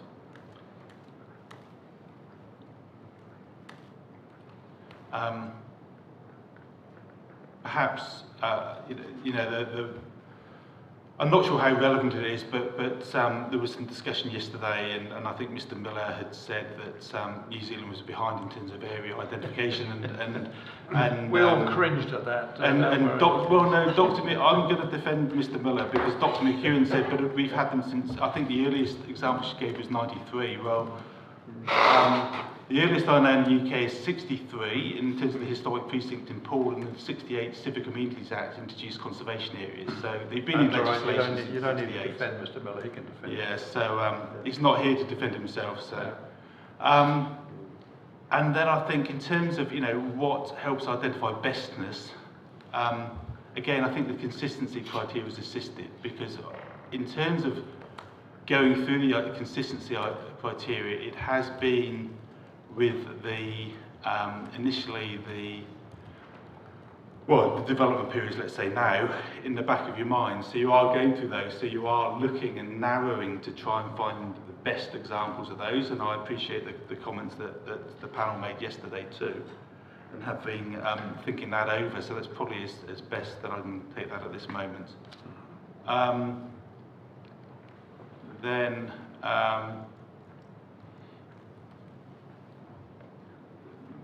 In terms of Frankton Commerce Street, Dr. McEwen said she was concerned there's too much general history of Frankton coming, rather than the history of that area. Well, that area, the Frankton Town Centre area, is where it is because the railway station was the bottom of the street. Unfortunately, the railway station has now been demolished, and the level crossing across the railway to the other side of Frankton is now gone. I'm presuming for safety reasons, but the two are entirely interlinked, and so I think it's entirely appropriate that the statement on Frankton Commerce Street does talk about the railway and the significance of the railway, because without the railway it wouldn't be there. The two are entirely interlinked. There was, in terms of Commissioner Sargent was discussing with Dr. McEwen is there an existence of a national association? And there isn't. And just to say, that's why people like myself and Mr. Miller, and there's people in Auckland Council who've recently joined, are members of the Institute for Historic Building Conservation in the UK, because it's the best we've got at the moment, which is entirely the type of organisation that Commissioner Sargent was talking about. In terms of getting specific qualifications in historic building conservation, and membership of the IHBC is a step towards that. But at the moment in New Zealand, no, we don't have anything better, effectively. But just to say that. I obviously raised that not so much in the. I guess I saw the association was a vehicle to getting consistency. That's right. It was yes. a functional thing. Yeah. And there has been discussion, as an aside, in terms of whether, IHBC, because there's a number of us that are IHBC in New Zealand, whether we should almost set up a New Zealand chapter of that, to give an opportunity to get together and share ideas and to develop these things. But like all these things, I think that conversation was pre-COVID, and sort of everything stopped and hasn't quite picked up again yet. Then that whole issue of contributory buildings and character, not character defining, because that's the term used for special character, but defining buildings and contributing buildings. I appreciate that they were identified in Victoria Street, and as I said, that was in response to specific sort of brief from HCC as a client. I still don't feel we're missing anything by not having that. I think every site within an HHA, whatever happens to it, deserves being looked at to ensure we get the right outcome for the HHA. And I appreciate that putting a label on in a way can give a starting point for someone making that assessment, but equally the HIA still has to be done, and I'm not sure that it really adds an awful lot. And as I said yesterday, I don't believe having different rules for contributing, non-contributing, etc. I believe it just makes the district plan potentially more cumbersome and more difficult to use and whatever. So I think there's good reasons from my perspective not to go down that route. So let me just ask you on that one then. I mean, if when we finally get round to doing our, or not finally, but when we get round to doing our detailed site-by-site assessment, we look at some buildings and their context and we think, I'm not sure that actually makes it. What then do we do if we don't have the option of a distinction, say non-contributory or otherwise at that point? I mean, do we then just excise them from and create a really sawtooth sort of? I think if they're on the boundary, there is a case to be said. You may take them out, redraw the boundary. But I think if they're in the middle, it's a case of thinking, does the HHA as a whole still stack up? And if it does, I think you just leave them in. It's a bit, and that, perhaps moving to the Bridge Club now. Now it's one of those examples, it's very, well, it's almost that example, other than the fact, of course, it is on the edge in so much as the land behind it isn't within an HHA. But I think it wouldn't make sense to have that gap within the HHA. And equally, as you've seen, it's a huge piece of land. Development of that site could have a massive impact upon there, and I accept that the relationship at the back of the site to the street is no different to many other land that is an equal distance back. There isn't an HHA, but certainly the street frontage in the first 30, 40 metres is as significant in terms of its potential effect on the values of the HHA as any other site in that street. So there's good reason to keep it in, and clearly, because we're drawing boundaries around legal lots, you don't keep half of it. I know, but do we then? I mean, in that artificial scenario, would we tag, if you like, the map in some way so that an assiduous processing planner in due course doesn't hold them unreasonably to requirements on the HIA? Because presumably the building doesn't quite cut the mustard or something. Well, that's right. I mean, the important thing from that one is again, I think I mentioned this yesterday, not having a vacant site. Possibly the worst thing that could happen would be to have a vacant site there. You're always going to control what the new design of the new development is. So in a way, the risk to the HHA is almost the same of losing that building, even though it doesn't currently really contribute. The risk of not having a building is the same as not having a building on any site.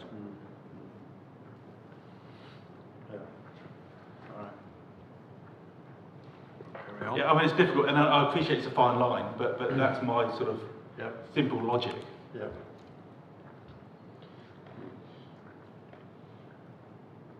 Next. Yeah, next.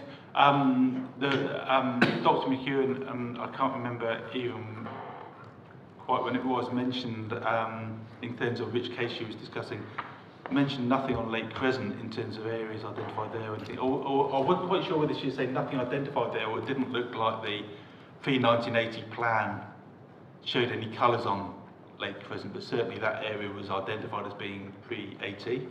And I did do site visits there, and there was assessments in the pack of all of those streets in that sort of block between there and whatever the old state highway is now called, along there, that sort of quadrant between there and Inniscommon. Oh, okay. Yeah, that's that sort of triangle between Lake Crescent, Inniscommon, and that the main road coming back to it. So I have visited all of that and assessed all of that because it was identified on the pre-1980 map. And then the moving to Claudelands. So we had a submission, as we heard, from Mr. Elliott to include all of Oakley and Stanley. I've been out and looked at that and just recommending one side of Oakley comes in. effectively, because of the impact of those 1960s, 70s block work, two-storey sort of flat buildings. So which side of Oakley? The city side or the? Southern side, effectively, yeah, southern side. So the bit it just extends the HHA up another half a street, as it were. So that's come in. When you actually, if you go and have a look, both sides of the street have been impacted by those developments, but certainly the southern side of the street less so. And a good case could be made, I think, for including that. But the northern side, on balance, those sort of sausage flat type developments seem to dominate rather than the older buildings. So just to be clear, are you saying... That's as shown on here. It's as shown on these Yeah, maps? it's shown on here. It's the white hatch. The white hatch, have you seen? Yeah. I think I've hatched it, yeah. Yeah, so I've hatched one side of Stanley. And the fusion, the question of fusing Myrtle with... Yeah, that was the next thing I was going to say. Sorry, the next bit from that was how much of Boundary you take in, or whether you go as far as Boundary. Boundary's got some great buildings, but I just don't think that they are an HHA. So they're too dispersed with new development and it's too disparate. So that's the reason for Boundary. Yeah, fusing Myrtle and Te Roha West with Claudelands, I think you could go either way, to be honest. The railway came in, Claude did his big sort of subdivision plan in 1878, I think. And that included all of that area and more, and the whole of Te Roha Street and lots else. So his plan was 1878, the railway came in 1884, but the version of his plan that I have shows the railway, but it's not, I think it's been updated, so it's not clear whether, or it's a redraw of his plan, if that makes sense, of his subdivision plan, so it's not clear whether the railway was always shown on this plan. I think it was, because I think he knew it was coming. I mean, from my civil head, including them in one with the progenitor's name in the middle in terms of Claudeland Road makes a lot of sense. Yeah, I mean, I think there was some logic from that perspective. The railway is always a dividing thing, but it was known it would be there. The actual subdivisions that were really taken forward in terms of the street pattern we see now, in terms of the finer grain street pattern that we see now, I think came later, through later subdivisions though, after the railway. But then the question comes, well, if you're merging those, do you merge in the Claudelands Commercial? And if you're merging in Claudelands Commercial, do you merge in the rest of Te Roha Street and have a giant HHA? And I think there was some logic in that, but again, I do think they have a slightly, the character of each varies, or the form of each varies slightly. Well, I mean, but I don't know. Honestly, Yeah, have a think about it.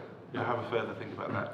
I mean, the advantage of a larger one, of course, is that you can entertain a bit more flexibility internally, whereas in the small ones you can't entertain. That's right. You can argue the fact that one change there isn't affecting something that's so much larger. Yeah, good point.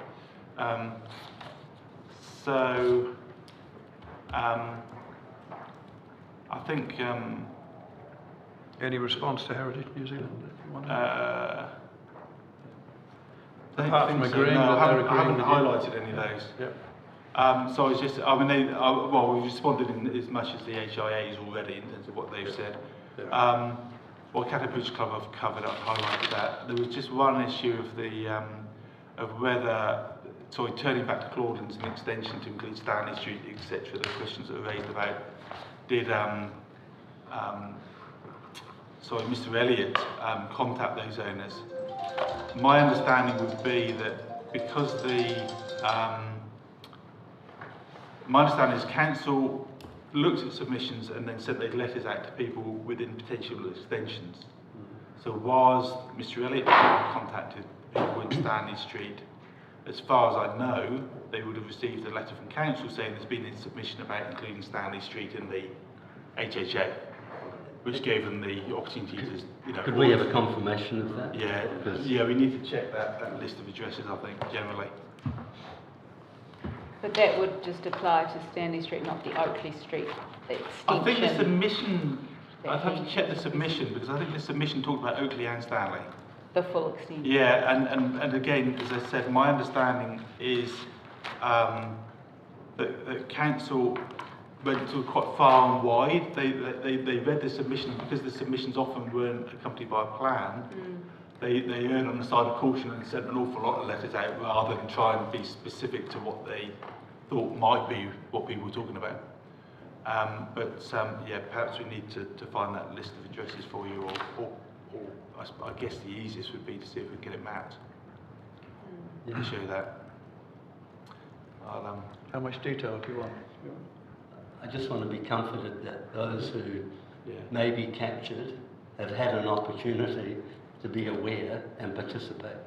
Well, first I think we need to probably find the list of addresses for all of those letters that went out at that time, and secondly, if the GIS team can quickly convert addresses into a line or shading of lots or something, that would be easiest to read, wouldn't it? Yeah. Okay, we'll see what we can find. Yeah.